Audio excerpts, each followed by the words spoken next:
signed a couple of first-round draft picks in Desmond Howard and David Pollack and NFL draft expert extraordinaire Todd McShay. Now, one of the stories last night in round one was Will Levis, projected to be a top 5 quarterback pick out of Kentucky, did not get selected in the first round. He won't wait long. We don't anticipate to hear his name called tonight. All right. Here we go.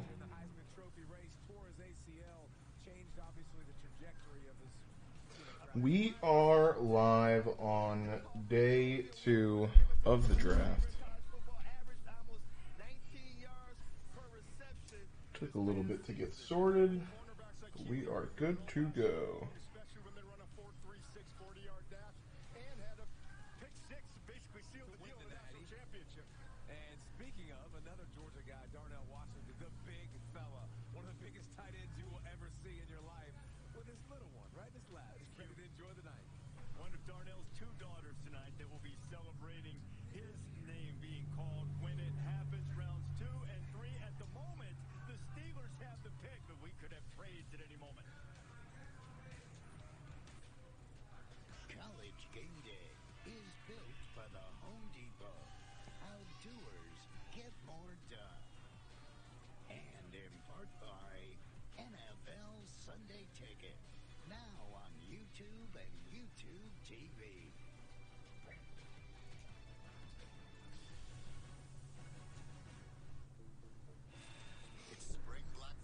All right.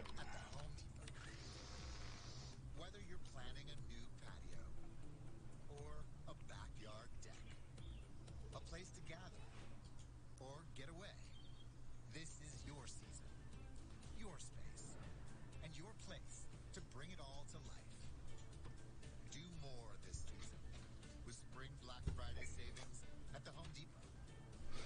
Let's see here.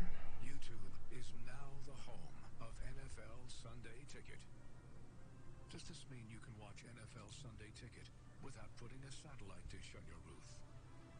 Does this mean you can watch your favorite teams out of market Sunday games? Does this mean all the players are technically YouTube celebrities now? Yes, to every one of those things. Sign up now and get our lowest full season price of the year on YouTube and YouTube TV. Targets are on site. Were you followed? No. Grab the assets. It's all here as we discussed.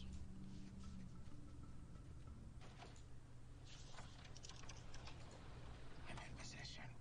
Should we get some lunch? Sounds good. Famished. If you're an undercover agent, you need to be undercover. And if you want to save by bundling home and car insurance, you need Geico. We're out to get out of there. In pursuit. See how much you could save by bundling with Geico. Welcome back to Just Try It. Let's tell Patricia what she's won. You get to try new Dr. Pepper strawberries and cream. It's delicious Dr. Pepper with refreshing strawberry flavor. And a smooth, creamy finish. But wait, there's more. Why not try it your brand new car? It's a strawberries and cream 4x4. Enjoy that new car flavor. What do you have to say, Patricia? Just try it. Try new Dr. Pepper strawberries and cream. Miss me? Peter.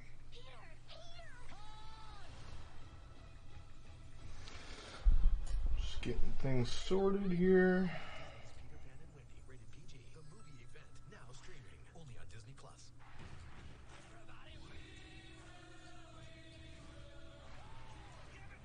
Adam Lambert and the top 12 rock the house. Plus an epic surprise announcement. You did what? Idol Live, coast to coast, Sunday and Monday on ABC. College Game Day is built by the Home Depot. Night 2 in the NFL draft, round 2 and 3. The Steelers own the 32nd pick overall with 31 picks in the first round because of some punishment against the Miami Dolphins last night. We're back to the normal now as we go to the stage and the commission of Roger Goodell. All right. Looks like the Steelers are up.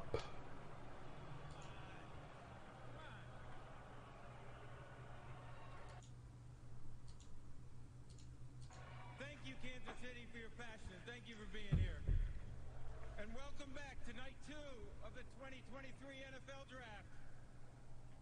Last night, in front of 125,000 people here in Kansas City and 34 million viewers. We welcome 31 extraordinary players into the NFL family. See, I'll move this over so I'm not blocking any picks. I'm joined by some current players and legends who will help us select the next generation of players to join the NFL. All right. Our active duty service members from the Army, Navy, Air Force, Space Force, Coast Guard, and Marine Corps.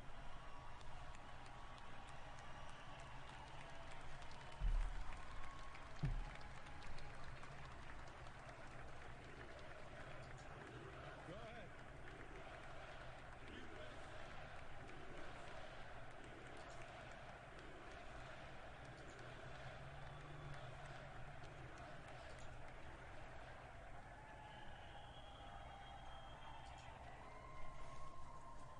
They're going to be back in just a few moments, so we're going to get another shot at that. As you know, Kansas City has a deep connection to our armed forces, and it's fitting that our stage sits directly in front of the World War I Memorial. Thank you. This year we have prospects for military academies who will go on to serve our country after their NFL careers. The Steelers are on the clock. Arizona coming up. Got to assume that this is Joey Porter Jr. Hard to imagine it's any other pick. The 2020 NFL Draft is now officially open.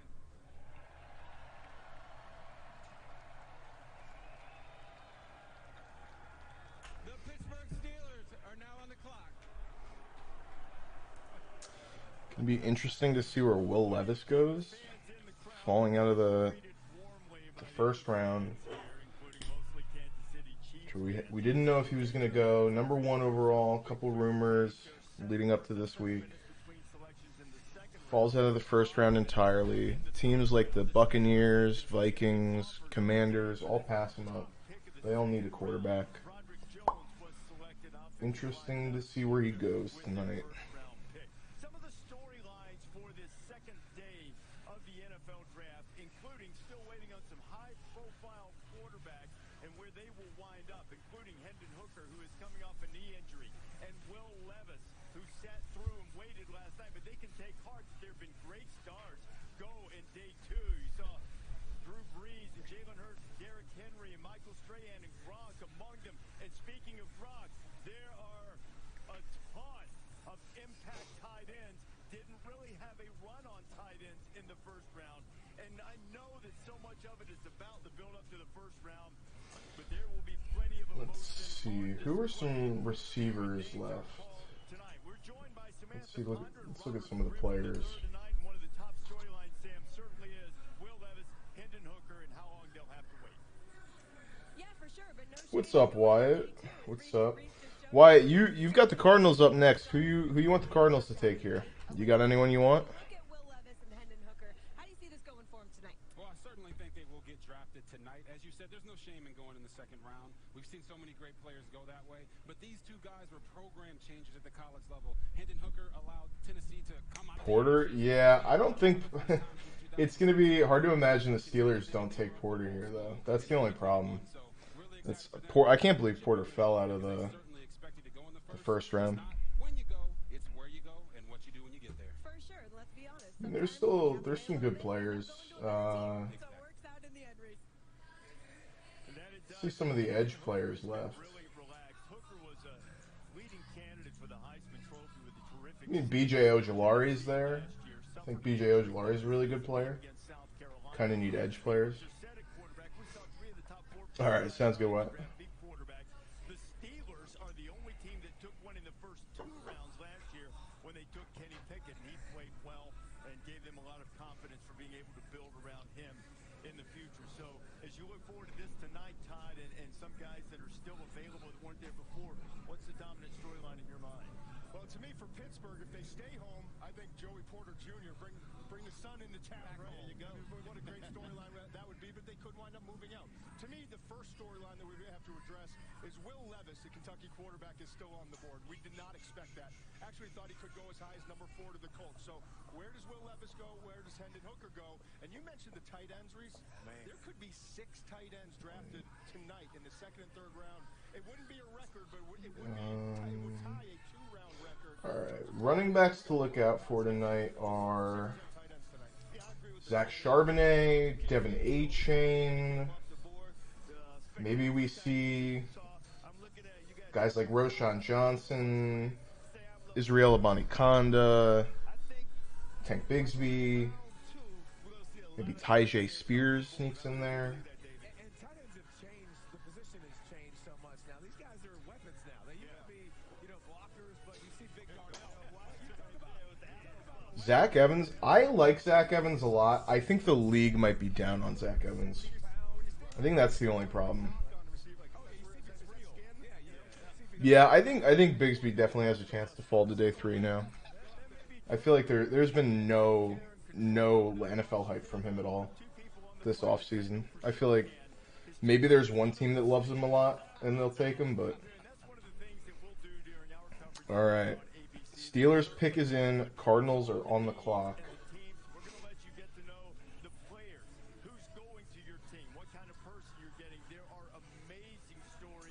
Jalen Hyatt, Cedric Tillman, 2 receivers that'll go here probably. Seen a lot of buzz on Mingo going early in the 2nd, is what some people are saying. Would love to see that. I'm a big Mingo guy.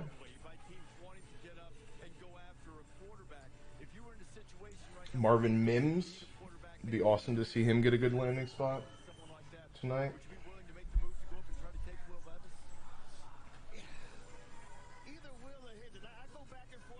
I know a lot. Josh Downs is definitely a guy who's going to go somewhere here in the 2nd. I know a lot of people really like Tank Dell. It's going to be interesting to see if he gets day 2 capital. At like 5'8", 170 pounds, or 160. Hey, what's up, Wyatt? Hey, I should sound a little cleaner today. I'm at my computer, so. You're good. But I actually don't have it pulled up because I didn't want the background noise, so I don't know. I don't know who's going here. I don't know who the Steelers picked. Steelers, their pick is in. They haven't announced it yet. So, all right. So you want Porter here? I think Porter would be great.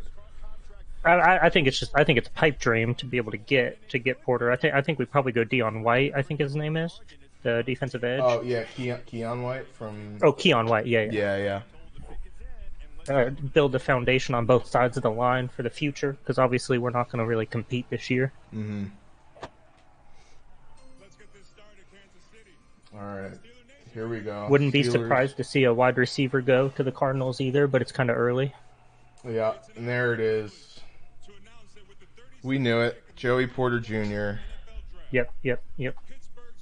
Yeah. I'm really hopeful that the Cardinals can actually maneuver another trade like they did last night twice, and trade back into the middle here with Joey Porter gone. I think that's what our hope was. I think we knew he wasn't going to be there, so I'm hoping that they kind of already have something in the works in terms of a trade. I know Hipster is really hoping for a trade up here from the Packers for Michael Mayers. Michael Mayer would be good. I think I do like Darnell Washington to them. I wouldn't be upset if I was a Packers fan. Yeah, you've also got Luke Musgrave, Tucker Kraft, Sam Laporta all still there. So as much as I think Mayer is really amazing, I don't think you necessarily need to trade up. I think you should stick, because they've got pick 42 and 45. So one thing that I'm actually kind of surprised that I haven't heard, it shouldn't be a surprise, but I'm surprised that the Cardinals haven't been a dark horse for one of these quarterbacks. Potential moving on from Kyler Murray in the future, blah, blah, blah, which I think they kind of hushed all that with the Paris Johnson. Yeah. But well, I think the realization is you're either going to hold on to Kyler past next year and keep him as your franchise quarterback, or you're going to have to trade him because he's going to be hurt. You're not going to be able to play the whole season. you know. Yes, and yeah. then you're going to be looking to try and get a guy like Caleb Williams or Drake May. Yeah, But which I think- obviously, you know, I would love to have the greatest quarterback of all time on our team, you know, next year. But I just don't think I don't think the new Cardinal staff is. I don't think they're in a position where they can really do something that, you know, out there. You know what I mean? I feel like they kind of just have to play it safe because they're, you know, a young coaching staff organization right now, and everybody's brand new. I don't think in the second year you can just trade a guy like Kyler Murray for Caleb Williams. I think that might take a little bit too much heat on them. Mm-hmm. You could go best player available here. Brian Branch is still on the board. I did see Branch, and with everything going on with Buda, it's definitely there. But we do have Jalen Thompson and Buda Baker currently, and so I think that's. Oh, Brian Branch, does he play? I thought he was a safety. He's he's a corner. safety, big slot, corner, kind of hybrid. Okay, well, they're probably going to have. We have him so go- many hybrid guys on our defense, though. It's like, at what point do we just get a positional player? You know what I mean? Because we got Isaiah Simmons, who plays everywhere. We've got Zaven Collins, who that's what he was drafted to come into and play everywhere. Who's been more of that interior lineman or interior linebacker recently. So I would rather us not take Brian Branch just because I don't want another one of those super versatile guys on our defense. I'd rather just get a straight up positional guy to lock it in. I do know I read a lot today that a lot of Cardinals fans were hoping we would trade back in yesterday for like a Rodriguez or one of those big corners in the 20s. Obviously, we didn't see that happen. I kind of like that we stayed put personally. Secure more draft picks. And so if you're looking at corner, I think the best guys on my board left are Tyreek Stevenson, Cam Smith, and Julius Brents. Okay. I think those are good players. I like Stevenson. I think he's definitely my next favorite player. But I think it's definitely a teardrop after the 4 corners that are off the board now with Porter going. I think me personally, I would like to see. Titans, trade? Titans have traded with Here the we go. Arizona Cardinals. Oh, okay, this is big. This is Will Levis. This has got to be Will Levis or Hendon Hooker. I wouldn't be surprised if it's Hendon Hooker. Could be Hendon Hooker. So sometimes it takes a little bit to update on CBS, but the Titans did have pick 41. I would assume it's a swap. I would assume it's a swap as well. We'd probably get like a third as well, which would give us 4 thirds. Yeah. Which would like I said, this is exactly what I wanted. This is the organization not being sold on anybody on the board, or loving somebody that they think is going to be their 10 picks back and just taking the value in it. They might like 3 guys here, but they weren't sold on any of them, and they just want to play the draft. And they've done a great job navigating trades thus far, and they're starting off this draft doing it again. And I love to see it. Yeah. Cardinals have picked 94 and 96 right now in round 3, and then the Titans have picked 72. So if you get it's probably 41, 72, and then maybe we give up the 96 or the 99. Yeah, or you could possibly just get, let's see, do the Titans have a 4th round? They don't have a 4th round. So that makes it Cardinals also do not likely. have a 4th. Yeah, so it makes it much more likely that it's probably the 3rd. Oh, I am seeing the Cardinals here at 81, but that looks like that was from the Detroit trade. Now it could, yeah, the Cardinals are at 41 here. Let's see. At the risk of going on Twitter, I am not. Yeah, I'm not seeing anything on here yet. I will look at.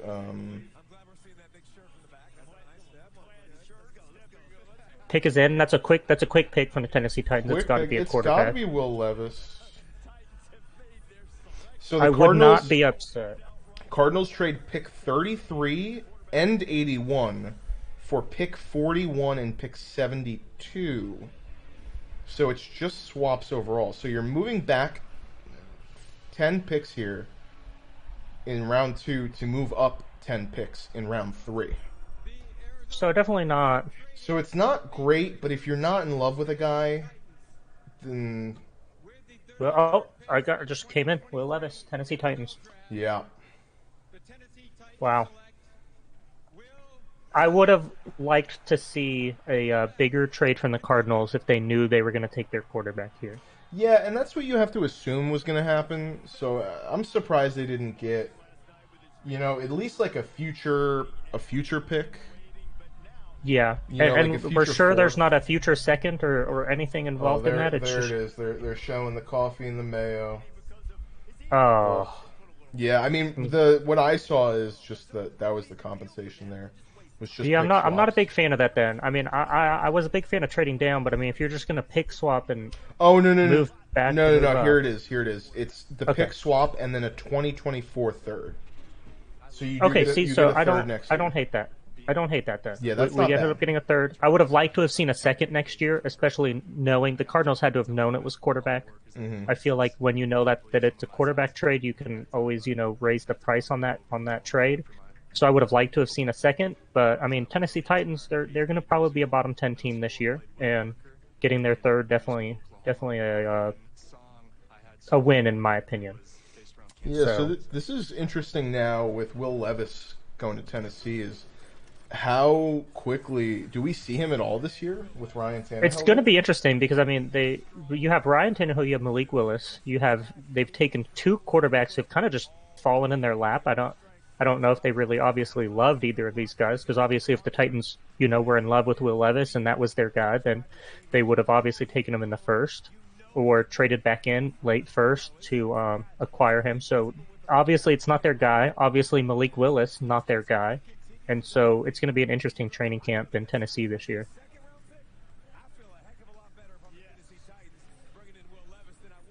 Yeah, so I just think that I don't hate the fact. I know people are going to say like you just drafted Malik Willis. It does suck, but I mean if you watched Malik Willis last year, it was not good. it was really bad.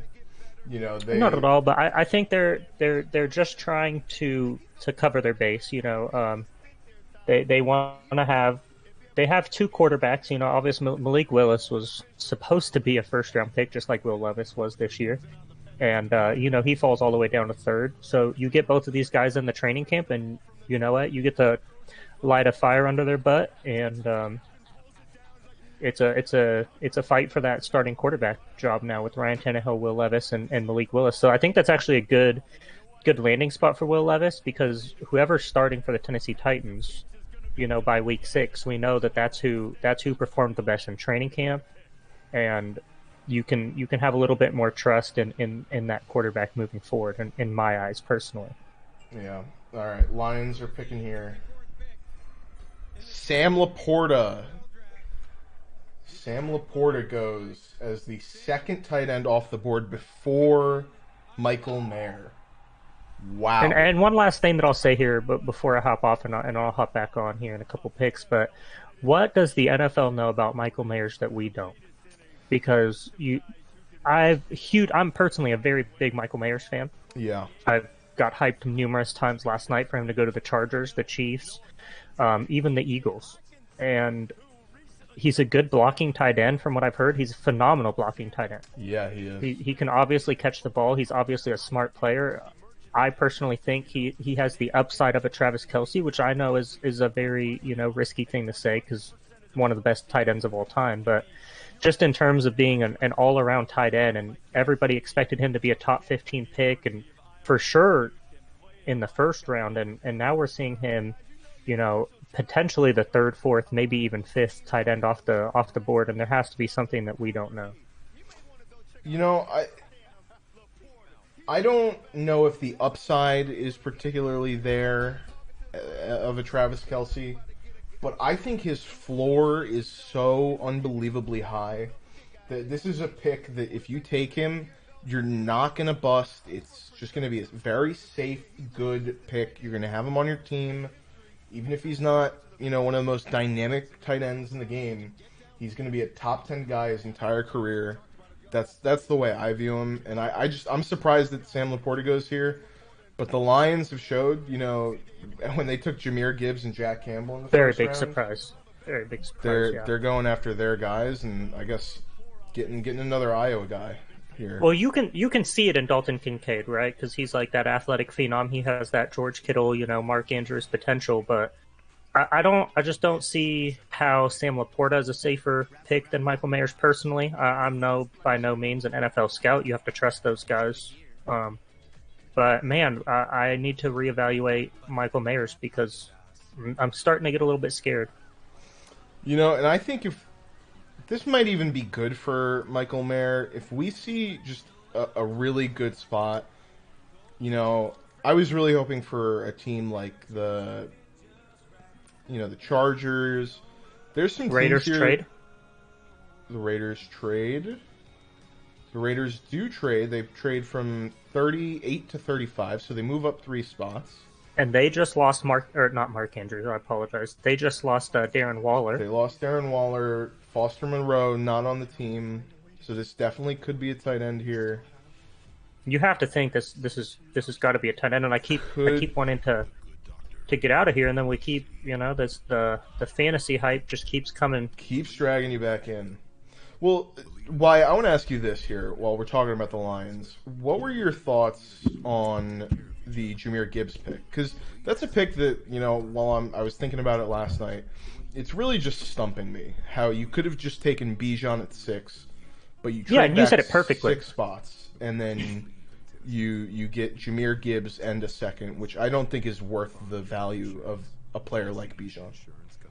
No, I mean, and you said it perfectly. I mean, Bijan is there. Obviously, you're moving on from DeAndre Swift. He's on the board. For some reason, Cardinals decide not to go after DeAndre Swift, who you have to imagine during that trade back into the 6th for the Cardinals, that they were like, hey, like, what would you give us for DeAndre Swift? You have to imagine that the Lions said that, and maybe they didn't. But just very, very surprising to see Jahmyr Gibbs go that far, or to go that early. And I don't even know how I feel about it, because you have to, as a fantasy manager, take into account the draft position, right? Yeah. Where these guys are drafted. But when you're going into a running back room that's currently DeAndre Swift, David Montgomery, and now Jahmyr Gibbs, and he's already such an isolated talent guy in terms of catching the ball. Decent pass blocker, by no means great.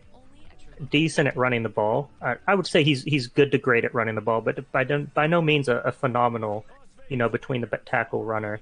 And you see him go at the 112, and I think it kind of threw everybody for a loop. I think maybe fantasy managers maybe not as surprised, because we always want to see those. Oh, and there we go, Michael Mayer.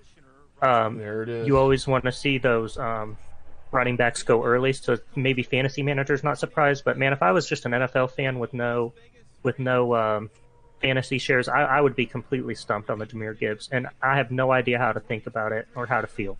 So the way I view it, and I think for fantasy it plays better than in real life. I just think I have the problem with the real life decision making of giving David Montgomery this money. If you're going to, because they came out and said that they were willing to take him at pick 6 if they had to, Jahmyr Gibbs. So if you're going to take a running back there, why not don't pay David Montgomery, take Bijan Robinson instead. But here's the thing. I think it's going to work for fantasy with Jahmyr Gibbs, because what's going to end up happening is I feel like they're going to trade DeAndre Swift. It's going to be they have to. Yeah. You're not going to get much for him, but it's going to be David Montgomery and Jahmyr Gibbs as a backfield. And I see this. Dan Campbell came from New Orleans. This is going to be very similar to Mark Ingram and Alvin Kamara. And I can see that. A lot of people had comps of Jahmyr Gibbs and Alvin Kamara. I viewed him a little bit more like Aaron Jones, but essentially the same kind of skills and tool sets. A pass catcher first and foremost. And then you've got your big bruiser back, goal line back. They already showed, with Jamal Williams last year. That's David Montgomery's role. And then Jahmyr Gibbs is going to be that pass catching guy, that Alvin Kamara player. So I think for fantasy, it's going to work out. It's just, it kind of baffles me that you would pass up a guy like Bijan, who is just clearly an amazing player. as ironic as this sounds, because currently we have DeAndre Swift, who we can only assume by the end of the draft, DeAndre Swift will not be on that team. I just don't see that as a possibility. But ironically, this actually raises my my like for David Montgomery, who I've already really liked David Montgomery in the past, and I wasn't fond of him going to Detroit. But I mean, this has to raise.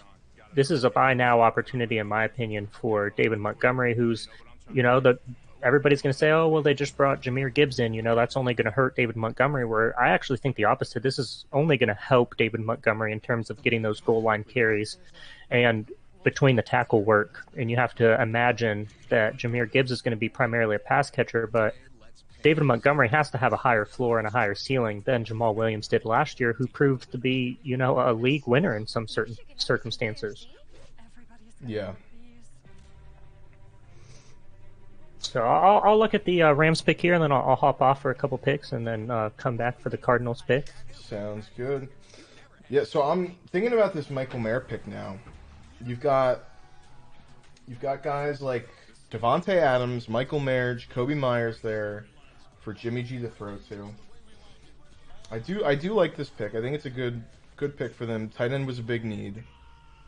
Well, and you've got Jimmy Garoppolo for the past, 3 years? I think it's 3 years he's been in San Francisco, right? I think it's been somewhere a little bit 3 longer. or 4 years. I mean, he's had George Kittle there, so I mean, he's already used to throwing to the tight end. So I mean, you have to imagine that makes Jimmy Garoppolo happy, and you can't be upset with the Michael Mayer to the Las Vegas Raiders. No, absolutely not. I think it is a good pick. It's a big need. One of the better players left on the board. And if I was a Raiders fan, I would love the fact that my team, saw the opportunity, traded up and took him. Because I think that might be the best value we see in the draft thus far, through my eyes. Yeah, I think it's possible that you see Seattle there. They have Noah Fant, but outside of that, the Seahawks really haven't had like a dominant tight end.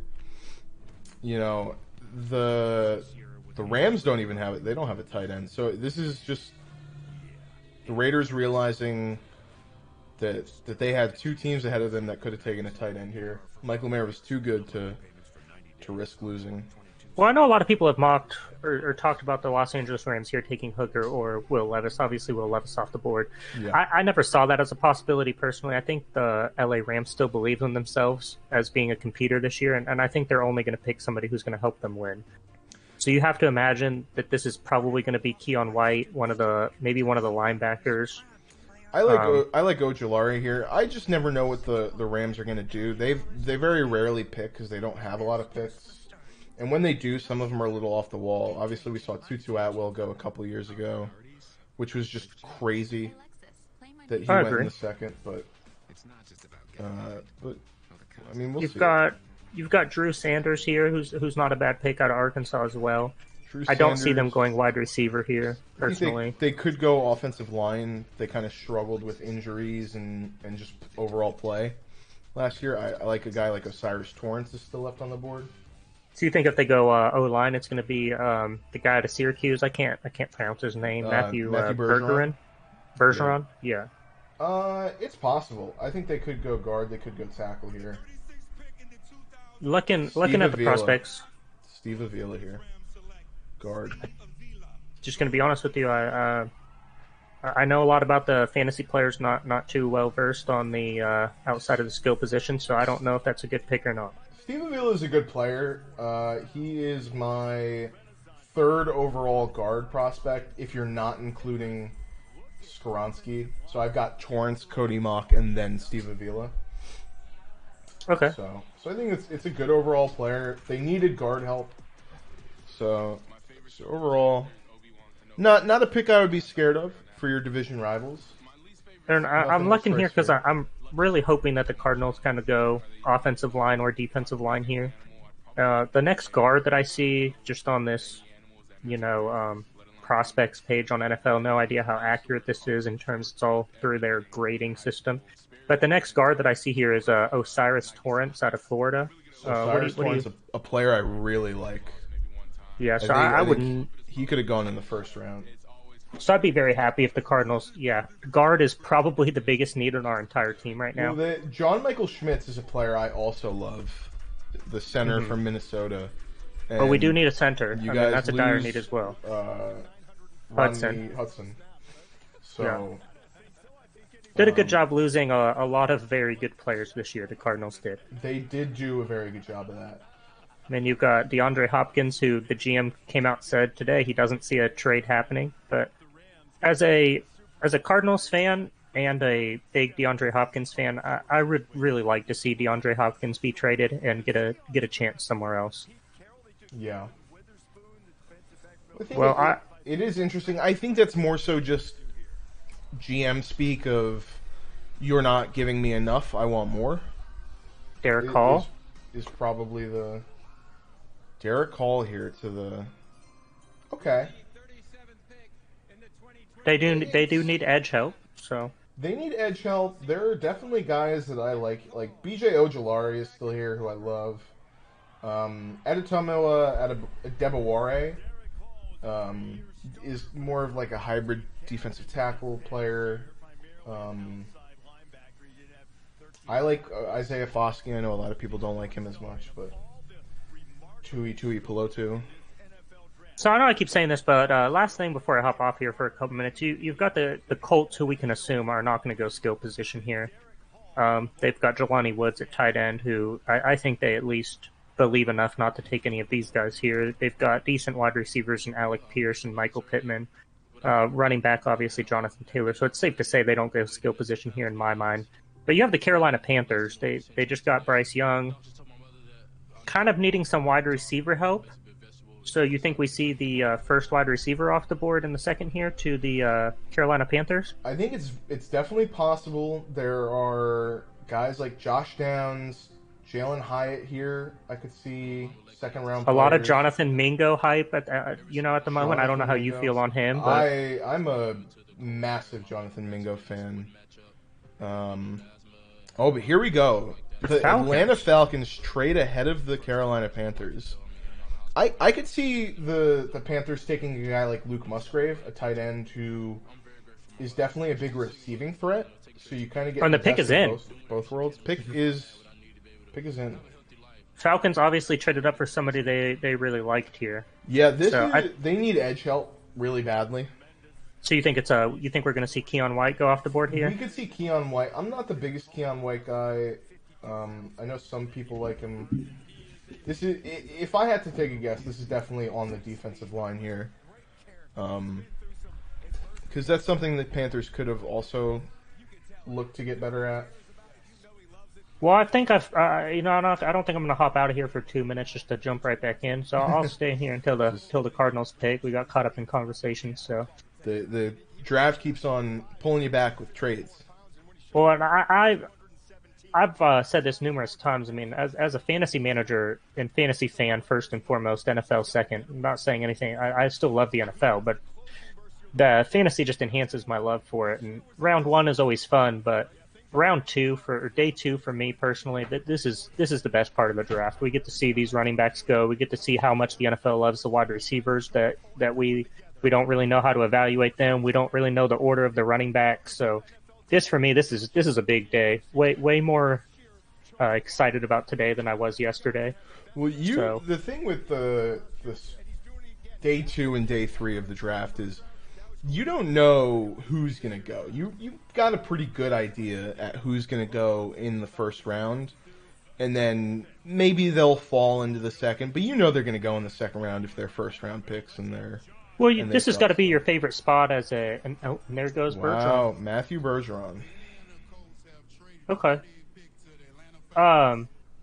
This has got to be your favorite place as a GM, though, because you don't have the media telling you that this guy has to be taken in the first, or if you pass on this guy, then you're wrong. And so this is where the GM really gets to go out there and say, hey, we brought this guy in, we really like him. I don't care if it's a reach, we're taking him. Yeah, this is where you still got really good talent, but you also don't have the pressure to take certain players, for sure. So you can really get your guys that are pretty talented on your board. This is very interesting. The Falcons are definitely taking like an Eagles-like approach here. Got to build from the line out. Build from the line. You're definitely going all in on your run game. They took Bijan, so I think it's good. I like Matthew Bergeron. I think he's a good tackle. Let's see. It's so hard to evaluate offensive linemen for me. I mean, you're like, oh yeah, they went in the second, and you just have to hope they're good. And Matthew Bergeron, my 8th overall tackle. Only DeJuan Jones and Blake Freeland left ahead of him. But I could see how people would like Matthew Bergeron better. So, quick question about the Cardinals before we see the Carolina Panthers pick here. They're still on the clock. What do you think they do with their O-line? You think we're going to see Paris Johnson kind of take over DJ Humphries, and they're going to move DJ Humphries to guard? You think Kelvin Beacham's going to move to guard, or you think Paris Johnson, a guy who played guard before he went to Ohio State, you think we're going to put him in there? Or? Well, I think you've definitely got versatility. You know, Paris Johnson's a guy who can play guard. You draft him at 6, I would assume it's not to play him at guard. You probably want to have him starting at tackle. I could definitely see them kicking DJ Humphries to guard, especially with I personally think risk. that too. DJ Humphries, injury risk, getting kind of old, not going to be on the team much longer. You switch him over to guard, there's not a lot of risk associated with that. He's a veteran. You have to imagine he's at least going to play decent at the position. He's not going to fall off pretty big from the switch. And let your new guy, practice with DJ Humphries, a guy who perpetually, been great, but gets hurt every single year. And I think it's great for Paris Johnson to get to sit behind somebody like that. I know there's a lot of talks that we're going to get rid of DJ Humphries next year. So it would be awesome to see Paris Johnson get to sit behind somebody like DJ Humphries and learn that position, and maybe see some DJ Humphries on the field at tackle while Paris Johnson's on the bench, and kind of see them flip-flop throughout the game. I don't think we're going to see a huge snap percentage from Paris Johnson this year, but I would hope it's somewhere in like the 60s, the 50 to 60%. Mm-hmm. Well, Wyatt, I think as a Cardinals fan, you got to be happy here. At least for me, the top 3 guys I would have had them taking at pick 33 is Brian Branch, B.J. Ojulari, or John Michael Schmitz. All 3 guys still on the board. So, I mean, I think the Cardinals are in a good spot to get a guy they really like here. I personally, as a Cardinals fan, I would still love to see DB here. Not sure who the best DB available is, but we're just getting burned. We play the Seahawks with, they've got DK Metcalf, they have Tyler Lockett, they now have JSN. You've got the Rams with Cooper Kupp. You've got the 49ers with George Kittle, Brandon Ayuk, Deebo Samuel. I mean, we're in desperate need of help in that secondary, and bringing in a corner here is just, it's going to help the team probably more than any other position, especially in our division. We're in Josh Downs' watch here with these next 2 picks. Could go to the Panthers. I've seen a lot of mocks where they had Josh Downs to the Saints in the second. I think that's a good spot for him. As much as I'm not in love with Jonathan Mingo, I'm not going to be surprised if either of these 2 teams take Jonathan Mingo, just because he's a bigger guy in a small class. I saw a report a couple hours ago saying that he could go higher in the second than a lot of people think. So, and I think the same thing with Cedric Tillman. I don't think this early in the second, but I think Cedric Tillman's going to be a guy who surprises us here day 2 as well. Yep, could slip into the back of the second here, early third. And I'm not going to advocate for those players just because they get drafted high. I don't think it's really going to change my rankings. I think that's more of the NFL's view on size. And just believing more in size than talent, even if you're a little bit smaller. So it's not going to change my overall rankings, really, where these wide receivers go, but it's always interesting to see how the NFL views these players and if size is that big of a deciding factor when they're drafting. Well, listen, you want to talk about receivers and size. The Green Bay Packers have 2 picks here, coming up at 42 and 45. We know they like size at receiver. I know Brandon, hipster, he's advocating for a tight end here. He really wants to see a tight end go. I don't know if he's in love with any wide receiver here. But I think they really need to help out Jordan Love somehow. I mean, they've got Romeo Doubs and Christian Watson, who by no means it's not a terrible wide receiver room, but I mean, not very flashy at the same time. Wow. There he is, my guy. Jonathan Mingo off the board. Yeah, and see, I mean, we said it. Not be surprised if these NFL teams are going to be higher on some of these wide receivers than we are just because of size.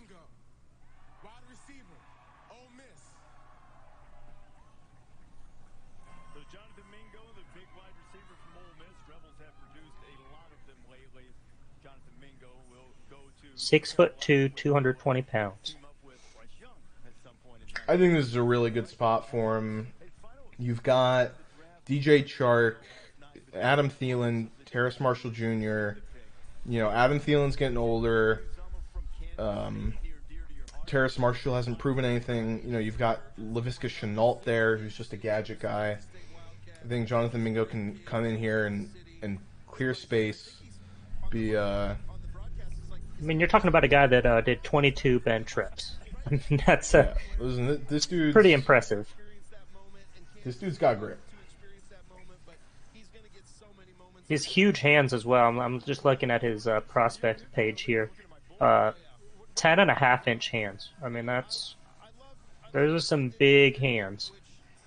And you hear it a lot that's one trait that the NFL looks for a lot in these skill positions. Maybe not running back as much, but definitely in quarterback and wide receivers. They love to see big hands. And here you go again, another player with big hands. It's being taken earlier than we anticipated.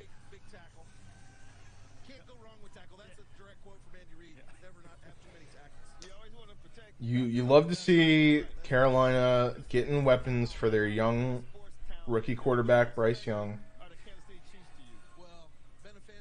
And I think, what is your view on Jonathan Mingo? Because I don't think he's ever going to, take the NFL by storm, but I think he's going to be, one of those players that we talk about every year, and they're perpetually good. Not perpetually great, not perpetually elite, but they're perpetually adding an element to the team year in and year out. I think he's got as much upside as any receiver in this class. I just think the catching ability, the burst, I think he's not a burner, but he's got decent speed. So I really like Jonathan Mingo. He's probably not going to break that top 5, top 10, but I think he could be a consistent kind of 10 to 20. Like a Terry McLaurin? A Terry McLaurin type of guy that, with the right quarterback play could be really good, but just overall not going to disappoint. I think that's a really good. Yeah. I'm very happy. Jonathan Mingo was a guy I was going crazy for. Back when people were saying he was going to go in the 5th round, since January I've been on this train, and it's good to see the NFL is with me there. So I am not completely crazy. Pickett's in for the Saints here, and I mean that's a team that just needs so many different positions that you can't be surprised by any pick here. Could we see Hendon Hooker as the backup to Derek Carr? No, that's not going to happen, but. I mean, you have to imagine Hendon Hooker is going to go, day 2, you would think. I definitely think day 2. With Will Levis falling, a lot of people had Hendon Hooker in the back of the 1st. Will Levis fell to the 2nd here. He was projected top 5, from a lot of people. I could definitely see Hendon Hooker falling somewhere to the back of the 3rd, but I do think he will get. I do think it's going to be the 3rd, so I don't think he's going to be taken in the 2nd. There's only, a couple of teams here that I would even think about it, and you have the Commanders, Buccaneers, and the Giants are the only 3 teams that I think really are even looking at Hendon Hooker, and I think all 3 of those teams are not entirely sold on him. I think they're going to be okay taking him if he falls to him in the 3rd. Isaiah Foskey, edge. Yeah, I mean this makes sense. They lost a bunch of guys on that defensive line this year. They're getting older. Now I will bring this up, and I don't want the Cardinals to go this way, but I have seen a lot of people mocking a running back in the 2nd to the Cardinals when they were at pick number 34, and Jahmyr Gibbs, who obviously went way sooner than anybody would have imagined. but is this a kind of a dark horse landing spot for Zach Charbonnet here? I would say it is definitely at least a potential landing spot. You know, I think this is right around where he should start to go. I think if he goes to Arizona, I think it's a good fit. I like Charbonnet there. You know, we could see coming up here possibly the Patriots. I'm not sold on the Commanders' backfield like some people. I will say, as a Cardinals fan, I hope we do not go running back. We have 4 third-round picks. I'm really hoping that, or 3 third-round picks. I apologize. We have 3 third-round picks, 4 day 2 picks. I would really like us to secure D-line, O-line, or DB here, but I've seen it mocked a lot, so I didn't know if it was out. It's not out of the realm of possibility. But as a Cardinals fan, I would like to see, you know, a non-sexy pick here on the, hopefully, DB, in my opinion. Yeah, I mean, there's definitely impact positions, you know, that they lost players. They lost Byron Murphy. Yeah. I mean, just throw a dart here. They lost Zach Allen. You know, J.J. Watt retiring, possibly moving on from DeAndre Hopkins. They've got a lot of holes to fill. So Buda Baker on the outs, which it's actually Captain Jack who said this to me. I didn't fact check him at all, but apparently Buda Baker is not a fan of Kyler Murray. Don't know if that's true or not. Didn't fact check that at all, but apparently Buda Baker said if they give Kyler Murray a contract, he wants out, and that was the reason he requested a trade from the Cardinals. I mean, I don't know if that's true or not. It just seems like if you're Buda Baker, you want to be the highest paid player if you're going to be on a team that is just projecting to be very, very bad, especially on defense. You know, he's really the only guy there. It's just hard as a Cardinals fan to like be supportive of Buda Baker. Obviously, I love Buda Baker. I love him. One of my favorite defensive players. You know, him and Isaiah Simmons on that defense, but. It just it kind of sucks when I'm one of your leaders just kind of wanting to take away what you know is a rebuild, and you have to imagine they're going to have a huge offseason next year with a lot of cap space, and Buda Baker isn't really thinking about that. He's more thinking about, hey, I want to get paid, and so not my favorite thing to hear, but you can't blame the guy. You know, he's got a family now. Yeah. So they've got you know, Isaiah Simmons, Zaven Collins. They've got some young players, but they really need just to get picks over these next 2-3 years to really build up. Well, you have to remember the Cardinals might have some out of the realm picks here on day 2 because we do not have another pick until round 6 after pick 96 in the 3rd. Yeah. All right. So interesting spots here. People thought New York would possibly take Jackson Smith and Jigba. You know, I think that was more of just a meme. I don't know if anybody truly believed it, but I thought it was possible, especially with the tackles off the board at the time. You know, I didn't think there was a clear and obvious pick for them. I think Darnell Washington would be great there if the Packers don't take him one spot ahead. I do know one thing that I told Hipster today. I'm almost a little bit upset that we took Trey McBride last year with Michael Mayers being available at pick 33 this year, but hindsight is always 20/20. Obviously, that's not something you can ever account for. So, yeah.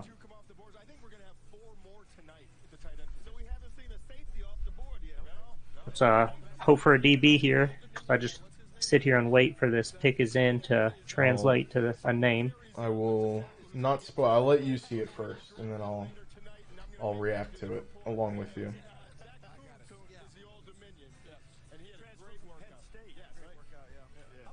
Oh man, I've been ahead of you on all these other ones, but NFL not wanting to update fast this time.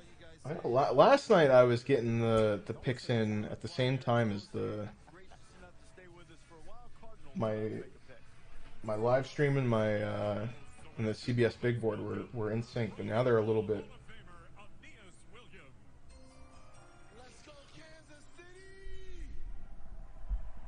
All right, Cardinals picking here.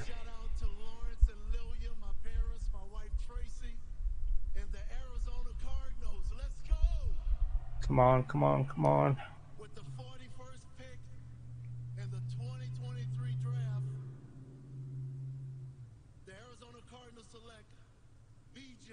Ojulari, linebacker. There you go. Okay, and this was the guy that you were talking about, correct? Love B.J. Ojulari. He is my best remaining edge player. Overall ranked 6th, but him and Will McDonald are neck and neck, and we saw Will McDonald go, you know, at what was it, 15 to the Jets last night. So, you know, I like all those guys: Lucas Van Ness, Nolan Smith, Will McDonald, B.J. Ojulari, kind of all in that same tier. But I think they were all really good players. You cannot be upset about it. The Cardinals, they know. You know, hey, we draft a wide receiver here, we draft a running back here. That's not going to help us, and they're doing it smart. They trade back, they go edge. Obviously, a huge need on our team. Yeah. And you just not as much fun for fantasy, but this is helping Kyler Murray in the future. This is helping Marquise Brown. This is helping whatever running back we have in the next couple of years. I mean, these picks are not flashy. You don't see a lot of fantasy impact, but it does make small upgrades to the starters that we have currently. Yeah, and I could definitely still see them taking a receiver or a running back in the 3rd here. I think we're a lock for a running back in the 3rd here. I do think that. I'm still not sold that they're not going to trade Hopkins tonight. You know, I really do think that they're just fishing for a better ask from. I think you have to trade Hopkins. I mean, it's been the talk. GM is going to say what the GM says. So, wow, and there we go. Luke Musgrave. Here we go. Packers here. So passing on Josh Downs, who I think is starting to fall a little bit further than people were expecting, and going Luke Musgrave. So I don't dislike this. I think this is a good pick. They need a tight end. 6'6". I mean, he's a pretty tall guy, and he ran a 4.61 at that height. So it's not bad at all.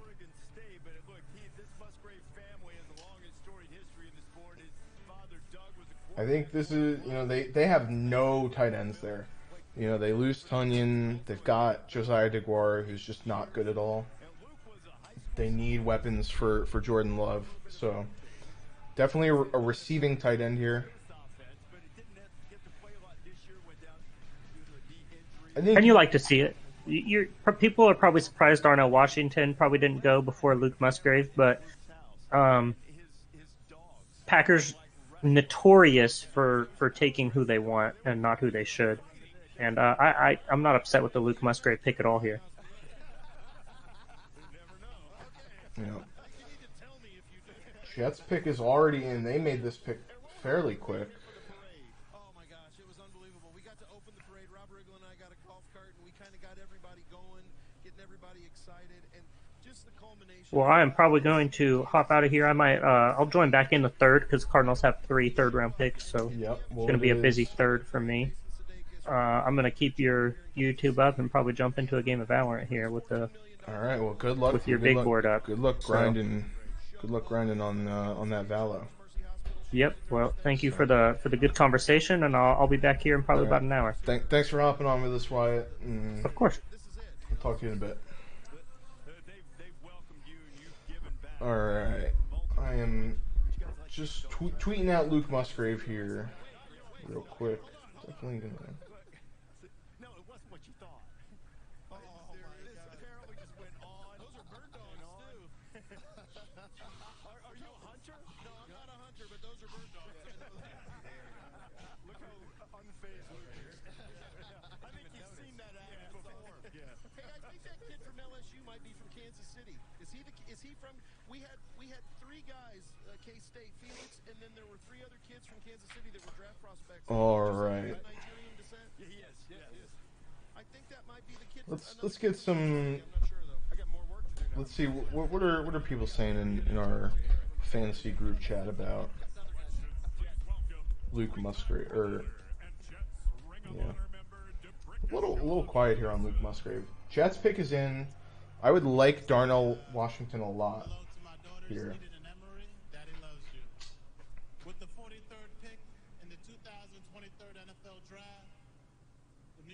Jets select Joe Tittman. Joe Tittman, center here. All right. So getting offensive line for the Jets.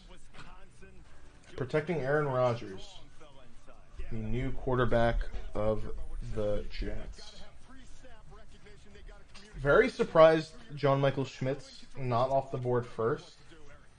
I think he's a can't-miss prospect. You know, got the wrestling background, very similar to Creed Humphrey, Tyler Linderbaum. These guys kind of just pan out in the NFL. Brian Branch is having a big draft level fall here. No, the position's not a big need, not valued highly in the NFL, but I mean this is very similar to where Jeremiah Owusu-Koramoah kind of fell a couple of years ago for the Cleveland Browns. You know, he fell to the second. He's been a very good player. Obviously different positions, but Colts are on the board here. CBS has their needs as cornerback, wide receiver. Definitely see that. I wouldn't be surprised if we see a receiver, Josh Downs here.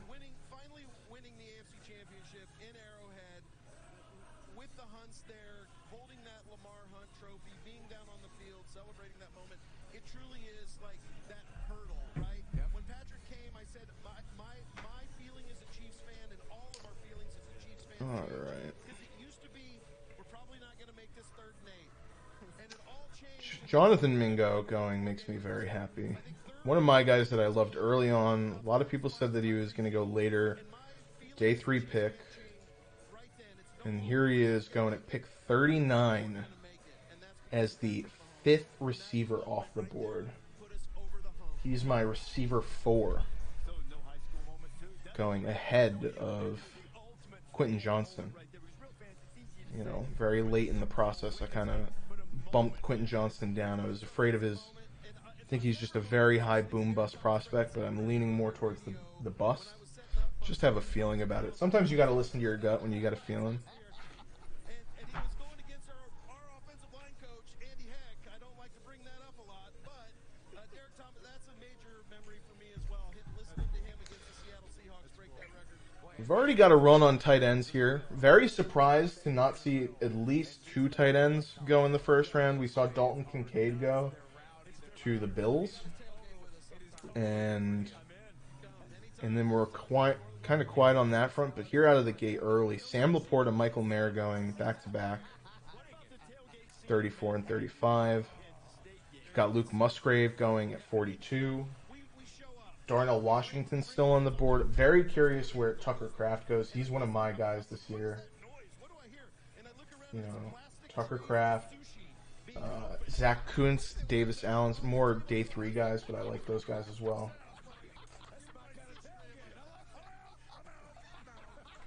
You know, quarterbacks that we're looking at here in the 2nd and the 3rd round.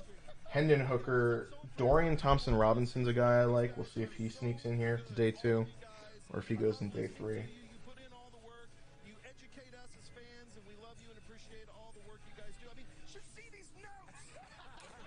Pick is in for the Colts. Packers back on the clock. Just took Luke Musgrave. Could they go receiver here? Get back-to-back weapons.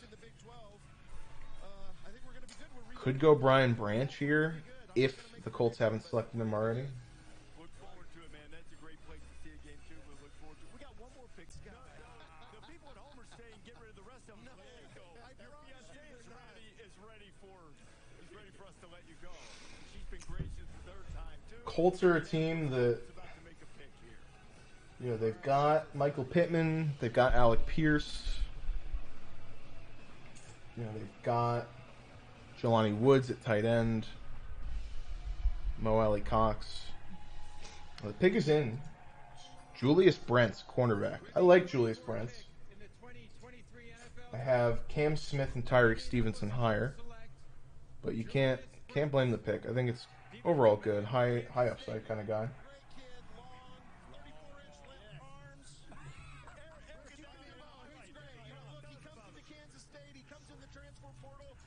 place at home. Coach Kleinman welcomes him. He's long, lean. He's got See. good ball skills. He can go up and get it. Look at this guy. Look at his Sean Michael Schmidt's still on the board. Osiris Torrance. just like that. How many interceptions did he have? DeJuan Jones. These are all players that are very good that I've got still on the board. And here's what I love about him.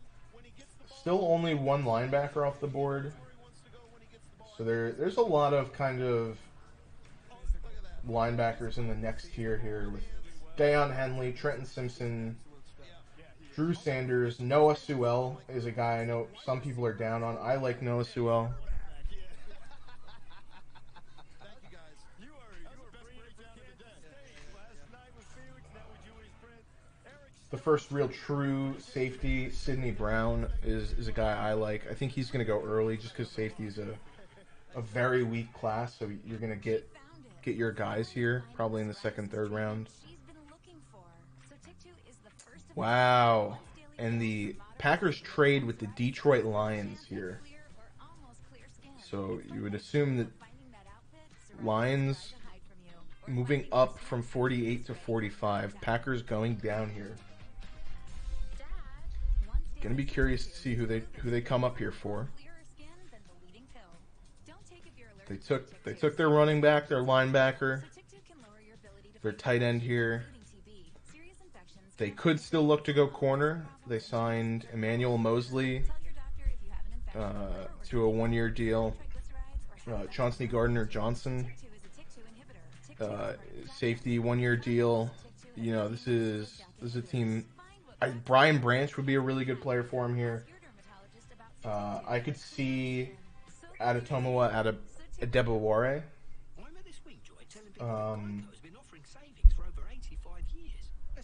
Yeah, so a couple different things they can go here. I mean, this is a team that really likes the trenches, so going offensive line wouldn't surprise me. You know, if they do, probably going to be guard. You know, Frank Ragnow is pretty young, good player for him. So probably won't be John Michael Schmitz. Osiris Torrance, a guy I love a lot.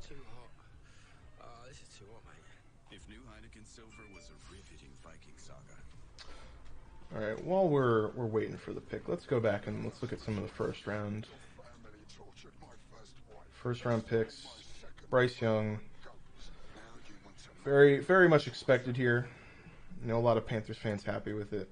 Stroud and Anderson, our guy Sam, other member of the Dynasty pod, very happy with the way this turned out for him.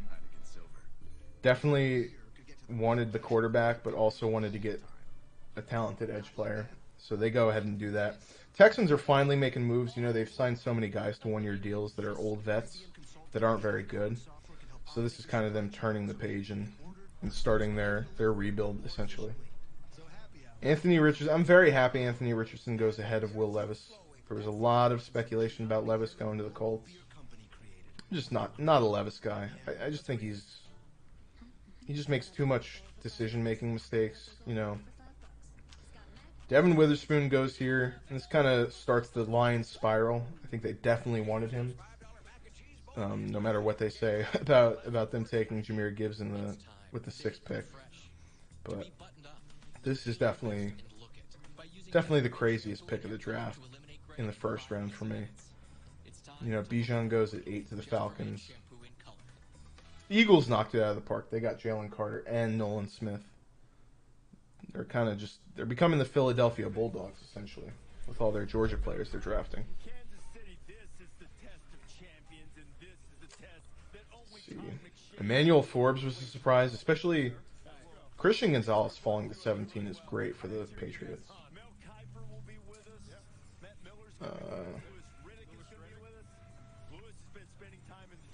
And then we had 4 receivers in a row here, 20 to 23. Didn't see one go off the board until the Seahawks took Jackson Smith and Jigba. I think really good spot for him there. They've got their 2 outside guys with Metcalf and Lockett. So he's going to be their slot player. And I think it's just really good for Geno Smith to get 3 really, really solid targets. Quentin Johnston's an interesting player for the Chargers. I just don't... I'm so worried about him. I think this is probably one of the better spots he could have gone to. But this is such a similar player to a guy they already have with Mike Williams. But I just think, you know, Mike Williams is a much better catcher. His only problem is he can't stay healthy. Zay Flowers, very happy. I slept on it. I was a little disappointed they didn't take Joey Porter, but I love Zay Flowers. You know, Addison and Flowers were kind of 1A, 1B for me. I think Zay Flowers was a better fit, especially after taking OBJ. So, Addison to the Vikings, I really love. I think that's great. You know, after the pairing him with Justin Jefferson in that offense is phenomenal. Let's go back here. They're announcing the pick. Detroit Lions, pick is in. The Green Bay Packers have traded the 45th pick to the Detroit Lions. Brian Branch. Yeah, that makes sense. You know what? I want to say they're doing much better here in the second round. But I don't see how you take Sam Laporta over Michael Mayer. But Brian Branch is a really good player for them to get. So, oh, you could tell Brian Branch is not happy. He's here in the second. He is upset. He's got that chip on his shoulder now. Good for him. Really good player from Alabama. It's just unfortunate. He plays at a position that they don't value as highly in the NFL. So, much better player than some of the guys that we've already seen go off the board, but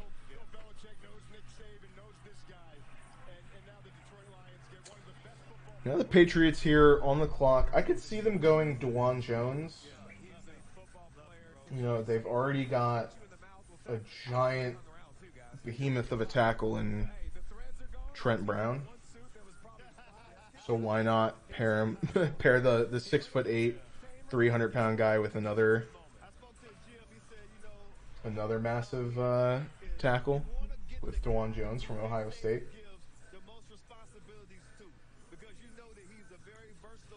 I mean, we've seen the Patriots get crazy with their second-round picks. You know, just their picks in general, but the second especially. You know, I remember Max Duggar, like 2-3 years ago. Just the safety that they took, just a lot higher. I liked him overall as a player, but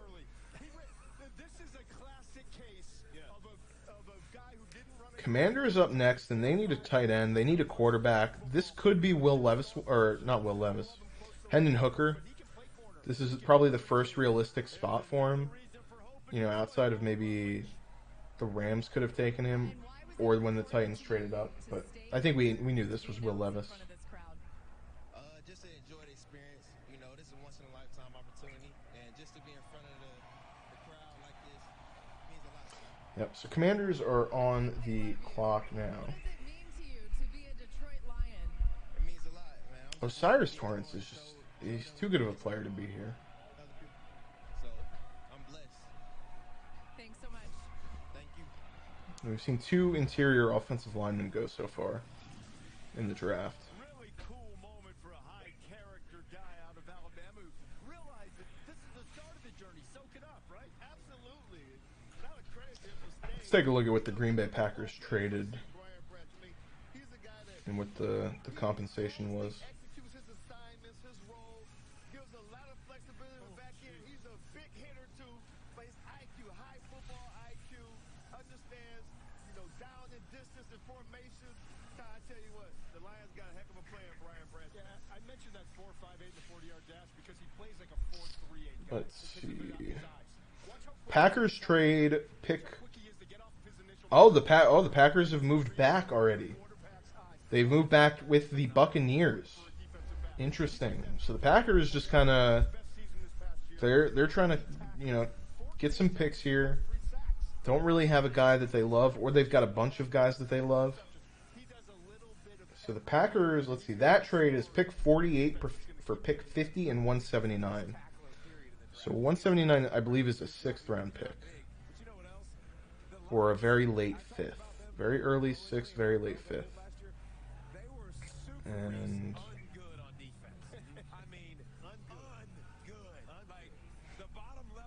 See, Lions traded pick 48 and 159 for pick 45. So the Packers are moving down 5 spots here, and they're getting 159 and 179. Should move my stream to the my camera. I could definitely move my camera here to the left. I gotta make it a little smaller.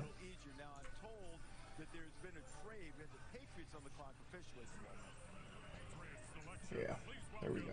Two-time Super Bowl champion and NFL legend, Germany's own Sebastian Vollmer. I think that should probably look better, right, Wyatt? And good evening to all the football fans worldwide.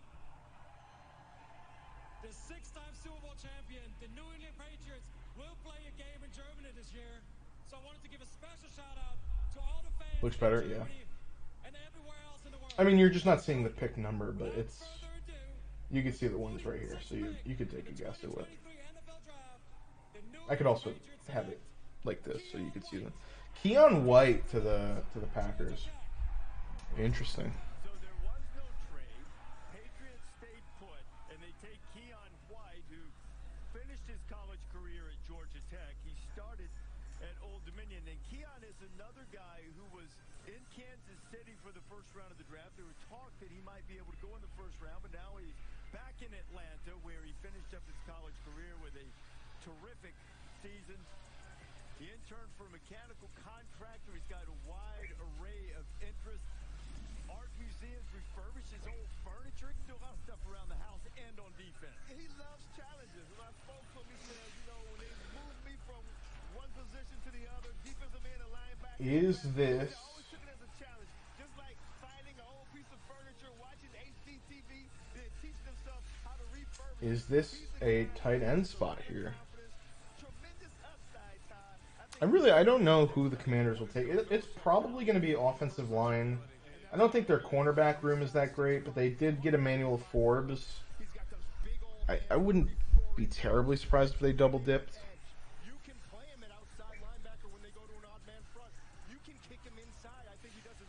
Darnell makes a lot. I forgot Darnell.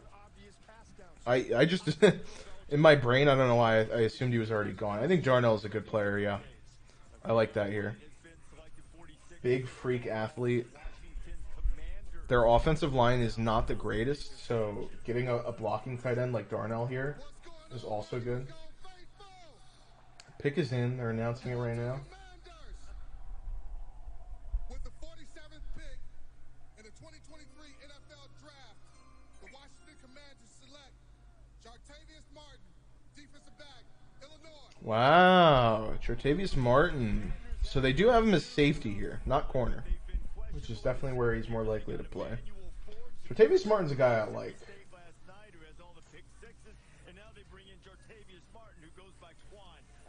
Jartavius Martin is kind of floating around as my corner, my true corner 3 to 4. I have him and Christopher Smith right about the same. I think it definitely is an interesting pick. Not one I would expect, but...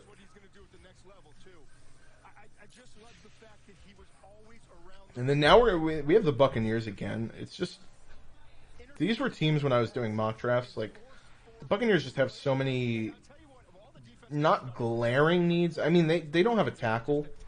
So I would imagine this is DeJuan Jones.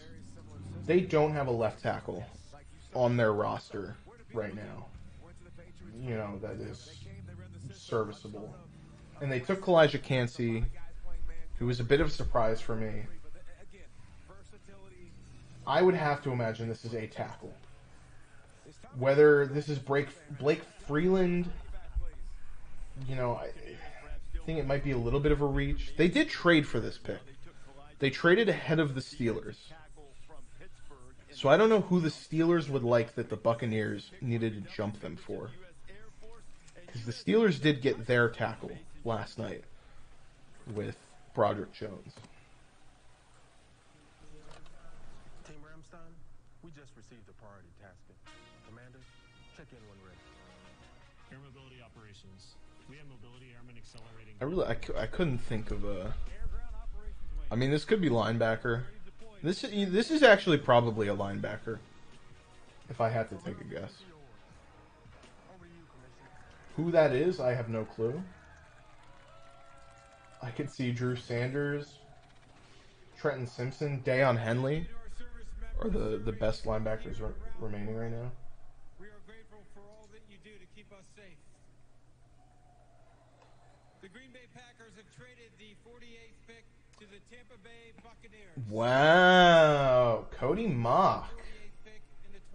I like it. I really like Cody Mock. I think Cody Mock is definitely a second-round guy. A lot of people had third-round guys. Well, here's the thing. They do select him as a guard, which is definitely where I see him going as. I don't think he's a tackle. I do like this for them. He can play tackle. I view him more as a guard. You've got Tristan Wirfs. So you still need a tackle here. Preferably. But I don't see... Unless you thought the Packers could have taken him, I don't understand why you... Maybe the Steelers could have taken him. But I don't know.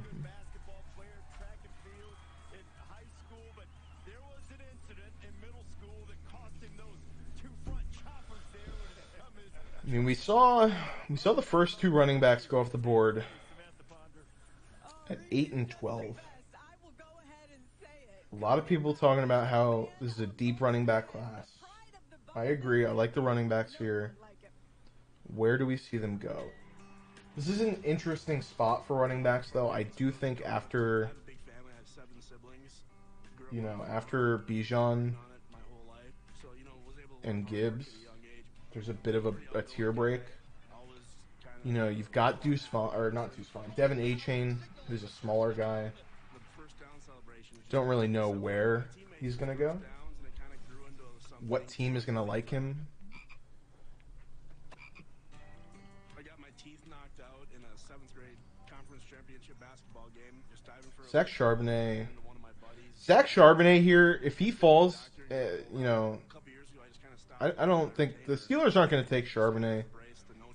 Packers aren't going to take him. They have two running backs. Miami here with their pick of the third best running back on the board. I know they were a team that really wanted Jahmyr Gibbs. Was talk about them trading into the first for him possibly if he fell. Clearly that didn't happen, but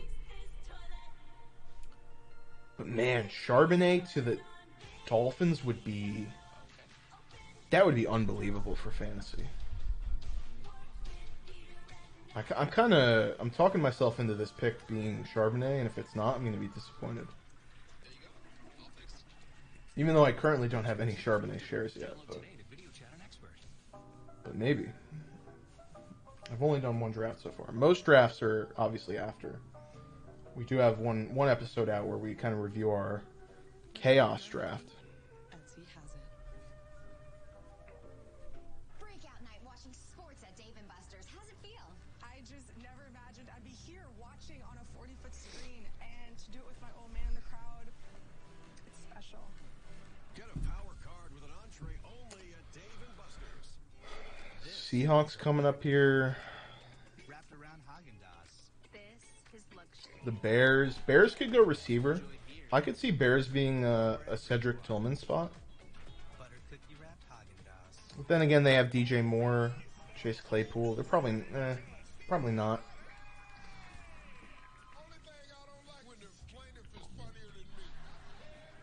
Yeah, they also have 61, so that's probably more of a...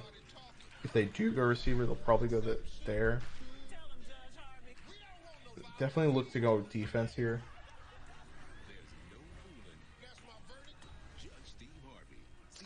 Chargers. I would freak out if the Chargers went Tucker Kraft in the second round here. Michael Mayer was a player I really wanted them to take in the first. Obviously, they take Quentin Johnston, and Michael Mayer is off the board, but Tucker Kraft is my tight end too, and I would love that for him. Possible. We probably see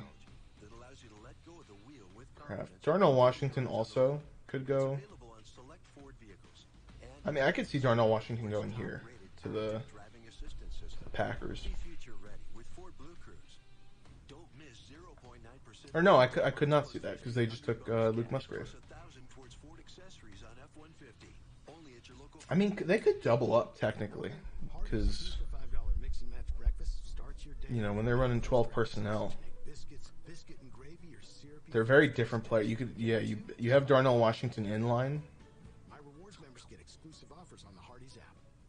and then Luke Musgrave is more of your receiving threat, kind of that burner, so to say. Luke Musgrave has really good hands, just a very good catch radius, kind of that catch specialist, if you want to use Madden terms.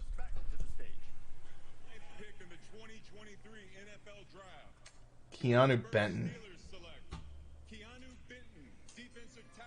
You know, this was... I definitely should have just looked at my defensive tackle board. Completely forgot about Keanu Benton. This is such a Steelers pick.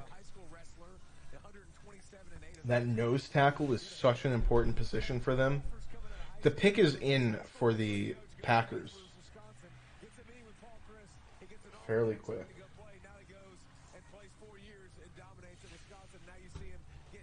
Yeah, kind of upset that I didn't call that Keanu Benton pick. I have my defensive tackles are kind of off to the side in my big board because I couldn't really fit it on my spreadsheet. Was he ever a great pass rusher? No, but his sack production this past year with 4.5 sacks matched what he had the first 2.5 years, and he had more tackles for loss. So he's a guy who's ascending. Benton's high school wrestling coach is a man called Mark Mullen. Keanu's sister had a health episode. She was unresponsive in a gym class. Her heart stopped. Wrestling coach got it started back again. Keanu credits him as a big influence on his life and his family, and all of them celebrating his selection by the Steelers tonight. Back to the podium. Oh, looks like they're about to announce the pick. Yes, sir. Yes, sir. Green Bay Packers. Y'all made the trip. Thank you. Jordan Love, we got some help for you. Wow. Jaden Reed is the second round pick for the Green Bay Packers. Jaden Reed, another one of the guys I like. Michigan State. We always get good receivers in the second round. See y'all in the third round. That's cold-blooded. They took Luke Musgrave. Interesting. So, The wide receiver from Michigan State. you know, despite not going with offensive weapons in the first round, like some of the Packers fans wanted, they go Luke Musgrave and Jaden Reed here. Jaden Reed, a player I really like. Just kind of a versatile, I would say jack of all trades, master of none. Just a very solid player. Just as a clean route runner.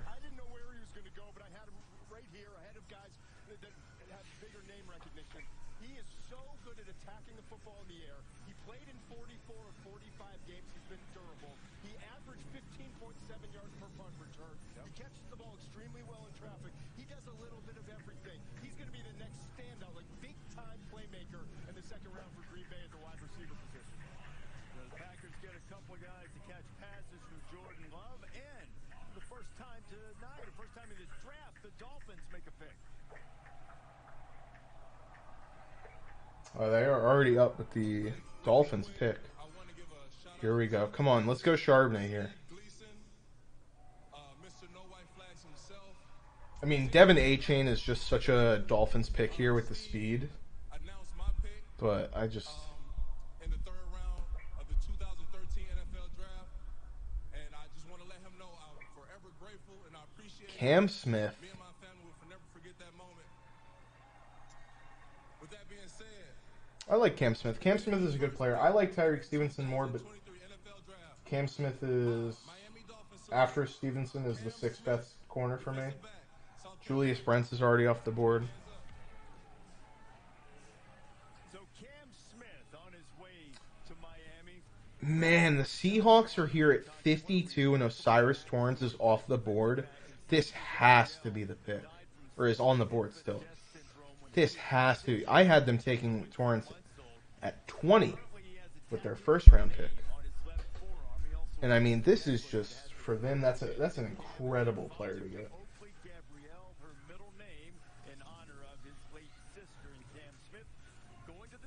Yes, sir. Can't wait to see that in Miami, Cam. Let's go. He gets his hands on a lot of balls, guys. 70 targets in 2 seasons, 15 PBUs and 4 INTs. Instinctive, very versatile. And you know what? Jalen Hyatt, the speedster from Tennessee, said this was his toughest matchup all season. So this guy is great in man-to-man coverage. I can't wait to see him in the Dolphins uniform. Yeah, and if he can't win with speed, Hyatt, then he's not going to win. And when you got 4.33 speed like Cam Smith, it's tough to beat him deep. Smith goes to the Dolphins. The Seahawks are up to make the next pick. 12, make some noise! All right, Seahawks are picking here. To the best fan base, to the loudest fan base, 12, make some noise!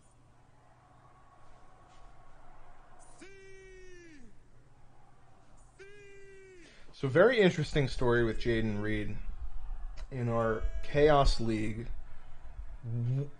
What? Huh? Zach Charbonnet to the Seahawks? Ooh, no. Oh my God. Oh, this is bad. This is bad. I mean, you just took Kenneth Walker in the second here. I mean, wow. For fantasy, this is rough. Oh, and I don't even know. There's so many good running backs that you can just get a better impact player here in the second and then go with, to get like the complimentary back to Kenneth Walker later. Yeah, I know they said they were going to go committee-wide, but it's just, this is so rich, in my opinion. You go back-to-back second-round picks for Kenneth Walker and Zach Charbonnet here. Like you said, you like Zach Evans. I like him too. I think Zach Evans would be a fine player to have in the 3rd or 4th round, if he's there, as opposed to Zach Charbonnet. There's guys that I would take way ahead of Charbonnet here if I was the Seahawks. They're still a team trying to get better. And running back just isn't really... When you have a really good running back, that's just not an impact position.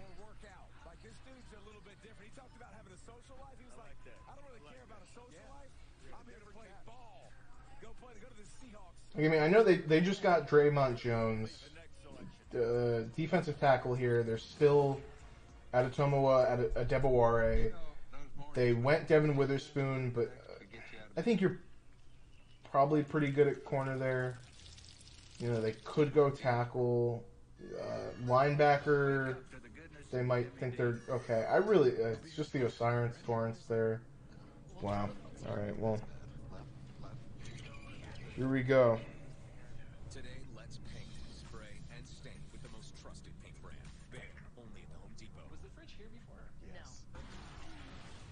For centuries, our kind has stayed hidden, but we've never faced anything like this.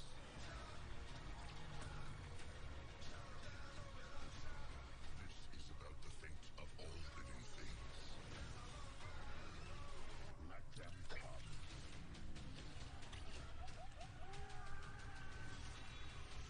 Transformers: Rise of the Beasts. Watch the new trailer online now.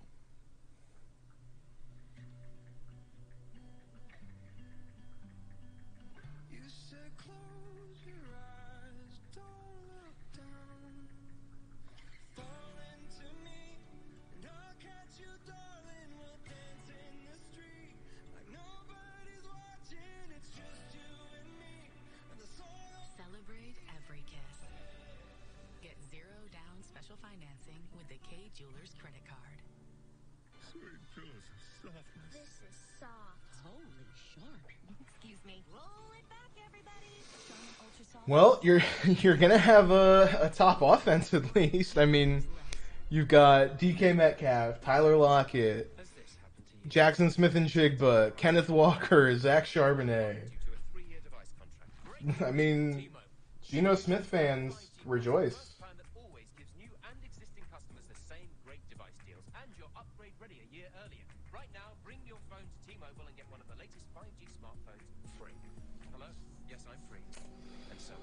Wow, first big oof pick for fantasy.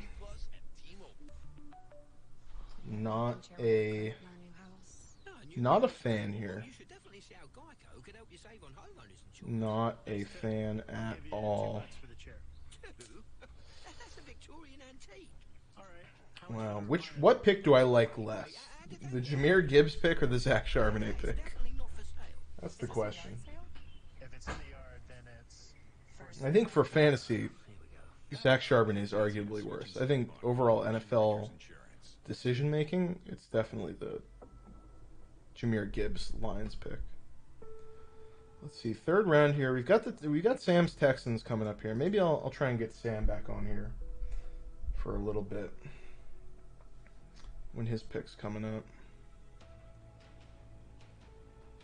The Eagles.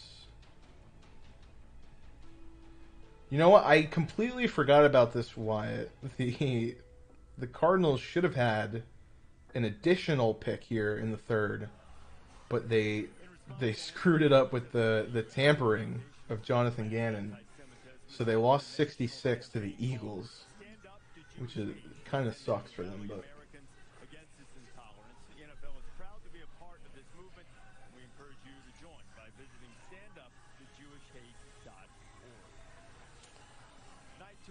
Union Station in Kansas City.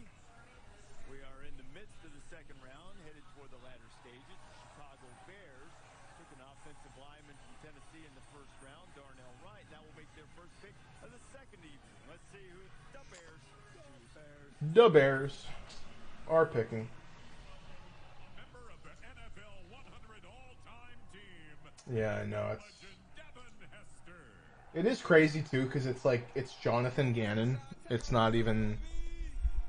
It's not one of the better coaches. With the 53rd pick of the 2023 draft. Javon Dexter is interesting. This is a very high upside, low floor player who just had a lot of flashes, but just so many lowlights on tape. So it is. It's an interesting pick. I mean, now is definitely the time to kind of take your shots. Where I still think the Bears are not in a position to really win a whole lot of games this year. I still think there are ways out. There's just so many needs for this roster still. So get some high upside guys, and if they don't pan out, and it is what it is.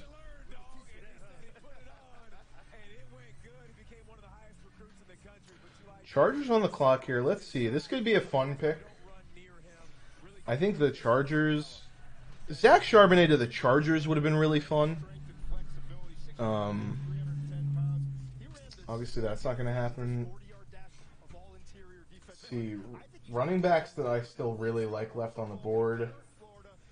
Let's look at my rankings here for running back. I've got Tank Bigsby is my next running back on the board. Probably not going to go. Israel Abanikanda. I could definitely see Abanikanda sneaking into the third round here. Zach Evans, Chase Brown. Chase Brown was a guy who really showed out at the Combine. And you got guys like Kendre Miller, Roshan Johnson, Devin Achane. Devin Achane's very curious. He was so good at Texas. Chargers pick is coming in. Tuli Tuipulotu.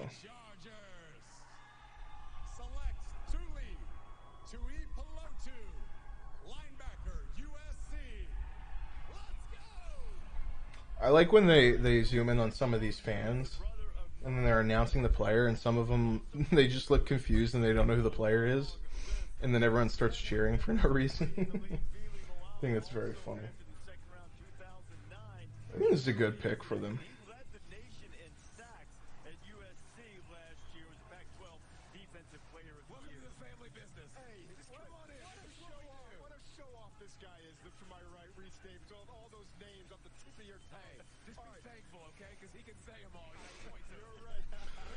Wow, the Zach Charbonnet thing is really going to throw a wrench in. I think you probably, if you're a Quentin Johnston guy, this is going to definitely slide. Where some people might have not taken Quentin Johnston in that like 8-9 range, where Charbonnet was going. You're probably not going to see Charbonnet. Charbonnet could fall in the second round here. I still think that you're going to take him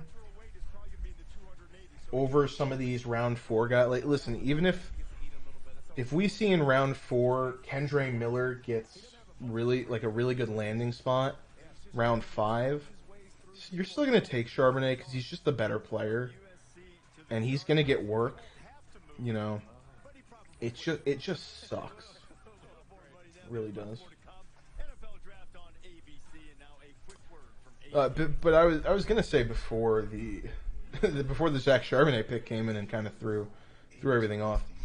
I had Jaden Reed. All right, Jaden Reed is a player that I have in my Chaos League. Originally, after the draft ended, we did 3 rounds. Waivers set. I put a bid in on him. I had a lot of bids on other players like Tucker Kraft, Andre Iosivez, Zach Kuntz were guys that I had bids for. I got those guys. Jaden Reed I barely missed out on. I traded him for a 2025 third-round pick, and I think I'm fairly happy with this. Jaden Reed's a player, with this second-round capital going to the Packers, really like that for him. I'll trade that third-round pick all day. Gillette presents the Gillette Labs with exfoliating bar. The bar and the handle removes unseen dirt and debris that gives Oh, you took Johnston at 8. So you're one of those guys that did what I'm talking about here, Wyatt. Yeah, I think it's definitely a much better pick. This is probably one of the best landing spots for Quentin Johnston. Is that how you feel? Because it's hard for me to figure out if I like it or not, because I just don't like the player as much. I know you like him a lot more than I do.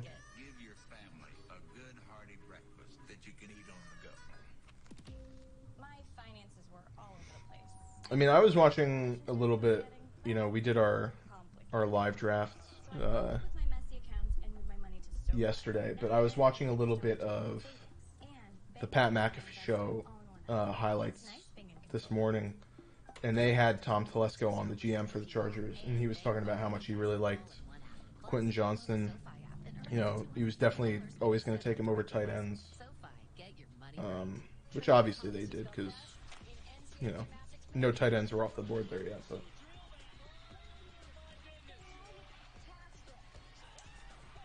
yeah, I think it is possible that it might just be a slow burner for him if he does end up working out. We might not see it in year 1. But I mean, listen, if he does end up panning out, you're in a spot where you have Justin Herbert as your quarterback.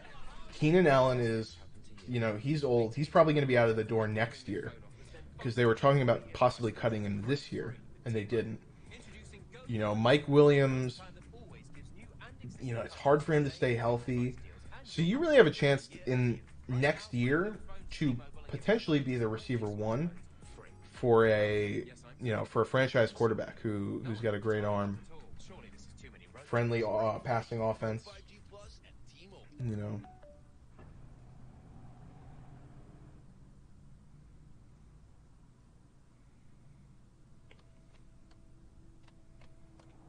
So now how many we've got? What, Jonathan Mingo is the 5th receiver taken. Then you had Jaden Reed as the 6th receiver. So 6 receivers, 3 running backs, and 4 tight ends. Still no Darnell Washington. I think this is kind of the concern that Sam and I had with Darnell Washington, was just the very narrow, fit for Darnell Washington in the NFL. I'm sure there's a lot of teams that just don't want that type of player.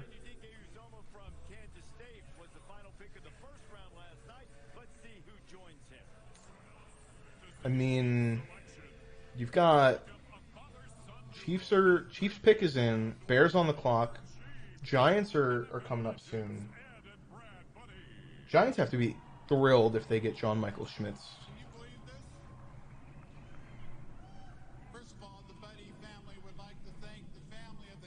Oh, so the Chiefs traded with the Lions here. Oh, this is interesting. Who could this be?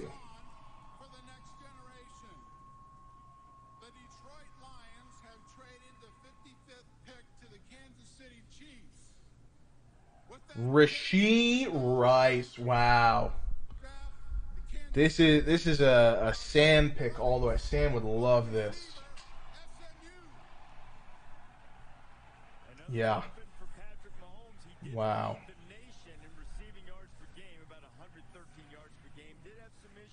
This is big stock up for Rashee Rice here.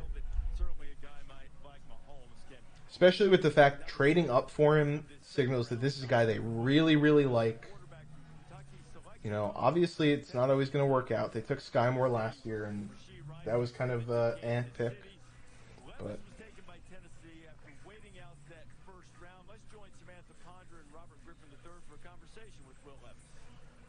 yeah, thanks, Reese. Will, I know you literally said you just got home when the Titans picked you. What a crazy 24 hours you've had. What's it been like for you?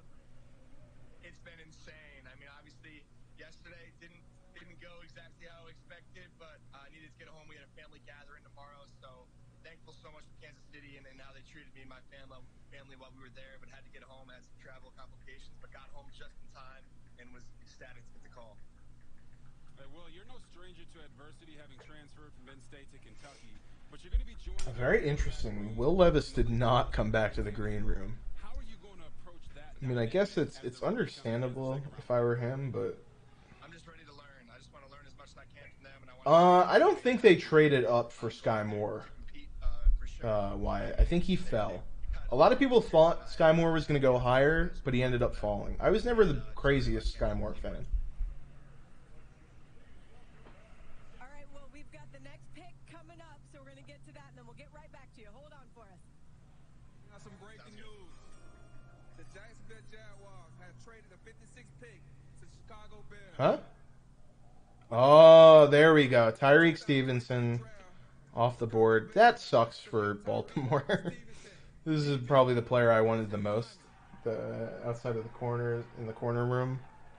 So, Will, having gone through this crazy draft, Very good pick for the Bears. all the talk about how you eat a banana and how you make your coffee and all this nonsense, what have you learned from this experience that you'll take into your next journey in the NFL?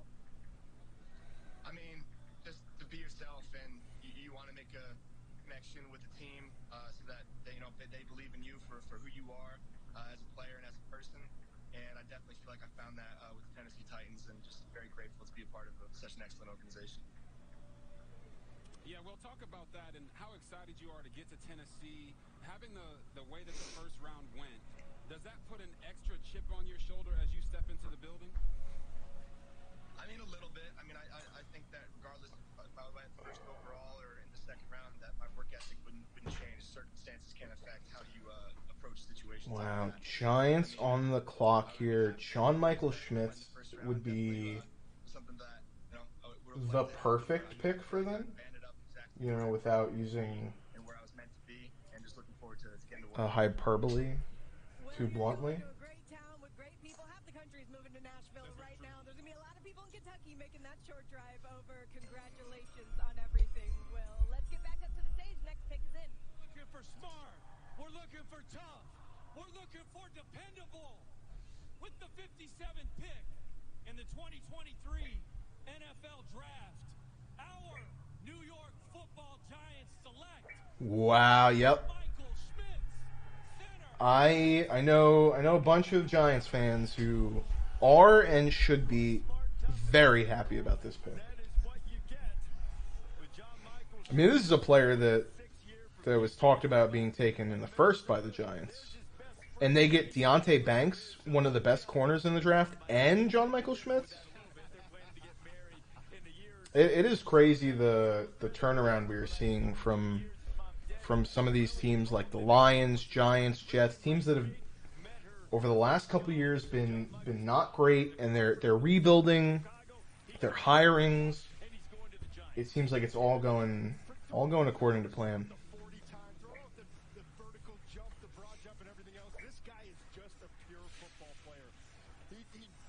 He's got the leverage. He plays like a wrestler. He's nasty.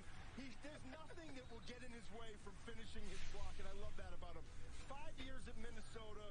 He was durable, started all 25 games the last 2 seasons, and he's smart. Your center's got to be smart, right, Reese? 5-time academic All-Big Ten at Minnesota. PJ Fleck recruited him at Western Michigan. When PJ got the Minnesota job, John Michael followed him. Oh, the Cowboys on the clock. Here's Drew Pearson. Thank you. As an undrafted free agent, I'm honored to be here in Kansas City for the 2023 NFL Draft. Of course, I come to you as a former Dallas Cowboy, but also Dallas Cowboys. The legacy of the Kansas City Chiefs and some of its great players, like the great Otis Taylor and our original owner, Lamar Hunt. But I'm here to represent the Oh God, is this going to be the rambling guy again? and its Hall of Fame owner, Jerry Jones. that guy who was making the pick for the Vikings last year was just going on and on and on. With the 58th pick in the 2023 NFL Draft. Wow. Luke Schoonmaker. See, Schoonmaker, Schoonmaker, it reads like Schoonmaker, but it is Schoonmaker. Schoonmaker is more fun to say anyway, so. So, Schoonmaker going ahead of guys like Darnell Washington and Tucker Kraft.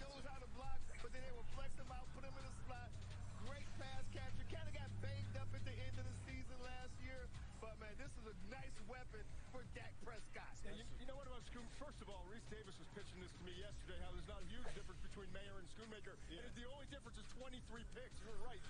Listen, I like this guy. He got better as his career went. He's the kind of guy who comes in the huddle and is like, listen, let's make this simple. This is the route I'm going to run. I'll be open. I'll catch the ball, and I'm going to rumble for a first down. That's really all you need to know about him, right? He's simple. He's intermediate routes, and he'll block for you. He will give great effort as a blocker. Hey, listen, the Cowboys needed a tight end, and I think they got a dandy. Cowboys get... It's Spring Black Friday at the Home Depot. Whether you're planning a new patio or a backyard deck, a place to gather or get away, this is your season, your space, and your place to bring it all to life. Do more this season. Now this is a tight end I know Sam was higher on. So we've gotten a couple picks here that Sam should really like. Schoonmaker going in the second round of the Cowboys here. Rashee Rice going to the Chiefs. It's very interesting. But wait, there's more. Why not try it your brand new car? It's a strawberries and cream 4x4. Enjoy that new car flavor. What do you have to say, Patricia? Just try it. Try new Dr. Pepper strawberries and cream. Targets are on site. Were you followed? No. Do you have the assets? It's all here, as we discussed.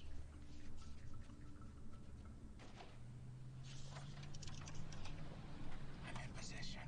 Should we get some lunch? Sounds good. Famished. If you're an undercover agent, you need to be undercover. And if you want to save by bundling home and car insurance, you need Geico. We're out to get out of there. In pursuit. See how much you could save by bundling with Geico. It's your Uncle Cooper. These Cooper and Duramaxes aren't just tough. They're everyday tough.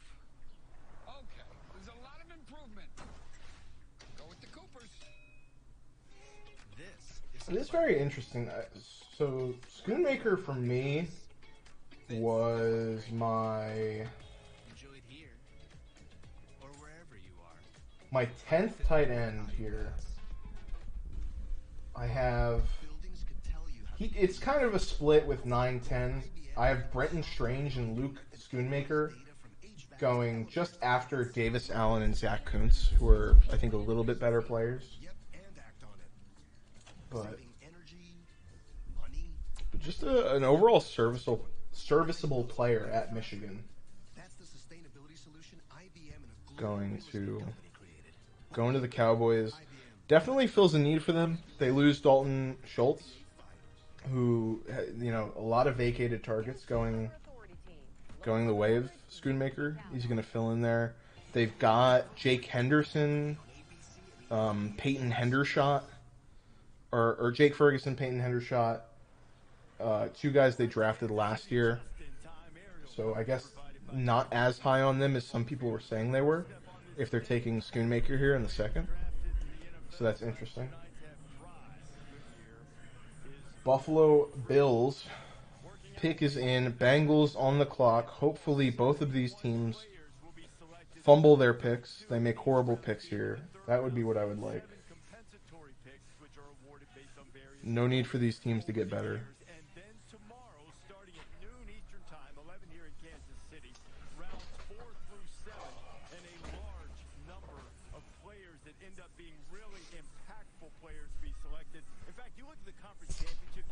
Brandon Beane said on the Pat McAfee show that their focus is solely on the draft. They're not focusing on DeAndre Hopkins at all. So that's interesting. And seemingly players they like more at receiver, possibly. Could see sneaky Jalen Hyatt pick here.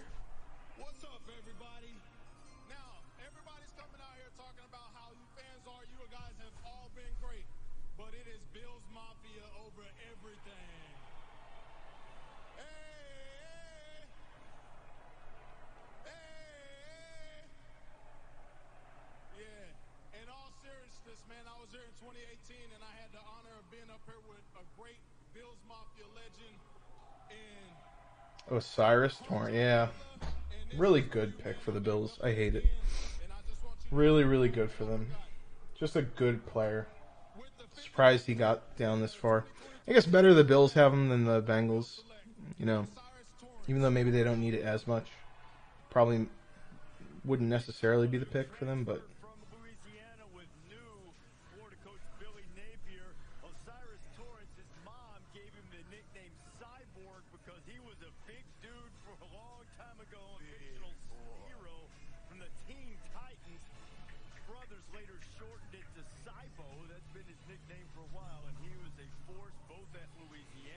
All right, let's see the Lions and the Chiefs trade is what I'm interested about. Lions trade pick 55 and 194 for pick 63, 122, 249. So if you're the Chiefs, you're not giving up a whole lot there.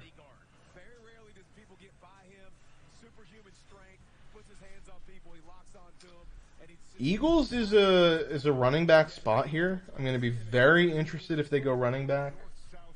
Could possibly go Devin A-Chain, kind of the next projected running back in consensus. You know, will they want a guy that small when they've already got guys like DJ Turner, cornerback out of Michigan. So they're getting all those Michigan DBs. They got Daxton Hill last year. I like DJ Turner.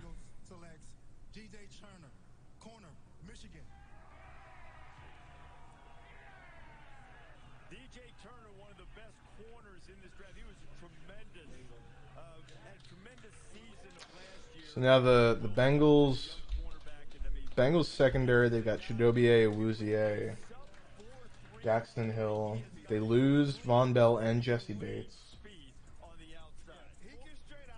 DJ Turner comes in here. Let's see, who were players left here that are a bit surprising?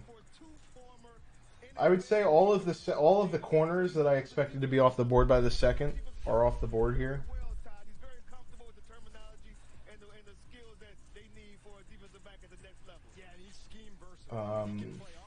Maybe Sidney Brown here. I know it's a weak safety class, but it's a guy that could go earlier. Adetomiwa Adebaware,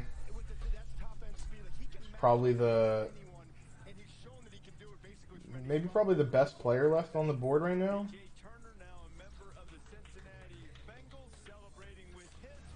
All the linebackers still haven't gone. This is a weak linebacker class. I don't like them that much. But Drew Sanders, I don't think did I miss Drew Sanders am I forgetting if he went here? I don't think he did. No, he didn't. So yeah. So no linebackers off the board. Yo, what's up? Hey, what's up, Sam? Nothing much, man. I was pretty annoyed that John Michael Schmitz went off the board like 6-7 picks before the Texans. That is unfortunate. I know that's a guy that you would have loved to have. It felt so close to go into the Texans. I think there's a chance the Texans are very much a get their guy. They've got no problem trading up. So if they really don't, but they haven't traded up at all yet, which is honestly surprising to me. If they did really want John Michael Schmitz, maybe they would have gone up for him a little bit earlier. I think they would have gone up for him. Honestly, I think you probably like have to know. Getting Whippler. Honestly, Whippler's not bad. Whippler is a good player, and he's Stroud's center, so you've already got chemistry. Yeah. All right. In center quarterback chemistry, that's kind of I was also surprised Osiris Torrance just went off the board. That is interesting. I think these were players that me and you both thought would go earlier. Sam, we got to talk about this. All right. What are we talking about? We're talking about Zach Charbonnet. Oh yeah. What a disgusting pick. I mean, I think that's really good for the Seahawks from an NFL perspective because just look at what they've experienced as far as a team from the running back position. I mean, they've had so much difficulty with injuries. So they clearly want depth. They're invested in getting depth. They didn't really have anybody there except Kenneth Walker, but it's pretty terrible for fantasy, honestly. I mean, they're Kenneth Walker is kind of what you would hope Zach Charbonnet could become, honestly. Yeah. They're very similar players. They're not even really one will play one role, the other will play a different role.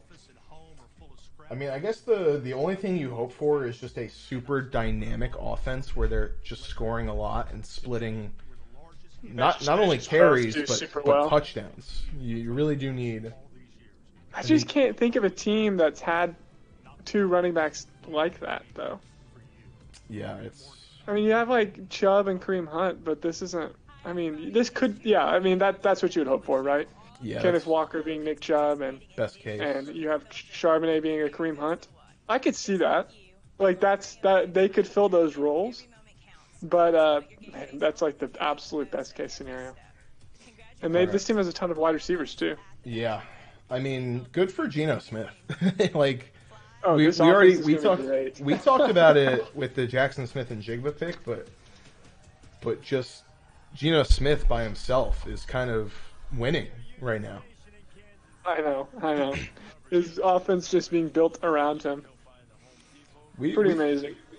We've gotten a fair amount of skill players here in the second, so this has not been a boring round for.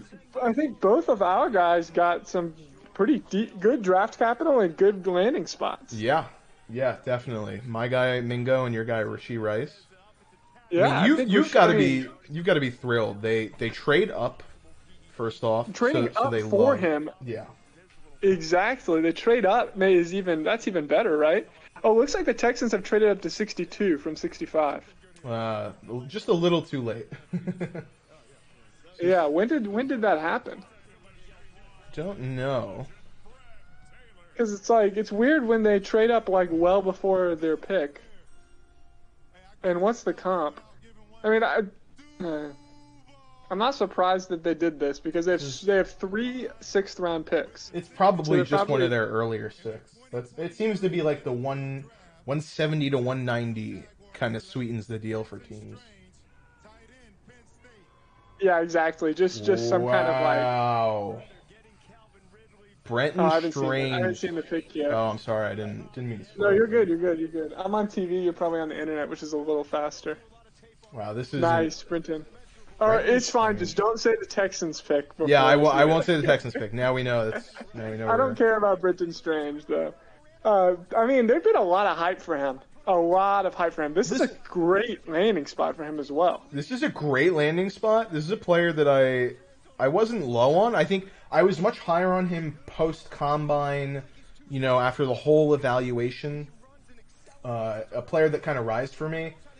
I think this is definitely a guy who's going to go up on my rankings now, ahead of guys like Zach Kuntz, ahead of Davis Allen. I like this more than Luke Schoonmaker. I think I do too, honestly. But so yeah, it's interesting. It's a very good spot. Texans pick is in. So I gotta know what this compensation is. I'll wait until after the pick to look at Twitter though. I will look at Twitter here for you. Let me do my Brenton Strange tweet first. Yeah. This is a great spot for Brenton Strange. I love this. Okay, we got 8 picks remaining. We had 10 picks coming in. Oh, here it is. Texans traded up to 62, so there's somebody we wanted to jump Denver and Chicago for. Interesting. I think I know who you. I mean, I want this to be Luke Whippler or Marvin Mims. This is. Oh, Brian Cushing. Texans legend. I know who you traded ahead of for this pick. Scruggs. Okay, that's fine. Yeah. I would have preferred Whippler, but if they really like Juice, I'll take it. I think Juice Scruggs is a really good player. I do too. I think he's an underrated center in this class. Yeah. And it's at least we got a center. I just wanted to spend high capital on a center. So. And he can play guard too. He's versatile. That's true. This was definitely jumping the Bears, in my opinion. I think this was a Bears pick through and through. Yeah, because the Bears need line. Bears need line. This seems like a player that they would have liked. Yeah. I don't hate it. I would have preferred Whippler, especially because of the connection. But honestly, I mean, in the 3rd round, I really don't think Scruggs and Whippler are that far apart. I like it. I like this. I know a lot of I haven't been as high in Juice, but I'll be honest. I mean, I don't know center evaluations at all. I didn't evaluate the center class, and a lot of people on my timeline, Texans fans really wanted Juice, they over Whippler. So Did the Broncos? A lot of people I've seen have been very happy, or really wanted this to be the pick. So. The Broncos have traded. Honestly, just happy we're not trying to roll out Scott Quessenberry next year.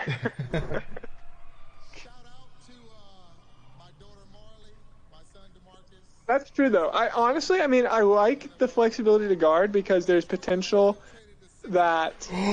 Well, okay, I haven't seen it. No, I'm not saying it. There's potential that. Okay, wait, I'm going to see what you say. Oh my god. Oh my god. It's going to be Tank Bigsby. Marvin Mims! Marvin Mims, baby! Wow. Both my guys in round 2. Wow. Once again, well, this is round 3 Sam. now, but well, no, Marvin Mims is round 2. yeah.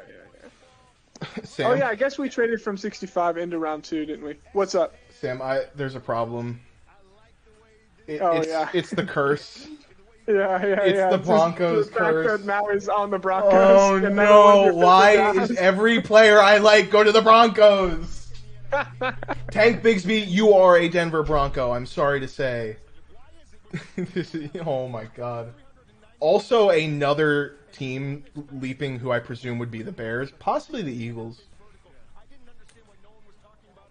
Wow. I mean, I love Marvin Mims so much. This is a good spot. You know, it would be even better. It would be so much more sweet if they traded one of their receivers, which is possible. But yeah, I mean, I do think Mims provides something that Judy and Sutton don't provide, though. So, I mean, I think they could definitely roll out a room of these 3 guys. I think, really, he's kind of filling the KJ Hamler role, and KJ Hamler's really been a bust. So. Yeah.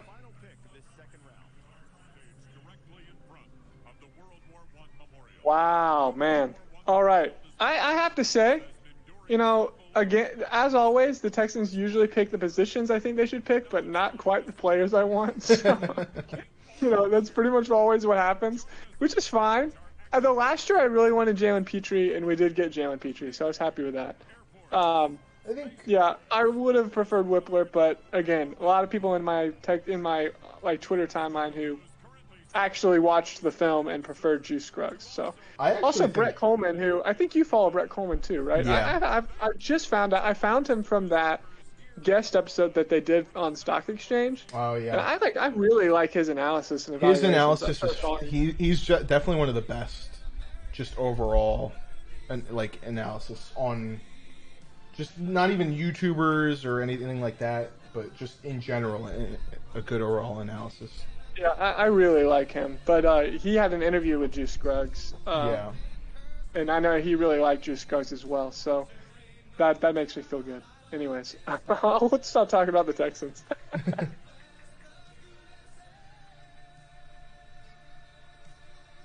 Wow, I'm juiced up for the fact that my 2 guys. From a fantasy perspective, fantastic. Oh, I don't. Is this?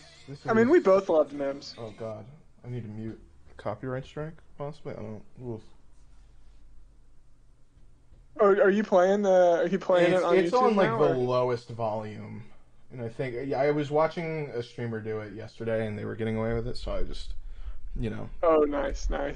Small fish, big pond. So I think I'll. Be fine. Yeah, exactly. Right. That's what I was thinking too.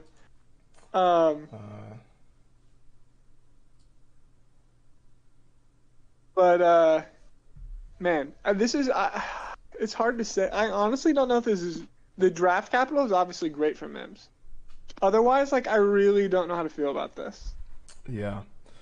Because it's a crowded wide receiver room. Russ was terrible last year. I mean, it does help. I mean, maybe this will help Russ be better. We know. I mean, what's Russ's specialty, right? The deep ball. Mims, one of the fastest receivers in the draft. So.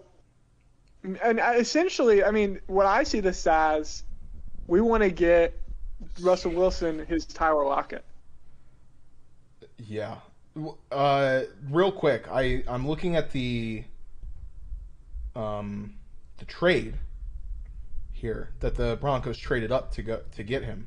Yes. Yeah. What was it? The Lions trade pick 63 and 183. For 68 and 139.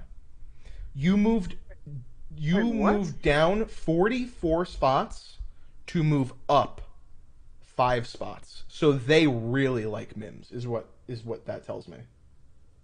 That's crazy. 139 to 183 is a big gap to move 5 spots. So that is interesting. They didn't even have a second. They didn't have anything in the 3rd round or anything. Who, the Broncos? The Broncos? The Broncos have an additional 67. They had 67 and 68. The heck is this dude? Are we done with Cole Bennett. Okay. So now some interesting players left on the board here, Sam.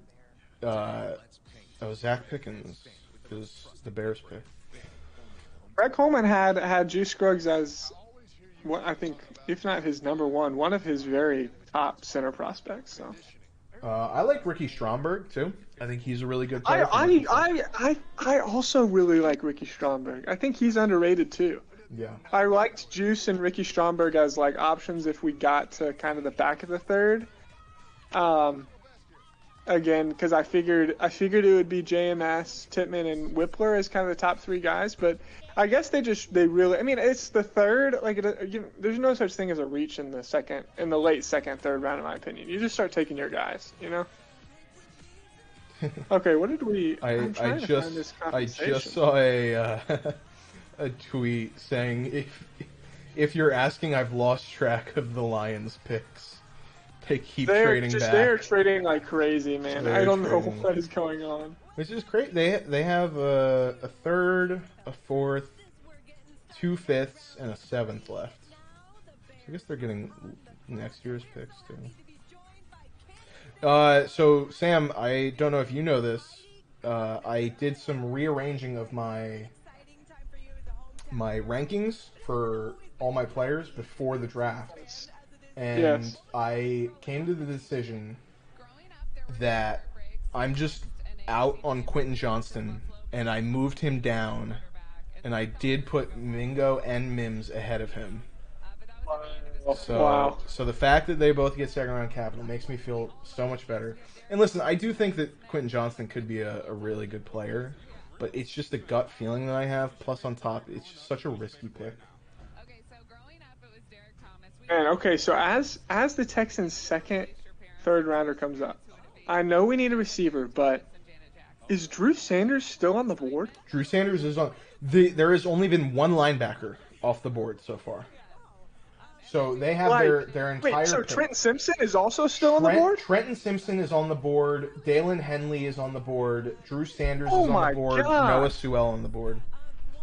So I mean, all linebackers. I know we need a receiver, but I would take linebacker of choice at 73 at this point. Receivers that are left here that you could take. It's not anybody I mean, you got Tyler Scott, but I think he could go. Josh Downs, Jalen Hyatt. Yeah, Cedric Tillman. Shoot, I forgot those guys didn't get picked. Josh Downs, Jalen Hyatt, Cedric Tillman. I forgot all those guys were still on the board. I mean, okay, so I wouldn't. I'm not the biggest Jalen Hyatt fan, but just for what this team needs, I wouldn't hate Jalen Hyatt. I will say this is definitely. I was looking. I also wanted to move Cedric Tillman ahead of Quentin Johnston, and then it was a conversation of Jalen Hyatt. I ended up keeping him at 6. Cedric Tillman's just behind him. Jalen Hyatt's at 8. This is very interesting for me. I think him not going in the second round kind of hurts for Jalen Hyatt. Yeah, it was. I mean, I think the reason I had him ranked so high was the assumption that he would get good capital. You know, Sam, with these next 2 picks, the Eagles have back-to-back. Wow. Is there a chance offensive here? Player somewhere? Do they continue their Georgia Bulldog streak and go with Darnell Washington, who's still on the board? No, or Keely Ringo. Or Keely Ringo, or both. or both. Or both. Why not both? If they get Keely Ringo, they'll have 5 defensive players from that defense. 5 defensive players from Georgia defense. And they need a corner. They need a corner. They could use a corner. Because, I mean, they're not Darius Slay and Bradbury are not both coming back. Keely Ringo is going to be a Raven. You think so? Are you hoping? I saw Stevenson's off the board. No, not really. I think that's a guy that they'll probably... I honestly have no clue who our pick could be, should be. I would kind of lose my mind if Cedric Tillman goes to the Ravens. I know we don't need it, but I just like Cedric Tillman. At this point, you already have... But there's no real good corners left. Like, There's Keely Ringo, Clark Phillips. I don't want Clark Phillips, man. He's just a small slot corner. Jacorian Bennett is a guy I like from Maryland, but you might be able to get him in the 4th. Oh yeah, Bennett. Did he not? I think he already went off. Jacorian Bennett? No, you're thinking of Jartavius Martin, the Illinois safety. Oh yeah, you're right. You're right. They have similar names. Yeah. Hooker's still on the board. I didn't even think about. I forgot about him. All right, so offensive players that are left here: Hendon Hooker, Darnell Washington, Tucker Kraft, Josh Downs, Cedric Tillman, Jalen Hyatt, Nathaniel Dell. I'm happy to see the NFL isn't making the same mistake with Tank Dell as they did with Tutu Atwell. So Tank Dell had a lot of visits with the Texans. Now I think it's probably because he went to Houston. But I'm very concerned that we might pick Tank Dell. I really don't want us to pick Tank Dell. Let's see. Your guy Xavier Hutchinson. Yeah, I don't love him to the Texans. I'd love him to get a good landing spot though. Tyler Scott still on the board. Tyler Scott could be Tyler Scott. I would like the receivers I would like here. I don't think I would like Downs because I really like. Honestly, at this point, if we're not going to get JSN, I want to leave Mechie in the slot. Mm-hmm. So I would prefer Scott, who can play outside, or Hyatt, which is basically speed. I would want speed at this point. So I would want Hyatt or Tyler Scott. Yep. I like Tyler Scott more than Jalen Hyatt, honestly, but I don't have him ranked that high because I thought Hyatt would get better capital. But just straight up, not thinking about potential capital, I would prefer. Eagles take offensive tackle Tyler Steen from Alabama. Ooh. Player I like. Ooh, there we go. Sidney Brown is the first true safety off the board. Oh, did they just pick back? They just made both picks? Yeah. I like Sidney Brown. I think Sidney Brown's a good player. This is a really weak safety class. I think he's a pretty good one. Yeah.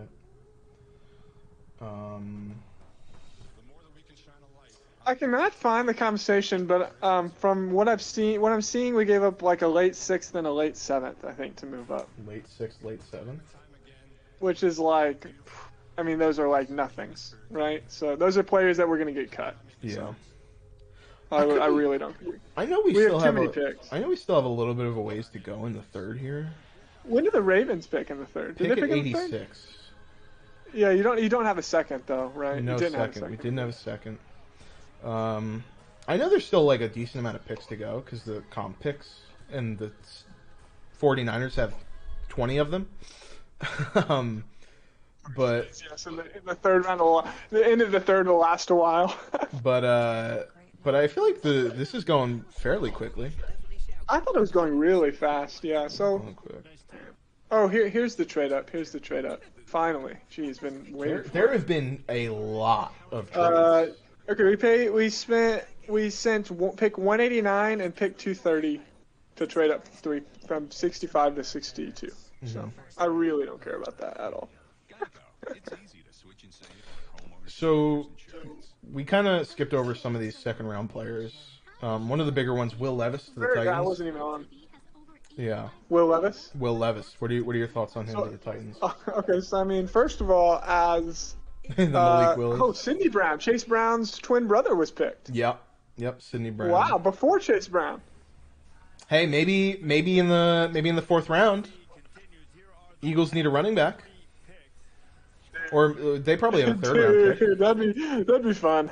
That would be so cool. Just a fun story. That'd be so fun. They do not have a 3rd. They don't have a 3rd. I think they traded their 3rd with the Cardinals for the tampering. Eagles?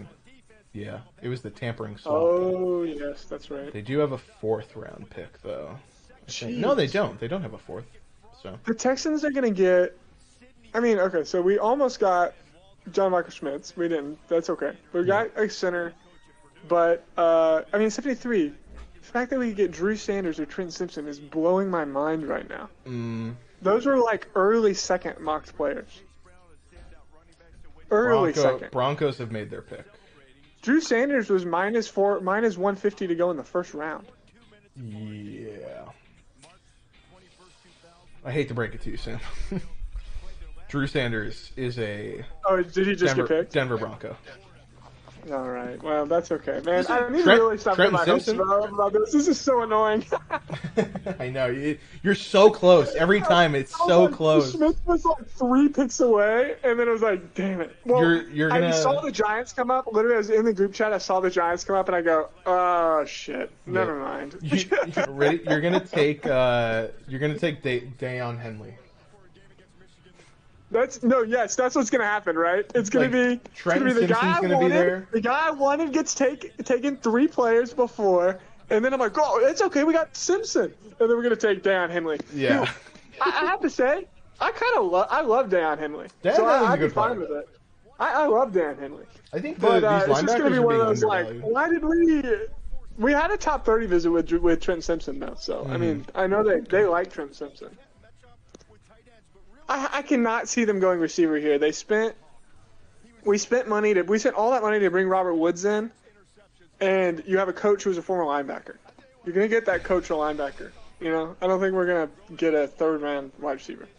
We have 2 fourths because we picked up an extra 4th in the trade up to number 3. Well, you know, because we basically traded back from the 24th third to a 4th. Wow. Oh. Marvin Mims and Drew Sanders, kind of a low-key great draft. Low-key? I mean, just really good so far from them. That's solid. Listen, when you don't have any second-round picks and you get Marvin Mims and Drew Sanders, that's amazing. And Those are no like, first, no second. They're great players. Drew Sanders is like a potential. Anyways, all right. You asked me about Will Levis. I'll say first of all, I love it because I don't think he's going to be very good. So I love that he's going to be on the Titans, a division rival. So, for fantasy, I mean, he's basically Ryan Tannehill, right? Yeah, I'm worried. Best case, he's Ryan Tannehill. So I'm very worried because we saw going from 2 seasons ago to last season the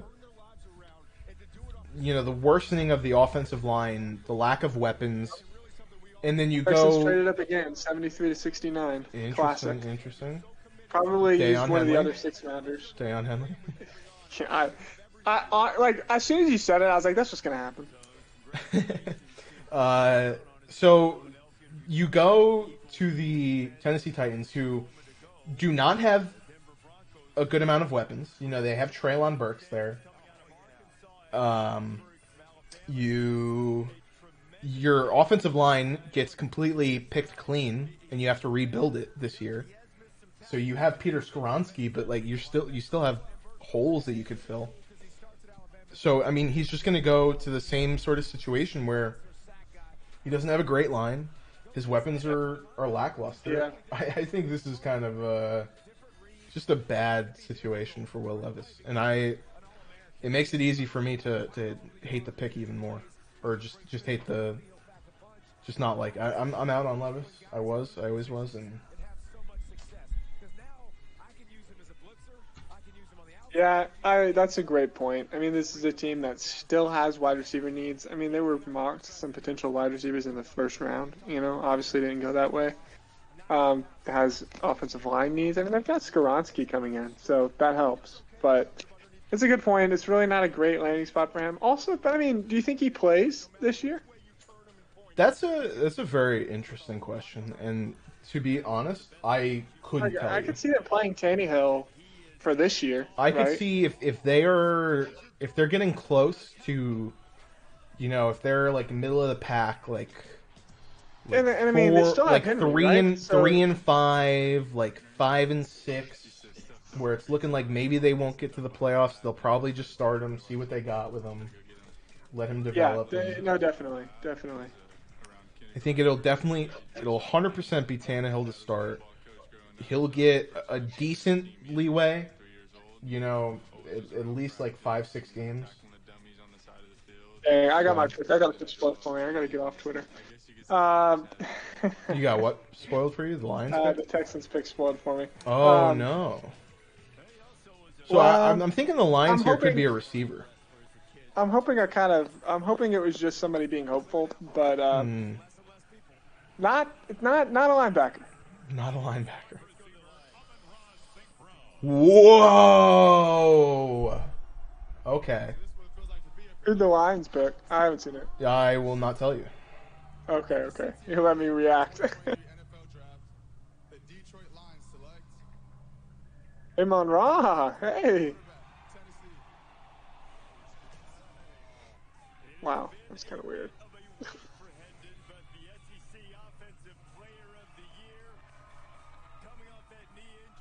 Oh, hey. I mean, yeah, why not? Could be worse spots here. Why not? I mean, they need a quarterback at some point. Jared Goff is going to play the entire year. Is that Hendon Hooker's twin or just his little brother that looks exactly like him? I don't know. That's funny. That's a good point. Listen, everyone needs to stay clear. No ass slaps. You're on national television. All right, so if the Texans pick is who I think I saw on Twitter, you're gonna laugh. Interesting. I'm not sure how to feel about it, but hey, some people love this guy. I don't quite see it, but I'm sure as a Texans fan, I'm gonna change my mind and decide that I love this guy. Maybe Trenton Simpson will fall to the fourth. Okay, I mean, you still haven't seen the pick, so unless people I know got it leaked, I don't know how people on Twitter were already knowing it. You said the pick was leaked to you before Hendon Hooker was even announced. So. Yeah, I mean, I guess some people on Twitter are leaking picks all the time, Yeah. I was just trying to find the compensation for this trade up. The Texans trade up 69. I can find it for you. Well, I'll probably end up getting You're going to find out who they picked then. No, I'll find it in a second, because there's a guy who I follow who posts the trade value calculator after all our trades, so I'll see it once he posts it. Uh-oh. Yeah, did you see who it is? I saw a red jersey. Yeah. So, Yeah. I think... I told you they had a lot of... I told you they had a lot of visits with him. It's Tank Dell. Oh, no, Sam. Oh. The stock exchange guys loved him. Yeah. They do. I mean, I don't see, I'm confused by the size speed combination, right? But so just from a physical perspective, I mean, it's. But what he did on the field was impressive. But yeah, I mean, the combine situation is concerning. What was the percentage of snaps he played? Let me go to PFF real quick. I want to know what the percentage of snaps he played. I mean, with Jalen Hyatt still on the board, I'm really? I think teams don't believe Jalen Hyatt's good. Yeah, I think that's being. I think they just think it's all. I think they believe it's all scheme. All right. Yep, there it is. It's official. But Josh Downs. I mean, I would rather have Josh Downs if we're going to take a small guy. That's what I'm saying. It's a little surprising that Josh Downs. Oh my God. It's surprising that Josh Downs is falling here, to me. That's kind of he wasn't I wasn't crazy high on him. I know you liked him a lot better than I did. I just thought he was a solid player. There it is. Nathaniel Dell. What's that? When did the Ravens pick? You said 86, so 16 picks. So listen, if you're gonna bounce, that's fine. Yeah, I'm gonna eat some dinner in a second, but yeah, I'll jump off in a second. But let's see. Okay, Tank Dell. All right, Tank Dell played. Let's see, what percentage of his trends analytics? Does this not tell me his I mean, Tank Dell is somebody that what you see on the field is, I mean, it's absolutely electric. He looks incredible on the field. But he had 388 snaps outside of or in the slot, 190 out wide. yes, I mean, I guess you could play Mechie out wide and put him in the slot. I think that's probably better than. I mean, I think Mechie can definitely play outside. Yeah, I agree. I think that's definitely what you're probably going to. And he played in the slot at Alabama, but Alabama's wide receiver rooms are stacked, you know. Yeah, that was Jamison Williams was ahead of him too. There, so. Right, exactly. Yeah, I mean. I need to tweet out my Nathaniel tweet.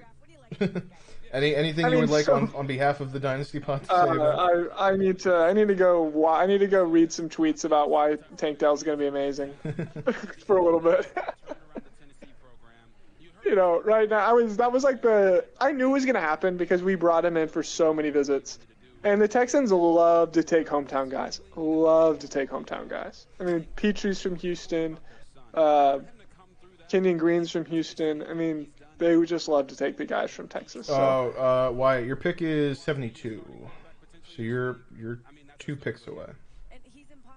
Oh, did Wyatt jump in? Wyatt, yeah. Wyatt's in the chat. Oh, I see. Wyatt's here in the chat.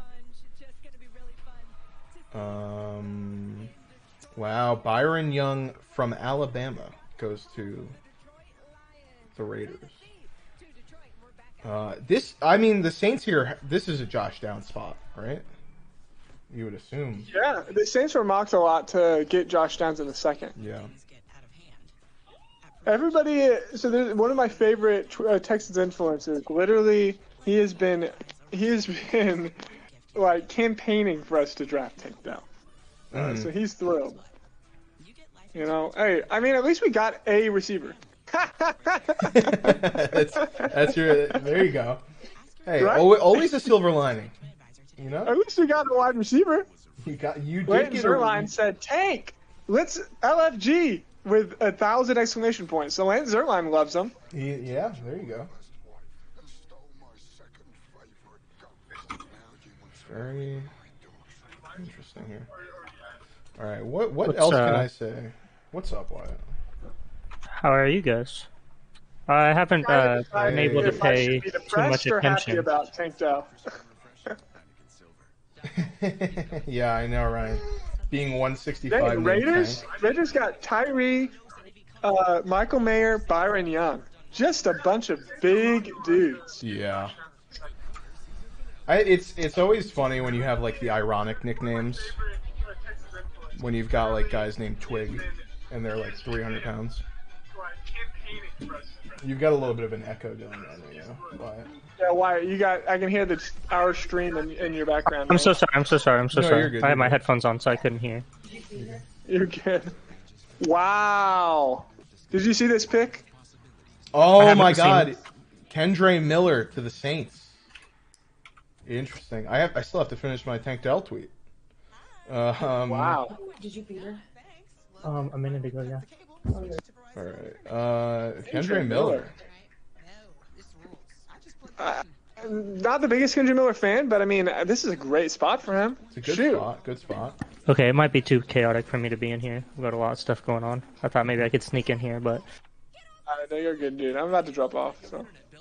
Who is what running backs are available here for the Cardinals? Running backs, you have Devon Achane, Israel Abanikanda, Tank Bigsby, Roshan Johnson. Still there.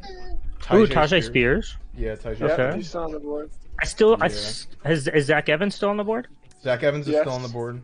Okay, I wouldn't be. My opinion is I'm hoping for a Zach Evans here.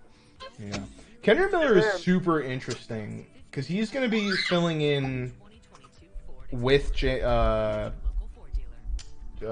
Williams during the Alvin Kamara suspension.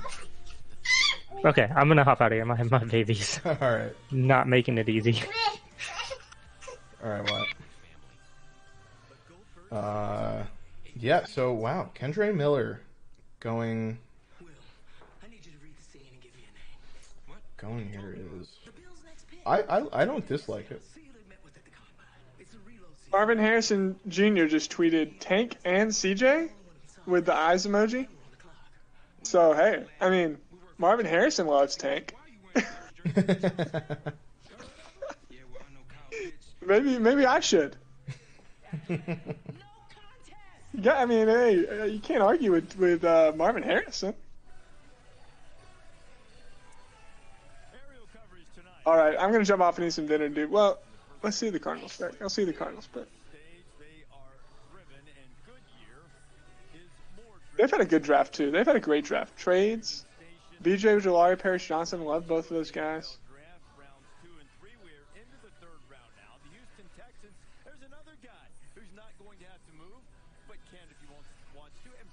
Tank Dell, I mean, I think what you're hoping with Tank Dell is that this is a guy who, you know, it's like this is just a smaller NFL, right? You know, corners are getting smaller, receivers are getting smaller because it's just all speed, right? And he was slower than expected, but everywhere he's been basically unguardable. So, I mean, he has the kind of shiftiness versus like straight line speed, you know? So if he plays in the slot, you don't necessarily need to be fast to play in the slot, right? You just need kind of shiftiness. So yeah. And Mechie has speed, so Mechie could definitely play outside, I think. And then you've got Woods. I think the big reason we got Woods is because you can't guarantee what you have in Mechie, right? Because of the recovery. So Woods is kind of there as like a backup. I think Woods is really just like a mentor in a way. I agree. Mentor, and if Mechie can't play, you know. Yeah. I'm looking at for the Matt Harmon's reception perception for Tank Dell. I mean, almost every single route is green. Oh, So, I think the Giants traded the pick here. I really wish I could see from Cleveland via Houston via the Rams. So the Rams traded. Giants went up from 77 to 73, jumping over the Patriots, Falcons, and Browns. This is definitely a receiver. So it'll be interesting to see who they take at receiver here. Who we have in the voice chat, it is me and Sam. Brendan and Sam, your podcast co-hosts.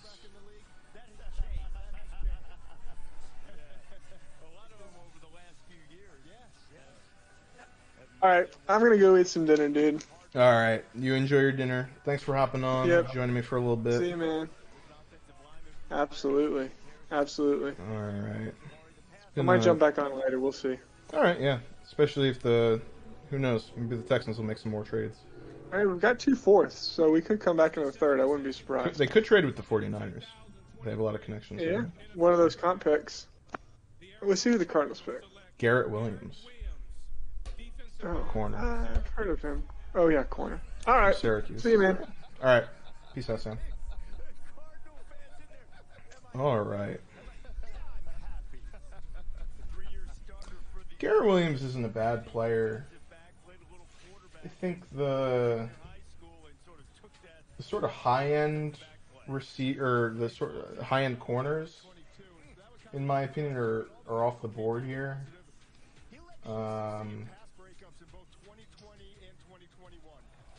Let's see, who do I have left? Jacorian Bennett is my highest player left. I have him just ahead of Keely Ringo. But you've got Clark Phillips, Caillou Blue Kelly is a guy I like, Eli Ricks, Riley Moss, Jalen Jones, Darius Rush are all guys that are left. So good depth, no real like stud players. Wow, receivers are really falling here now. That's crazy. Wow. Yeah.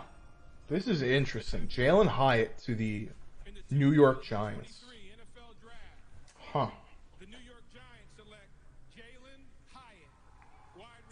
This is definitely a different player. They have a lot of slot guys and they need a vertical deep threat.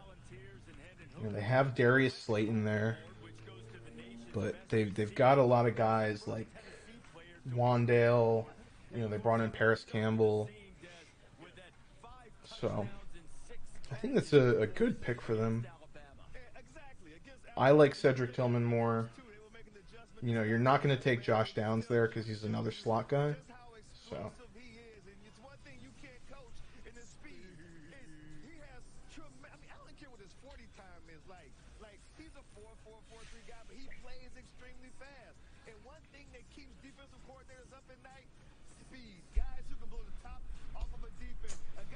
All right.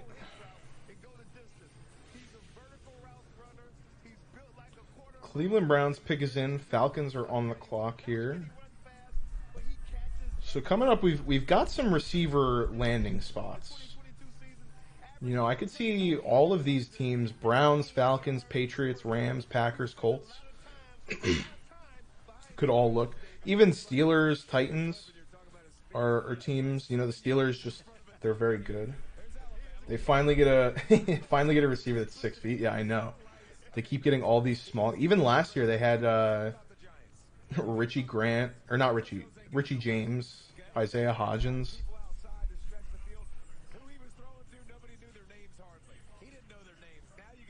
So you get just a good player. I'm curious that he slipped to 73 for seemingly a reason. I don't know. Yeah, Reese, you know Daniel Jones is a happy man tonight, but in a day when it's all about star players, don't be surprised if Jalen Hyatt finds a way to make it all. Wow. There we go.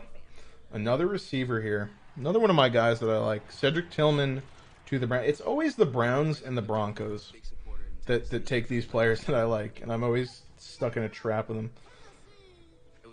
Well, I think it's officially the end of Donovan Peoples-Jones' season. We can call it there. This is going to be Cedric Tillman's role.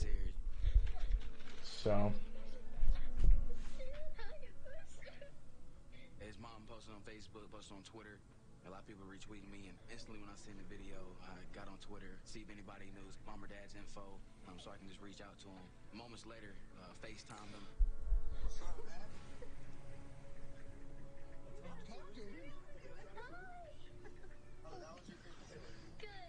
Just want to give him something special on Christmas Day, and so, got him a little Bose headphones, and I invited him to my kids' camp that I have going on in June.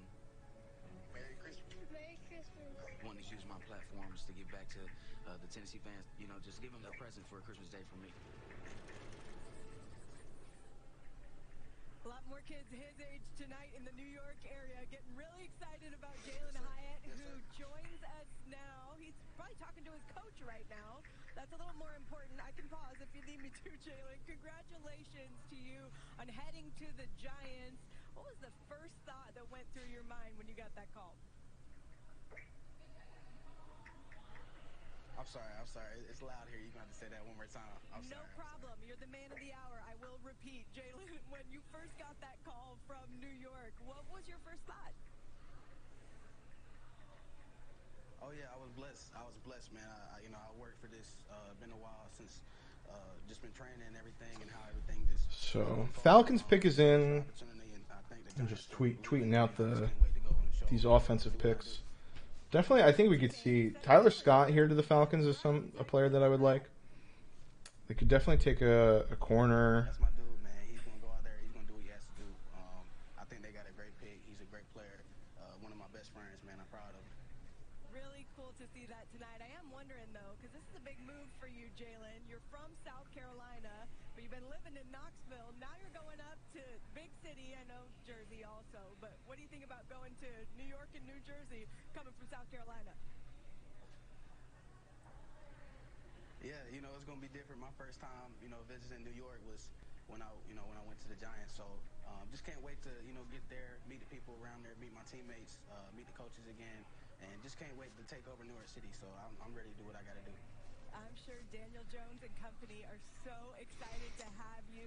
Love I mean, the Giants they've got Hyatt, they've got Wan'Dale Robinson. They've got Darius Slayton. They got Darren Waller from the Raiders. I think it's a decent overall. I think you want to figure out your situation with Saquon Barkley. Yeah, and just kind of a cool story about him. He wasn't ranked in the top 265 receivers coming out in high school. Nobody offered him. Wow. He hadn't even visited Tennessee. Hey, and then they offered him a scholarship. He took it, went to Tennessee, had 8 catches in 3 seasons, and then all of a sudden you could tell, kept working, kept grinding. He got a new head coach, got a new system. Big physical body, will go up and body people. He's not the burner that's going to run down a bunch of folks. All right.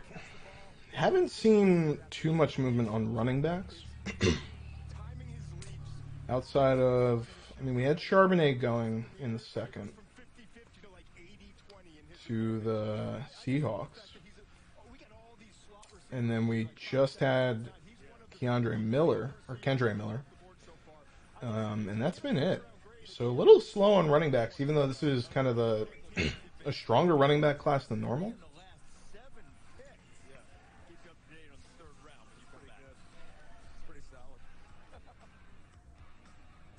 I would be happy if the Ravens took a running back in the 3rd round.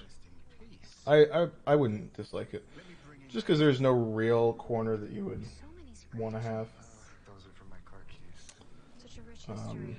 I mean, I love Tank Bigsby, so if we get Tank Bigsby or Israel Abanikanda, that'd be great. But there's some good receivers. Everyone gets a free new Samsung Galaxy S23 with the Galaxy phone trade-in. Any year, any condition. What are some interesting picks coming up? Dolphins pick is coming up, and I thought they could have taken Charbonnet with their 2nd round pick, so they could definitely take a running back here with their 3rd. They've got Raheem Mostert. They've got blanking on the names. Jeff Wilson, Myles Gaskin, Salvin Ahmed. So you really need a clear one there. Because they've got some rotational players. But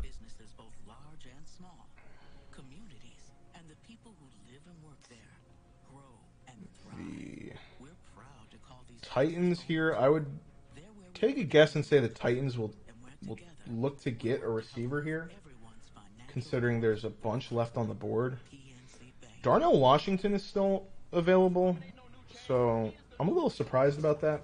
I thought he would be gone by now, but most likely, I couldn't imagine him falling out of the 3rd round into day 3. You're spending all your time on a quest for a new job, but you'd rather be on a quest for dragons. I'm curious if we get any more quarterbacks here in the 3rd. Probably not, but I could see at the very end that maybe we'll get a quarterback. Job searching and socializing. Indeed has thousands of employers ready to search for you. I mean, who are teams? The Colts don't really have a slot guy. Unless I'm forgetting someone, but they have Michael Pittman. They have Alec Pierce. They've got some tight ends. Josh Downs would be a good fit for them here. Okay. Well, we have the next 2 picks. Zach Harrison and Marte Mapu. Marte Mapu is a good player. I think this is a good pick for the Patriots.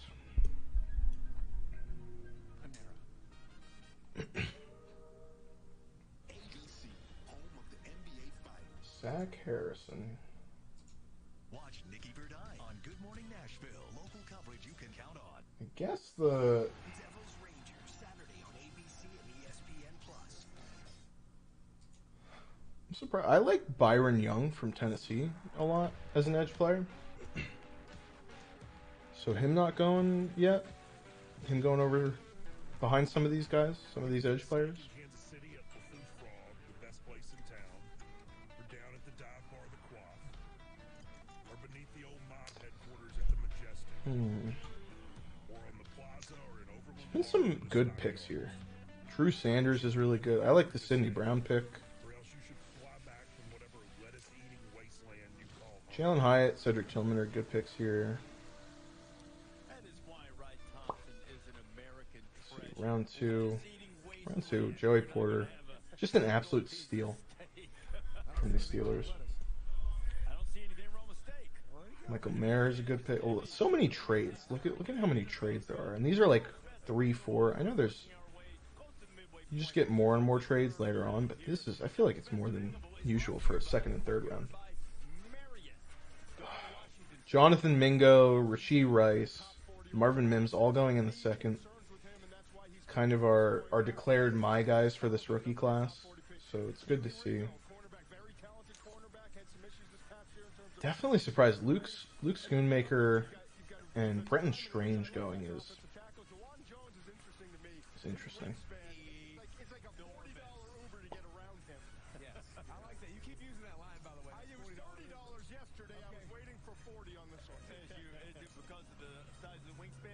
There it is. Byron Young, Tennessee. Just talking about him. He goes off the board. Very good pick for the Rams. Who did they took? Did they take Cody? No, Steve Avila is who they took in the second. Which I like that. It's a for their draft spots and their positions. They've got some good players here. That offensive line was bad last year, and they need some young players on edge.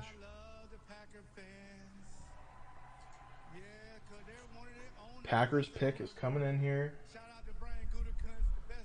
Darnell Washington's still available for them. Wow, Tucker Kraft going to the Packers. Wait. Tucker Kraft to the Packers. Luke Musgrave and Tucker Kraft. Ugh.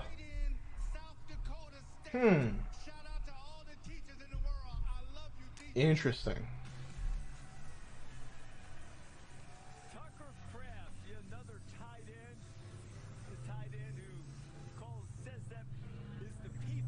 I don't like this for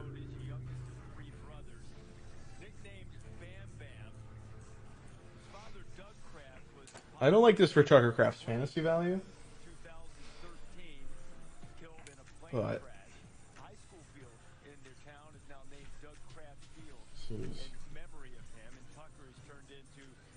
Colts pick is in already. Pittsburgh Steelers on the board.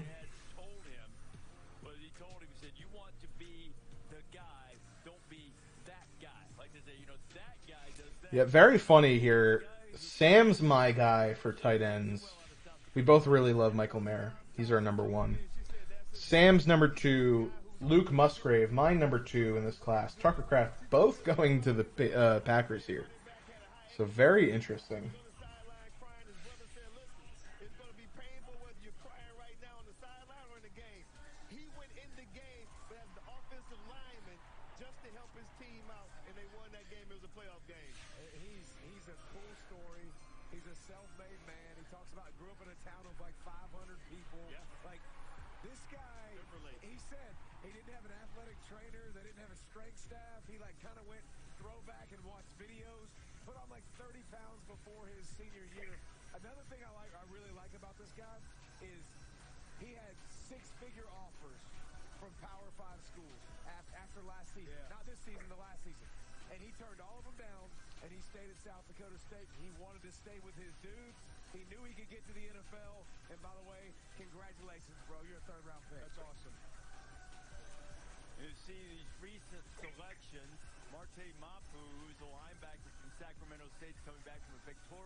There it is. Josh Downs to the Colts. That's who I said. I think that was a good pick for them.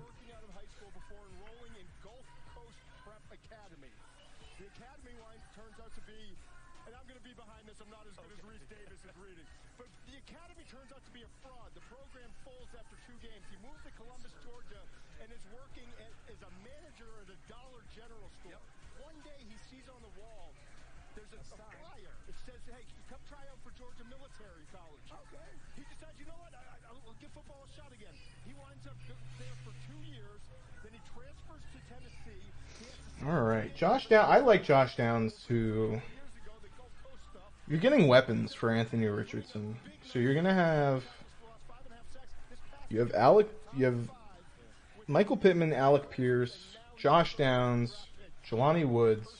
That's a good group of weapons. It's not crazy, but it's a solid group. So I like that for the Colts. Colts are doing good here. Who did they took in the second round? Was this a corner? Did they take Julius Brents? Am I imagining that? No, they did take Julius Brents. And they had no other picks.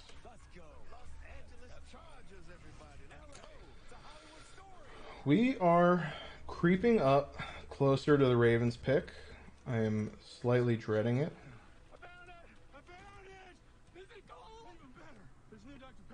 Six more picks.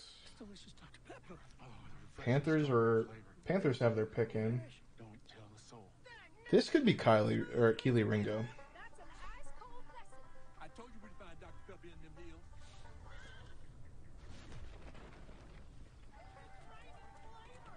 Try new Dr. Pepper strawberries and cream. I'm at this week, Joy, telling people that Geico has been offering savings for over 85 years. That's longer than the Buffalo Wing's been around. Dozen wings. And did you know that Geico offers motorcycle insurance? Oh, my lips are burning. No, my lips are actually burning. Geico. Over 85 years of savings and service. See how much you could save at geico.com. It's too hot. Oh, this is too hot, mate.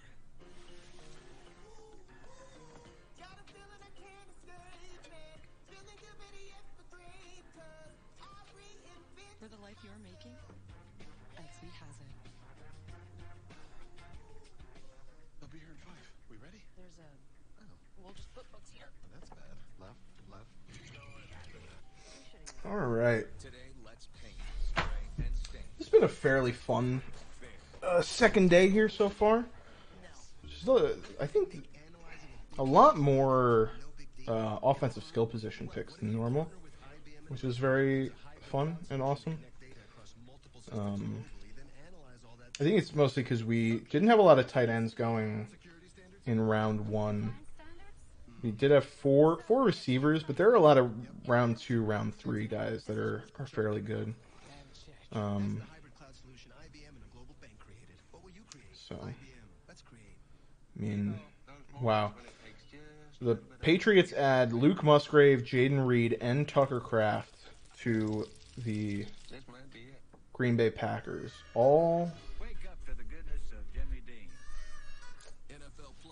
Also, Jordan Love can have a shot. At least they're giving him weapons. I like the fact that they're not going with their normal route. They had Aaron Rodgers. They said that Aaron Rodgers can make most weapons work, so they would always draft him later. They're going out. They're getting players, trying to surround Jalen Hyatt. Trying to surround Jordan Love.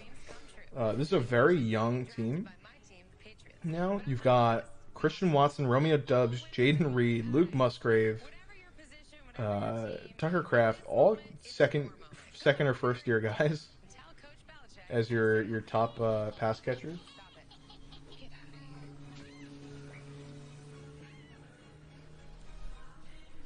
We continue in the third round from Kansas City. NFL draft aerial coverage is provided by Goodyear. DJ Johnson? Is this the first player I don't... Am I just for blanking on DJ Johnson? Is this a...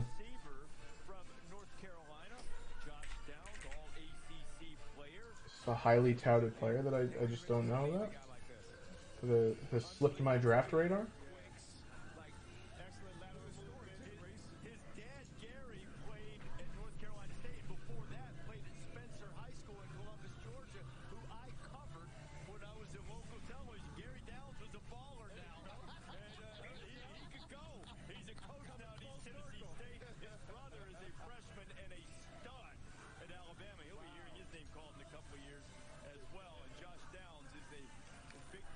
Receiver played really well with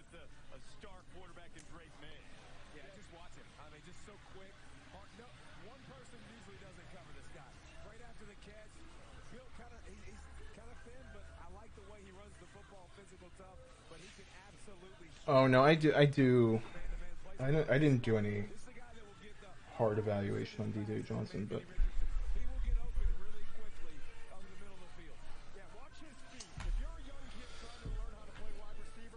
Titans.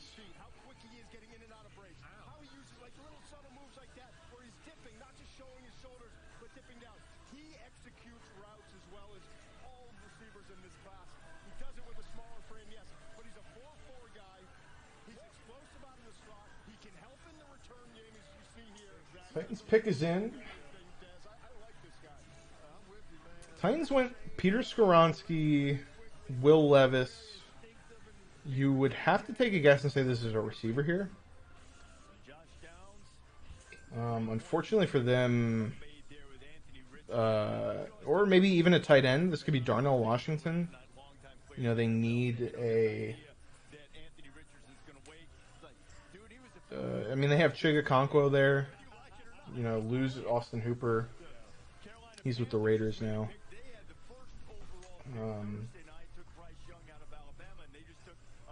CBS has Roschon Johnson here. I don't dislike that. You know, you're going to lose Derrick Henry most likely next year. You know, if there's already trade rumors, you're going to move on from him. So, Roschon Johnson is definitely one of the probably last remaining true workhorse type bodies.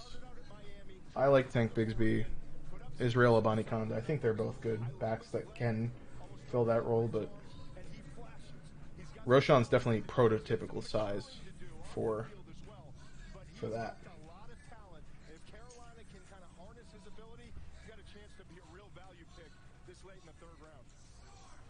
DJ Johnson, who did run into an issue, some fans stormed the field in the Oregon State game and threw a punch there, but something pretty extreme was said to him, according to the head coach. Tyjae Spears was just taken by the Panthers from Ponchatoula, Louisiana, which everybody knows is the strawberry capital of the world. He loves Reggie. Did you just talk about Tyjae Spears getting taken? I don't know what happened with Reggie. What's he doing these days? Just kidding. And here's Spears and Tulane, and then he did damage against Reggie's arm. Why are they're showing Tyjae Spears, but he hasn't been taken yet. Unless... Is this the Titans pick?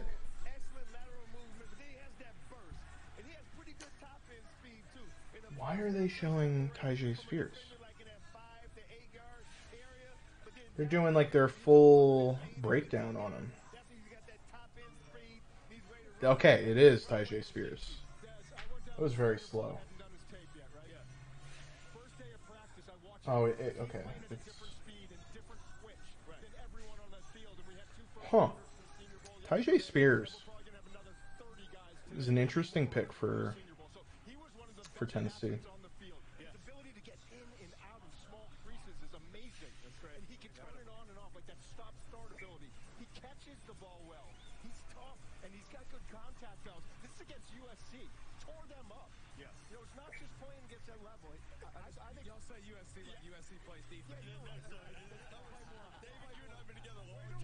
Bucks pick is in. Seattle Seahawks are on the board again, or on the clock.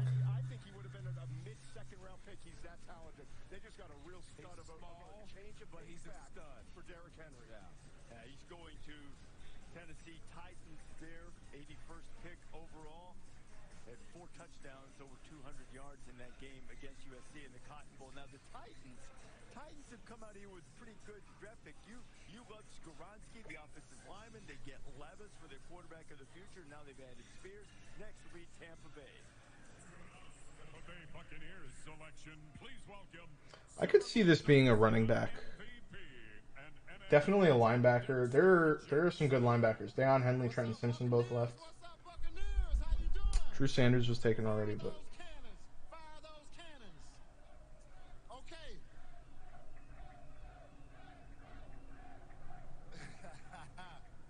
okay, with the 87 pick and a 2023 NFL draft.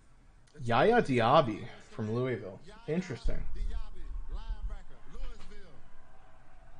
Wow, so they're focusing on rebuilding their defense, making it young, and I think that this is really just a team that's looking towards the future. They probably see the writing on the wall. They're going to roll with Baker Mayfield and look to probably try and get one of the top quarterbacks next year, and then look on at offense for most of the draft. So yeah, they went. Who did they go in the second? That's what I was just about to check. They went Kalijah Kancey in the Cody Mock. They went Cody Mock, so I like the Cody Mock pick. Kalijah Kancey in the first. Yaya Diaby here in the third. Yaya Diaby's a good player.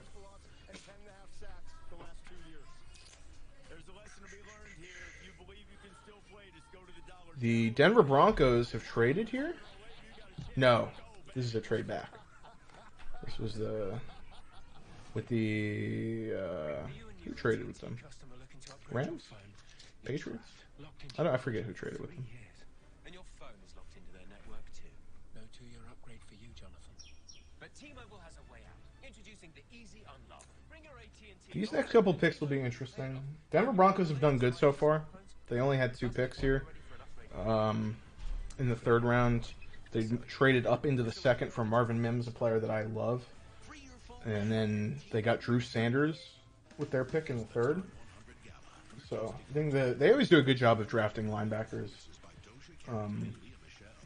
Whether that's Bradley Chubb, Baron Browning. Yeah.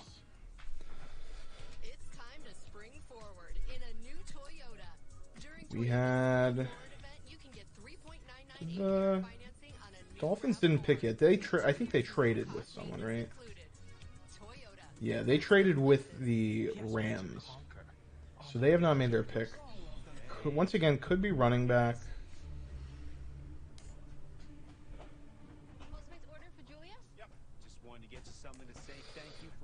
Been live for 3 hours so far. But it is definitely exciting here. We're getting close. What do we got?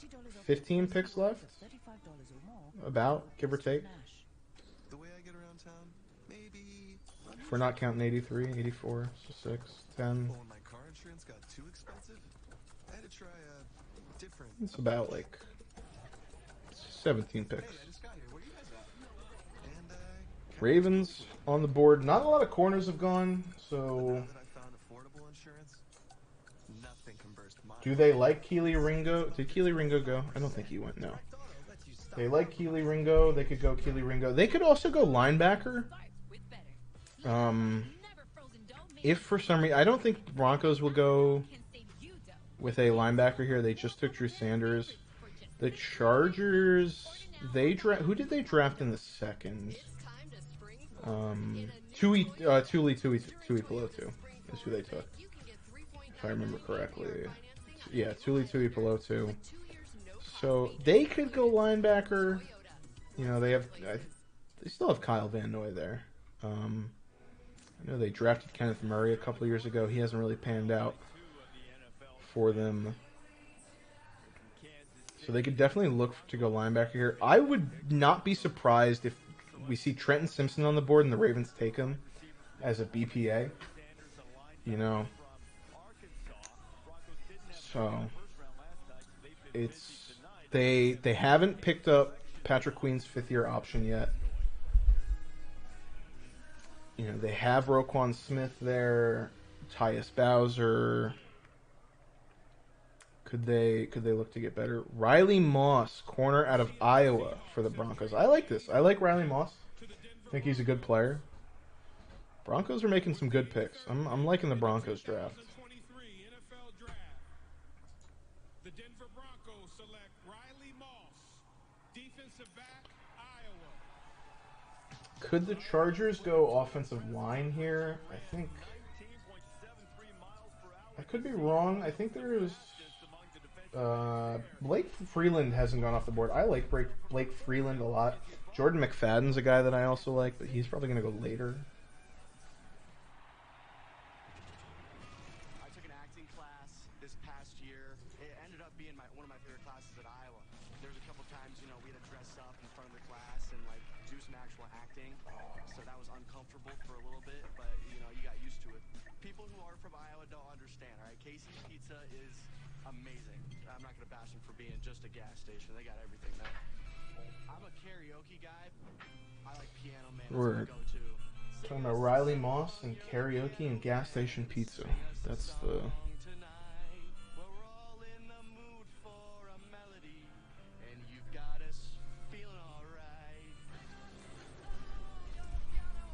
Interesting, interesting.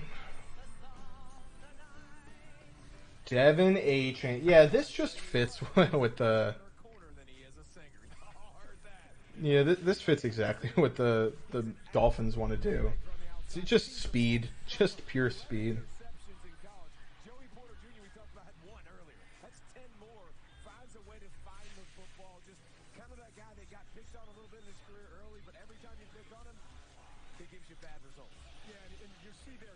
Support the run. He's kind of got that toughness to him. What I like is 33. Yeah, exactly. If you can match him up against a tight end in the slot, he matches up well against the bigger receivers down the field. He's got great instincts. Zone coverage, man coverage. He knows when to turn and look for the football. Riley Moss is just a good football player who's faster than a lot of people thought. Ran the 4.45. You talked about the Senior Bowl practice speed. Yeah. Fastest defensive back there. He shows he's got the speed. There's a little bit of tightness there. Some teams have him as a free safety. Ravens are on the clock. Let's go. The Miami Dolphins just made a pick. You know, the Miami Dolphins have a philosophy on offense. Yeah. They want dudes that can run.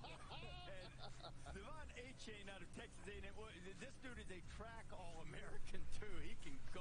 Oh, A-Chain can just flat out fly. Now, he's not going to be the biggest guy on the field, but I tell you. I mean, how are you going to catch...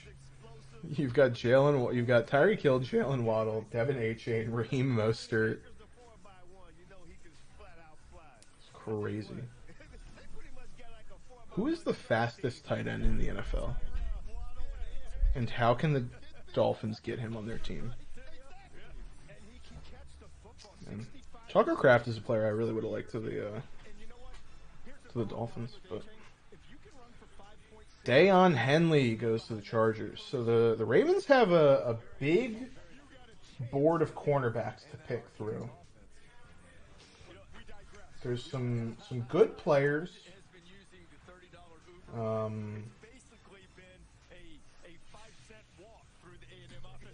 Chandler Savala is here. They could go. They need left guard. Andrew Voorhees, possibly. I like Andrew Voorhees, but it's just unfortunate he got hurt at the combine.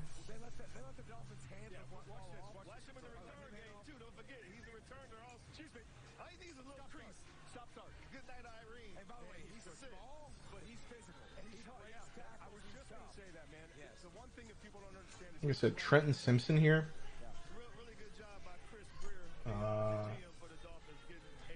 see. Players I would be happy with. I'd be over the moon if they drafted a Bonnie Conda or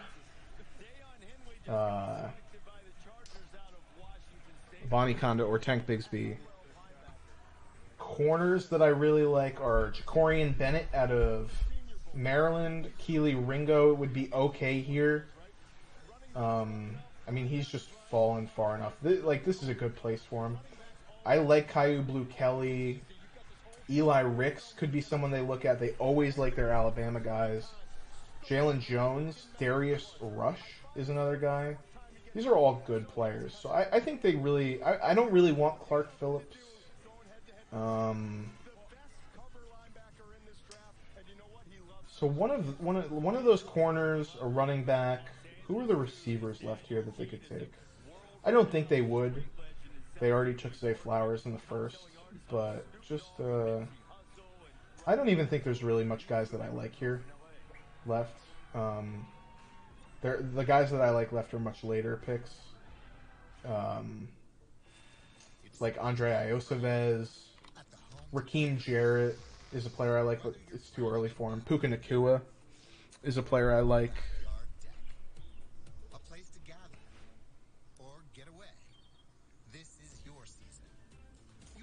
So this could be interesting. Okay, Baltimore's pick is in. I don't want. I want to react to it live, so I'm gonna not look at the pick is in until they make their pick officially. So I will avert my gaze.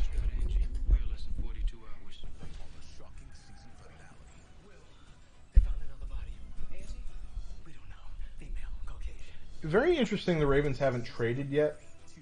You know, this is a team that I would have assumed they would have wanted to get more picks. So I'm just gonna move that there, so that way I can't see it. I'll slide it up here so we can look at some of the earlier picks. Find new roads. It's Chevy truck season. Get 0% financing plus make no monthly payments for 90 days on all 2023 Silverado 1500 pickups, or get $2,250 total cash allowance on a 2023 Silverado with a turbo hybrid engine. Find new roads at your local Chevy dealer.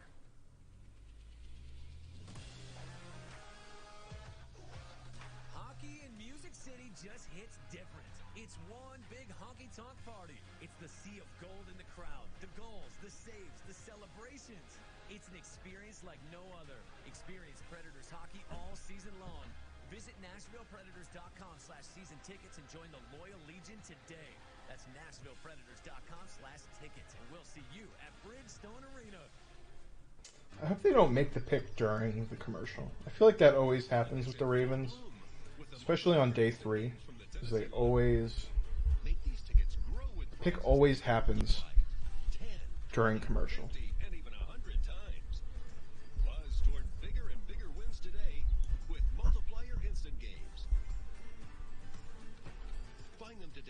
Tennessee Lottery retailer. Only from the Tennessee Lottery. Game-changing fun.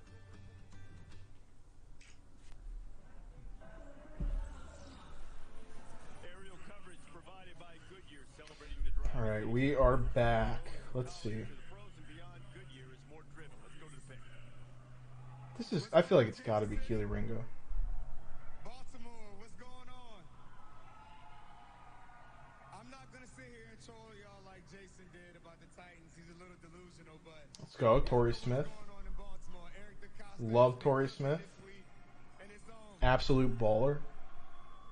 With the 86th pick in the 2023 NFL Draft, the Baltimore Ravens select Trenton Simpson, linebacker. Yeah, just best player available.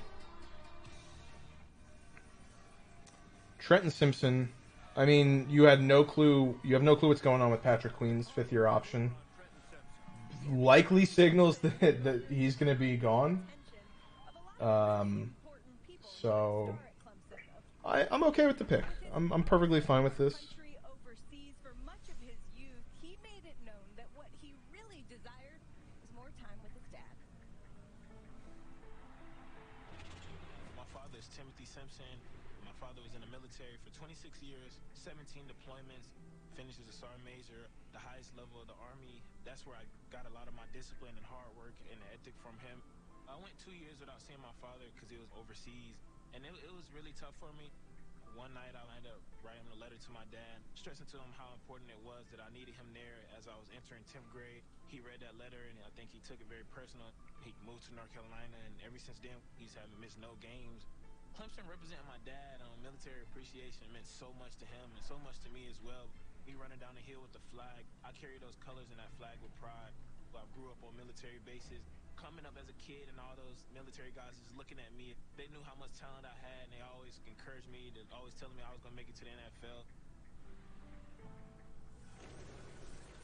On he and his dad. All right, Robert, this is a guy who can do it all. Ooh, 49ers are trading up. Finally trading. They've got their 3 picks here, so they're trading.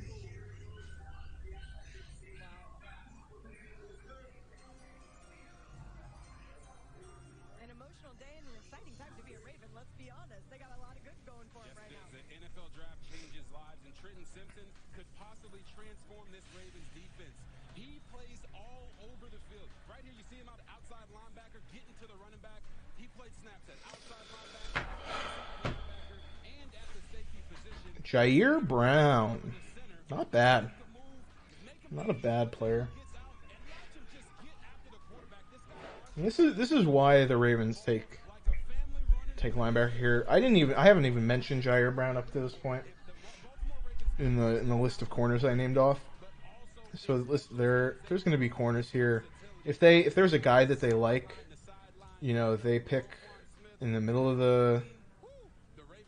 they pick 124. So there's going to be a guy there, you know.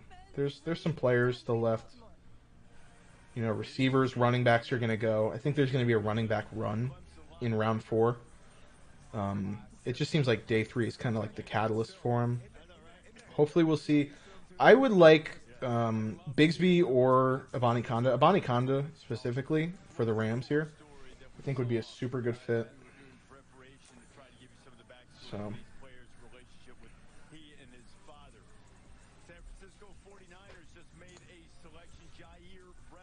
Got.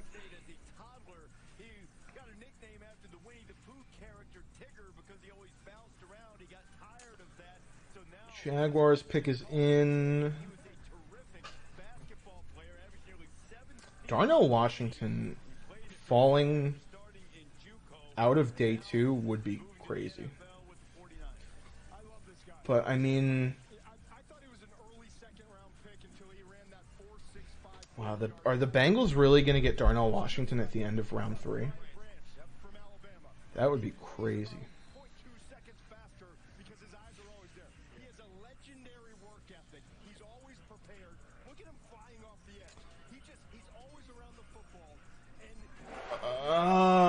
Tank Bigsby off the board.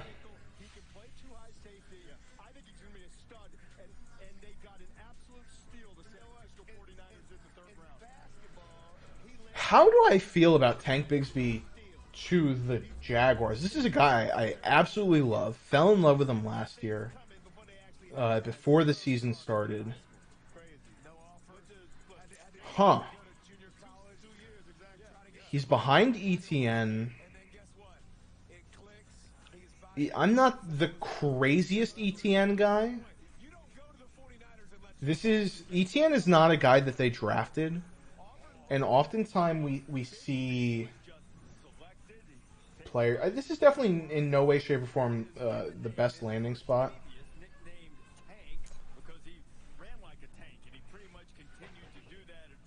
It's a very interesting pick here. I'm trying to think if I'm forgetting. I don't think is Snoop Connor their second running back there. They traded. I feel like I'm forgetting someone that is on the Jaguars backfield.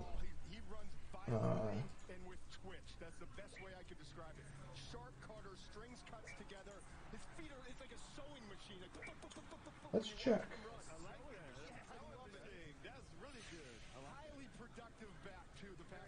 Yeah, no, they have Dearness Johnson, Jermichael Hasty, and Snoop Connor. These are all guys I don't like. So Tank Bigsby will be the 2 there, but he's also going to be the guy that this this group drafted. And I mean, it goes a long way in the NFL. I think people don't talk about it enough. And we're seeing this with DeAndre Swift currently, is when an organization doesn't draft a guy, is they just fall out of favor with them, or they get their own guys. So this is an interesting pick. I'm going to tweet this out real quick.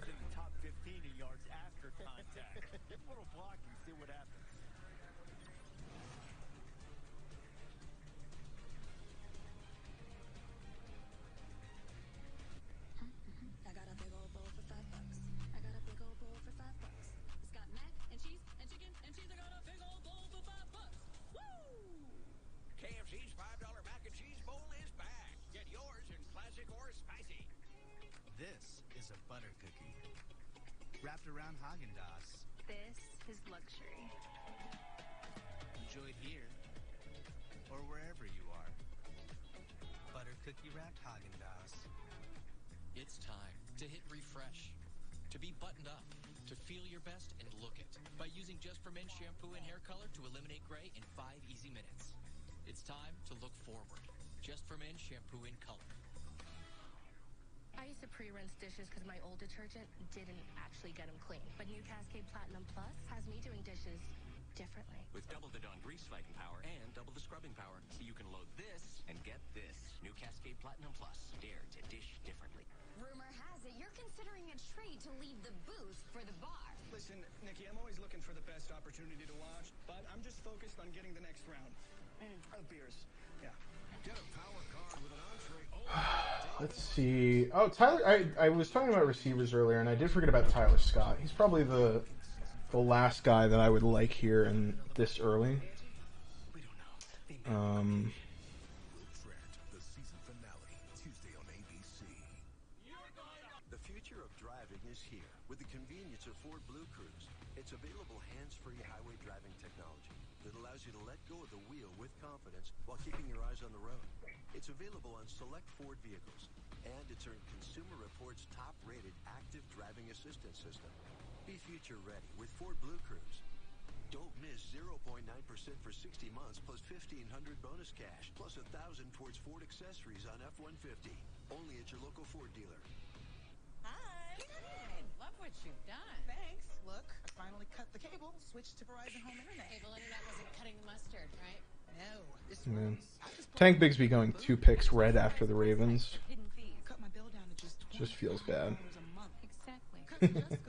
Even though Trenton Simpson's a great player. Cut the cable and cut your internet bill to just $25 a month and switch with a 30-day satisfaction guarantee with Verizon Home Internet.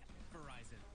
I think it is funny that the biggest problem with Trenton Simpson is tackling, and that is kind of what Patrick Queen has kind of been hampered by. So, Kobe Turner out of Wake Forest to the Rams. In the hotel that looked just like Scott's partner Stanford Steve, so I sent them a picture of it. There was another guy without hair. All the draft reaction coming up. Our good friend, the great Emmy-nominated and worthy of winning the Emmy, Scott Van Pelt, led SportsCenter, and all the reaction from the NBA playoffs and the draft coming up. Just a little bit. And there's Mike Roman, our stage manager, who is also follically challenged. He didn't know that was coming in. I think he might have. I'm sure he did. First time he's ever stood in front of that camera. Exactly. With a hat on. No, it's not. He's with us on College Game Day every week, and if there's a dude outside of Pollock that can hunt a camera, it's Mike Roman. He can find a camera now. Kobe Turner, defensive tackle out of Wake Forest. Cowboys on the clock. I don't really know what they're going to look to do here. Who was their second round pick? They went Mozzie Smith in the first. Second round pick for the Dallas Cowboys was Luke Schoonmaker. So they probably not going to go receiver. They have CeeDee Lamb, Michael Gallup. They added Brandon Cooks during the free agency. Once again, we are hoping for the Bills and the Bengals to screw these picks up. We don't want them getting any better than they already are. And the Spiders get to claim that. He is a Richmond. He spent 1 year at Wake. We developed him for 5. It's very funny. The Cowboys draft room looks like an evil lair where Jerry Jones could just drop anyone out from under a chair with a press of a button. It's very Austin Powers-like. The Cowboys need, according to Todd, coming in, running back in the post-Ezekiel Elliott era. They got Schoonmaker to fix the tight end, and they just took DeMarvin Overshown from Texas. I know Sam was talking about the Texans possibly taking him. What linebackers are left? I think we finally seen a run on linebackers. And that's what he does best. He kind of finds that crease, and he will just knife through it. Really good close Dorian Williams is the best linebacker for me for sure. I like Ivan Pace. I think some late round guys: D. Winters, Drake Thomas, Owen Popo. For sure. All good players. Oh.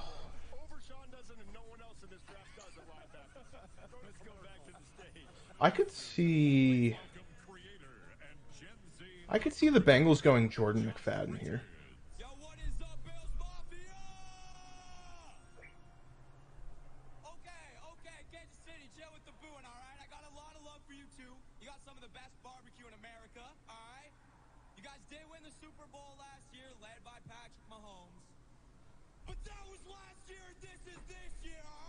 Oh, this guy is.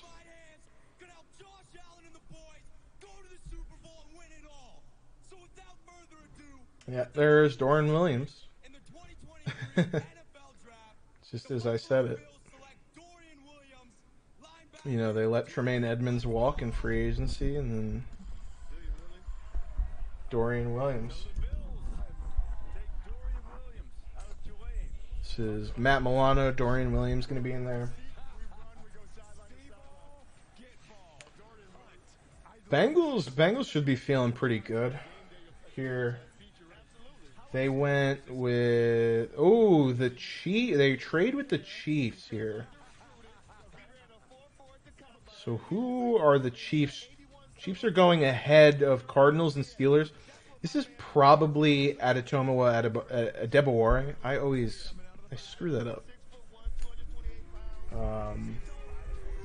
Yeah. That's probably who they're going for here, if I had to take a guess. Over the Cardinals, who probably would have taken him if they didn't hop up here. Steelers just took Keanu Benton in the second, so they wouldn't do that. The Bengals in the first round took Miles Murphy, and in the second, I'm trying to remember who they took. They took DJ Turner, so they could definitely still go offensive line here.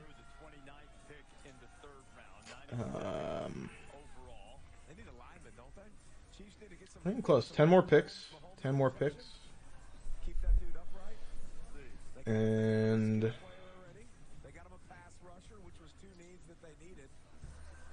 what interior guys are left here?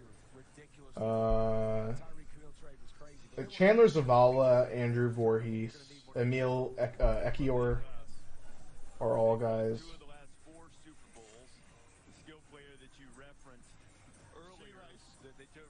Luke Whippler, Ricky Stromberg are all centers that are still available. Yeah, so that edge need goes away. I think defensive tackle and offensive tackle. Look at offensive tackle. DeJuan Jones. I don't know that he fits this scheme. I think DeJuan, more the zone blocking, but DeJuan Jones from Ohio State is a massive human being. DeJuan Jones is still on the clock here. Or on the board, huh? That is interesting. I forgot about DeJuan Jones.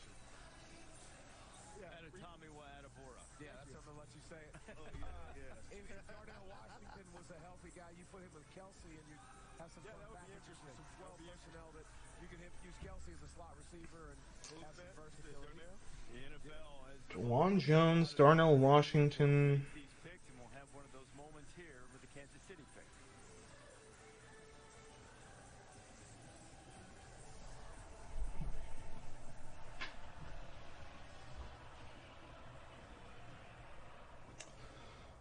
All right, pick is in. They're announcing it soon.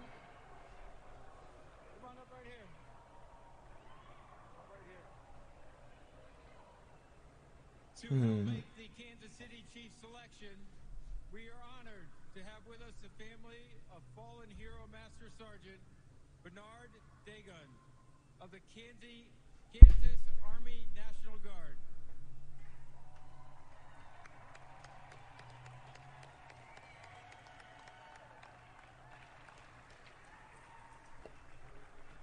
Be very interesting if the Steelers took Tyler Scott here. You know, if they would take a... This is around the range where they normally take a receiver to develop. Either this round or the 4th round. Xavier Hutchinson is a guy that could be going here.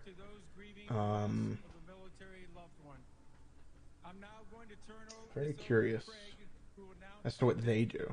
So I think that's more of a wild card.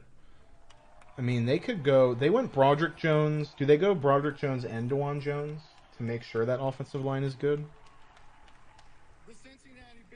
Wanya Morris to the Chiefs. With the 92nd pick in the 2023 NFL Draft, the Kansas City Chiefs select Wanya Morris, tackle from Oklahoma.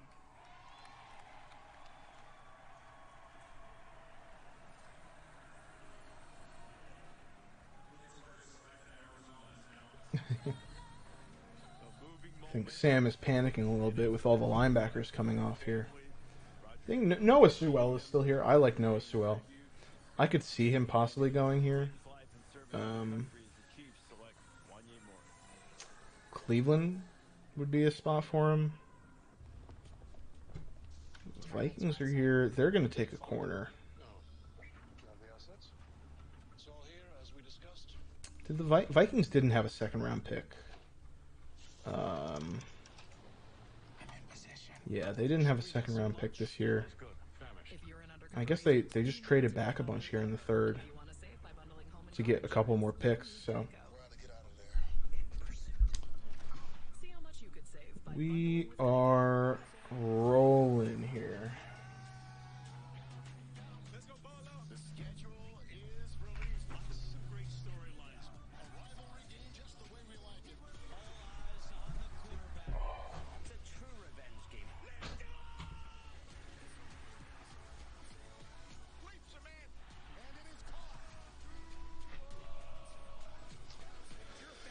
Steelers pick is in. Cardinals are on the clock. I don't know if Wyatt is still here or not, but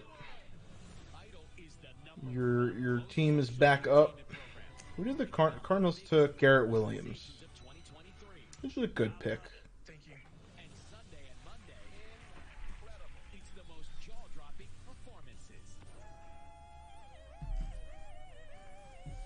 We should have been paying money to see that. It's not too late. American Idol, new Sunday and Monday on ABC and stream on Hulu. What do you do? Really not as much running backs as I thought. I'm very happy Tank Bigsby goes on day 2. That's definitely something that I like. The landing spot I wish could have been better, but really here with who was left picking, maybe the Cowboys were a team that you really would have liked. I think the Rams would have been decent there. But you're not going to have the Chiefs is fine. The Bills and Chiefs don't really utilize their running back as much. I guess more so the Bills, because the Chiefs, when they had Kareem Hunt, were very good. They just haven't really had that guy. You know, they tried with Hilaire. Pacheco's all right. Pittsburgh has Najee. This could be a running back spot for the Cardinals. I know Wyatt really wanted Zach Evans. I could see them going running back here for sure. Chase Brown's still on the board. You know, the Bengals could go running back. You know, with Joe Mixon, everything's up in the air. It seems like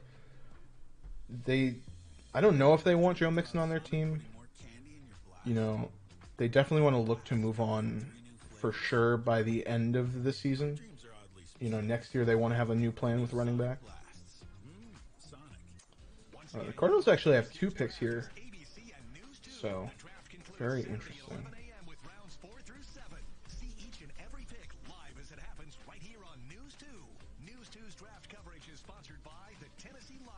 Rounds 2 and round 3 almost done. What's the big takeaway from you for tonight? Yeah, I think 3 big takeaways. One, the quarterbacks got to go early. Will Levis gets an opportunity to go to Tennessee, compete or learn from Ryan Tannehill and Malik Willis. You see Hendon Hooker goes to a place with the Lions where he actually gets a chance to sit for an entire year behind Jared Goff and heal. You heard him talk about that when we interviewed him. And the third thing is the Green Bay Packers. They're a very large contender contingent of their wide receivers and their top tight ends all have 1 year or less of experience. So they're sending Jordan Love into the den with a bunch of guys that don't have a lot of experience, but they do have 2 running backs that they can lean on in A.J. Dillon and Aaron Jones. So we'll see how that goes. I like it, but it is risky. Yeah, a lot of question marks. I do know they're going to get a lot of fans from the areas. A lot of the guys they picked tonight were sort of low. Pittsburgh Steelers pick is what I'm really interested in. And then I think after that kind of... Imagine if they took Darnell Washington and they would have Pat Fryermuth and Darnell Washington there. That would be crazy.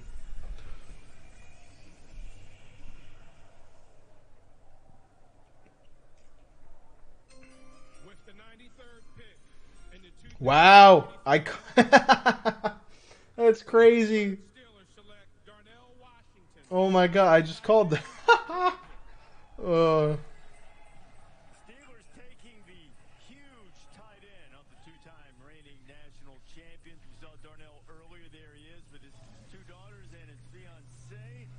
Darnell Washington was a star power forward on his high school basketball team. He grew up in Las Vegas, helped his team win a state championship. He was That is very funny. track and field, specifically shot put, won another state championship there. Oh, and football. I think I'm just happy that he's not a Bengal. I think that would have sucked. But this is probably going to be DeJuan Jones, if I have to take a guess.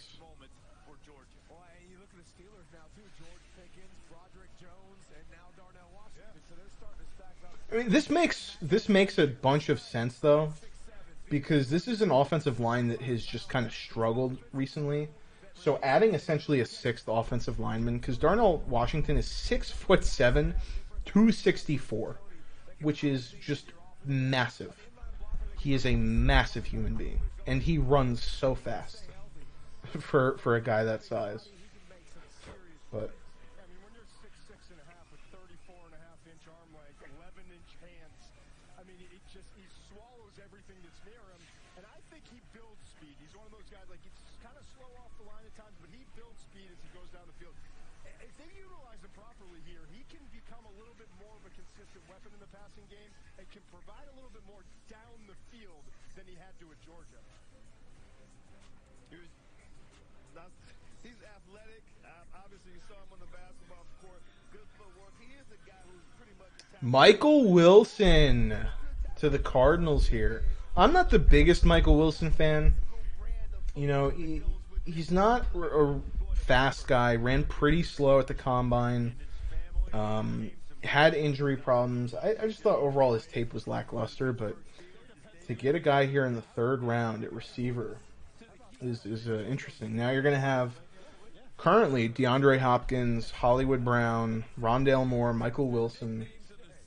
Not necessarily my job, which probably suggests that maybe I shouldn't have brought it up. Migrating north in the summer, right? Here we go.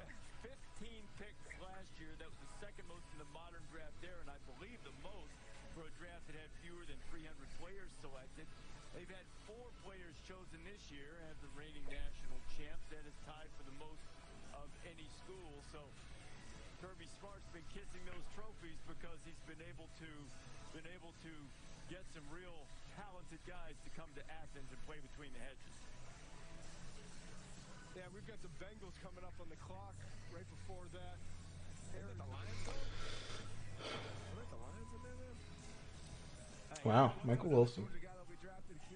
Oh, Lions trade with the Cardinals. So the Cardinals are not going to be making 2 picks here. Veteran anniversary pick, retired Colonel Lynn Rolfe Jr. will be here.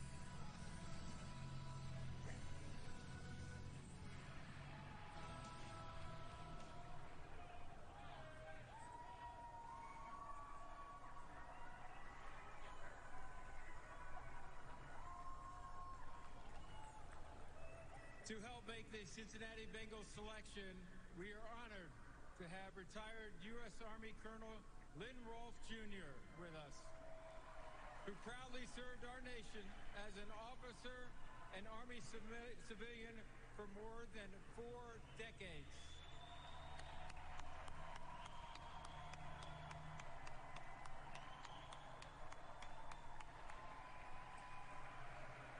Colonel Rolfe is a veteran of the Vietnam War, which ended for U.S. troops 50 years ago in 1973. So We salute him and all veterans of the Vietnam War. We're thankful for your honorable service. Colonel Rolfe, it is our honor.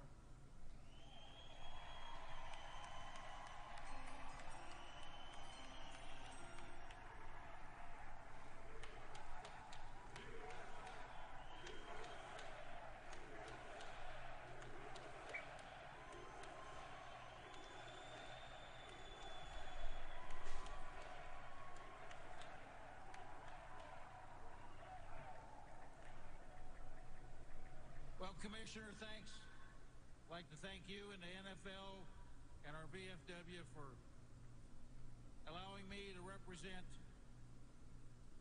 over 2 million men and women who served in Vietnam.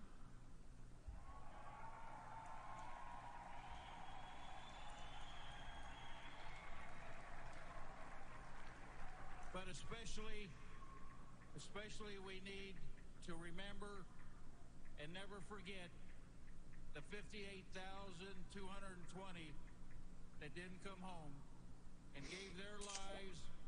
So Bengals are picking right now. Lions traded up. Don't know who they're going for.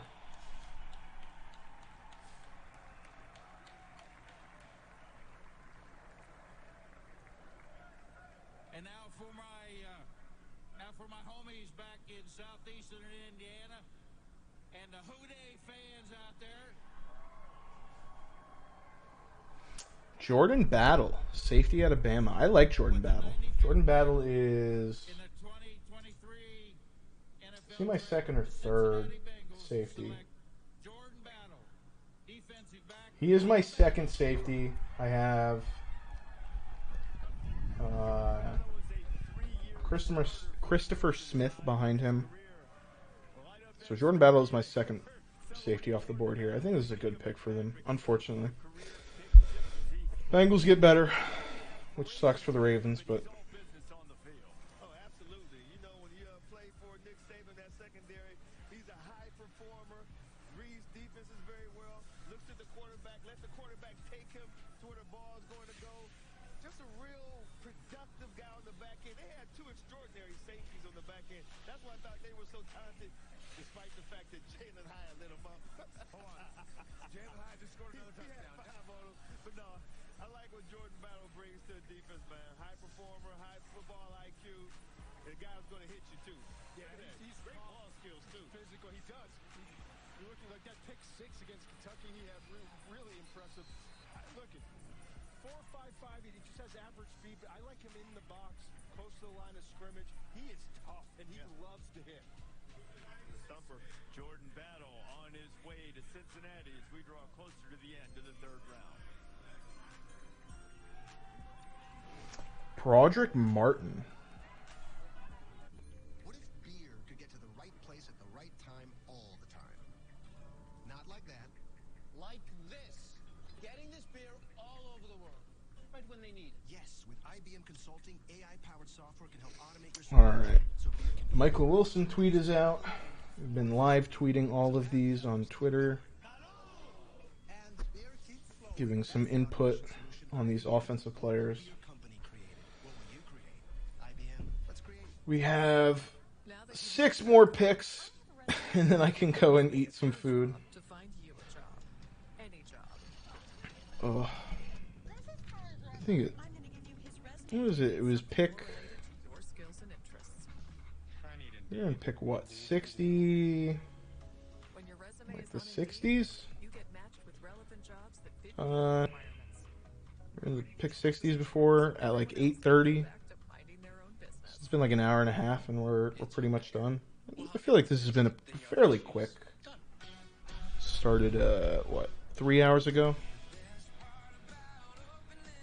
4 hours ago? Yeah, 4 hours ago. So about 4 hours here for 2 rounds. Not bad, not bad. To fix your oven. That's correct. Introducing Front Door. Download today to video chat an expert. Get in.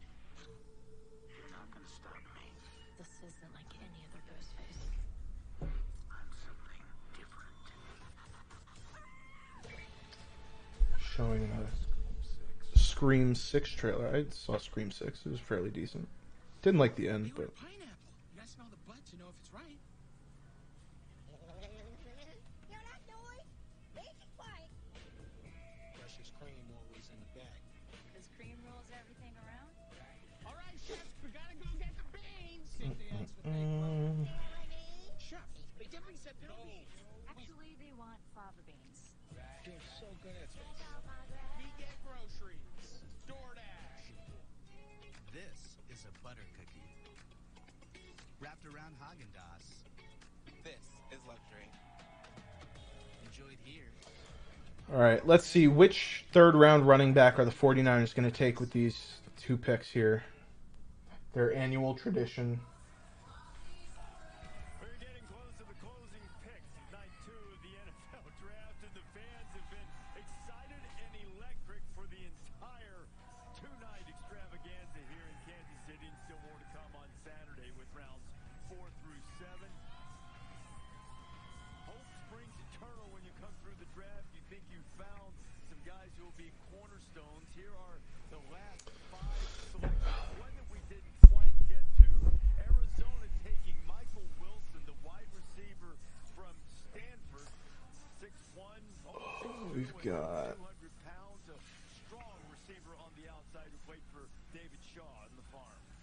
And they had a lot of trouble at Stanford protecting the quarterback, and that at that point, Tanner McKee had a lot of Commanders are up here.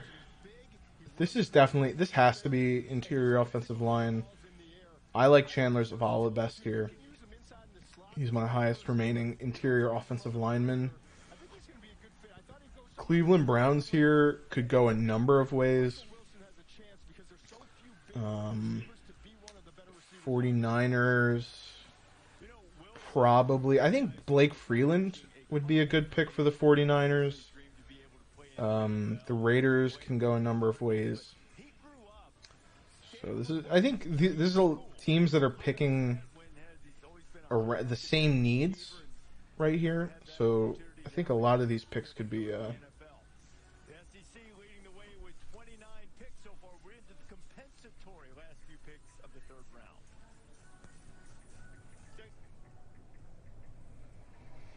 It almost seems like the 49er, Ricky Stromberg is a good pick. I like Ricky Stromberg. I think he's a phenomenal player. I think it's a little hyperbolic, but for the back of the third here, Ricky Stromberg is a really good player to get. It almost feels like the 49ers here are two landmines that we're waiting to avoid with Israel Abanikanda. I really hope that he doesn't get drafted here. That would suck, being behind Christian McCaffrey. I mean, if he ever got an opportunity to solely have this backfield, it would be amazing. But you're just not going to get that chance with Christian McCaffrey there. So I would rather him not.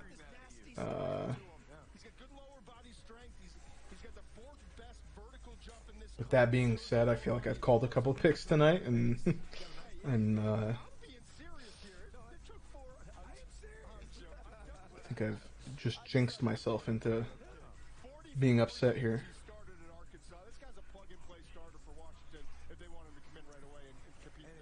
And if you're going to be a hog up front with Arkansas, you better be tough. You better be physical. The Browns about to make a pick. So you got Browns, Niners, Raiders, Niners, Vikings. Siaki Ika from Baylor.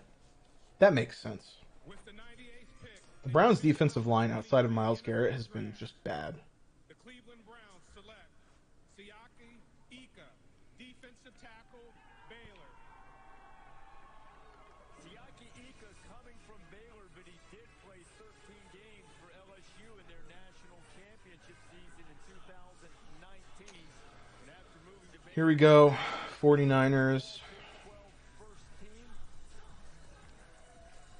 his son's named Siaki, born in October of 22. And remember when Baylor went back to BYU to play in Provo, so many of his family and friends showed up. He said it was a favorite memory of his college career.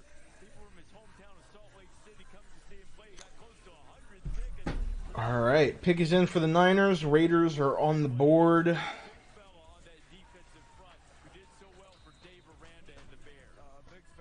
Probably won't see a trade in anymore. These teams will most likely stick and pick, and this will end the third round.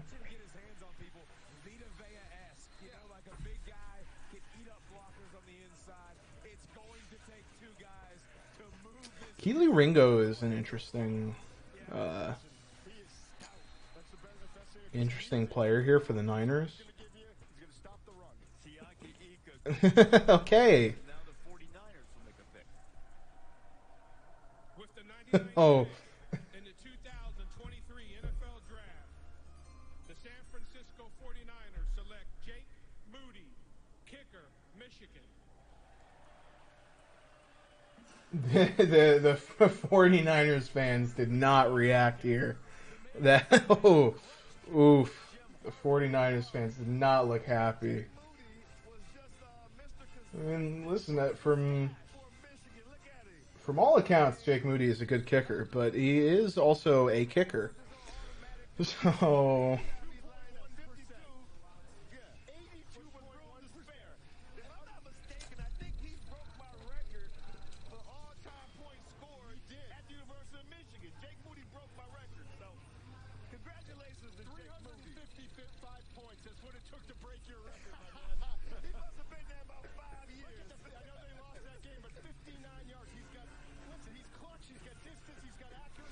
Yeah, listen, do the 49ers still have Robbie Gould? Did they just take a kicker when they also have Robbie Gould? Or is he gone? He probably has to be gone. If I were to take a guess, he's probably gone. Because this would be a... This would be a weird pick. Also, when is their next pick? I'm curious when their next pick is. Do they have a 4th round pick? They don't have a 4th round pick, so I guess they just, instead of trading back, they thought they should take a... Wow, they don't have a 4th, and they have 2 5ths, but it's a mid-round 5th, so they're not going to be picking for a while until after this pick. And I guess, I don't know, you take a kicker. It's just a very interesting thought process. Monday, May 6 all-time greats. What is grit? Who's Caro? What is Mean Girl? One incredible tournament. Who will be crowned the first ever Jeopardy Masters champion? Bring it. Bring it. Don't bring it. Jeopardy Masters starts Monday, May 8th on ABC. Idol is the number Alright. Rounding out... Your time is important when choosing a nighttime newscast. And that's why News 2 now at 10 gives you top stories and tomorrow's forecast. Alright, best players left here. Let's go over them real quick. For running backs, I've got Israel Abanikanda, Chase Brown. I've got Zach Evans.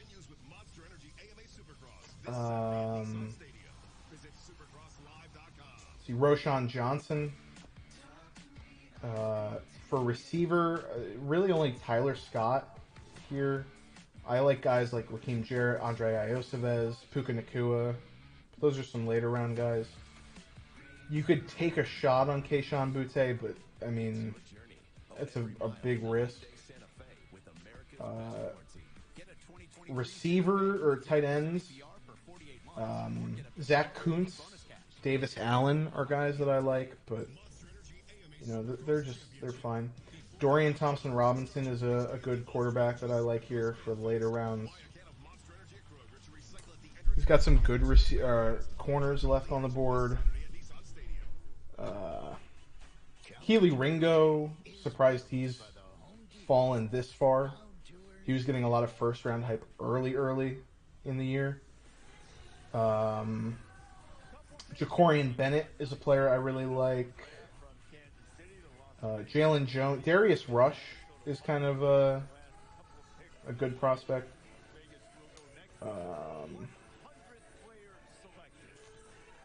Adetomoa, Adebawore. Not a whole lot of great edge guys left. Moro Ojomo for D-line. You got Luke Weipler left for centers. For guards, Chandler Zavala, Andrew Voorhees, Emil Ekiyor. Tackles, DeJuan Jones still on the board. Which is interesting. He's fallen.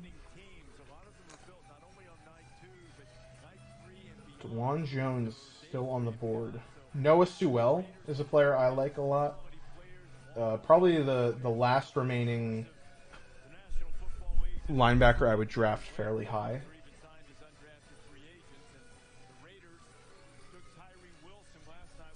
So things are starting to thin out, but still some good players left.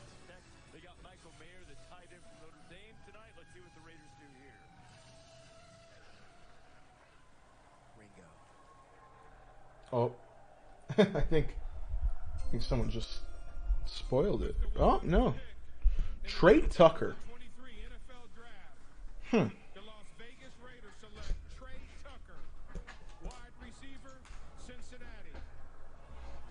No, Trey Tucker.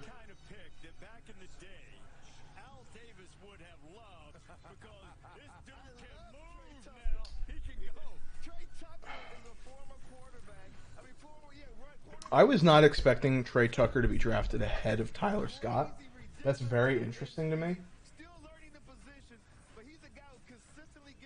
He's not a guy I particularly like. He's my receiver 24.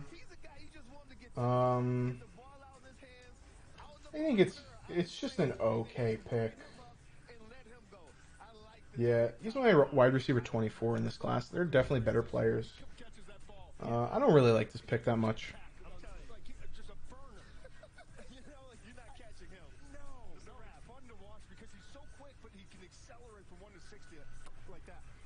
Trey Tucker says he always eats clean, but every now and then he'll allow himself a cream soda. Trey, list yourself a cream soda and chug it if you want. You're going to the NFL. Here's the next pick for the Niners. Niners pick coming up already. Here we go. Please, not Israel Abanikanda. That's it. Cameron Latu. Wow. Interesting. Didn't expect him to get third-round capital at all. Kind of a guy that's fallen for me. You know, I think if you're going to take a receiving tight end, I think a guy like Will Mallory is just as good, if not better.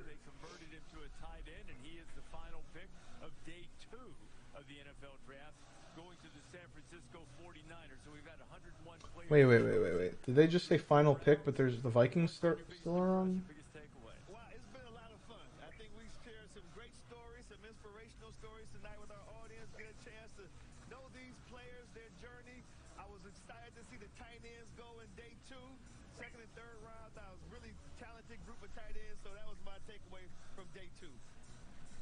Day two, I think the two quarterbacks. You know, we're all waiting on Will Levis. Where's he going to land? All we're talking about, where's Hendon Hooker going to go? Hooker winds up in a situation where he's backing up Jared Goff. He needs a year. He's going to get a year. I think Will Levis could not have found a better spot backing up Tannehill this year. Always the quarterbacks. Always the quarterbacks. How about Aaron Rodgers? Not there anymore. Green Bay getting weapons. Last pick. One more compensatory pick for the Vikings. Yeah, the Vikings do have another pick. Ooh, this could be a running back replacing Dalvin Cook. Possibly. I just want to dedicate this pick in the memory of some Viking greats that we've lost here recently. Longtime member of the personnel department, Frank Gilliam. Earlier in the year, Bud Grant. Coach, of course. Hard to believe it's been 5 years. Freddie Zamberletti, trainer for the Minnesota Vikings, starting in 19... Final pick, Vikings. Here we go. Until 2011. And then, of course, the man who drafted me 30 years ago. It's been almost 7 years since we lost Dennis Green. They were all great Vikings. Let's find out who that next great Viking is going to be. with the 102nd and final pick of the evening. In the 2023 NFL Draft, the Minnesota Vikings select Mekhi Blackman. and you're getting it, defensive back from USC, Mekhi Blackman. Not a bad pick here. Mekhi Blackman started his career in Colorado, went to USC. There are guys I like over Mekhi Blackman. But they definitely did need a corner because they didn't go corner in the first round. They went... Who did they go in the first round? They went No. They went Jordan Addison. They went Jordan Addison in the first, who I like. Very good player. My wide receiver 1. Didn't have a second round pick, so they come here, take Mekhi Blackman. Cornerback is a big need for them.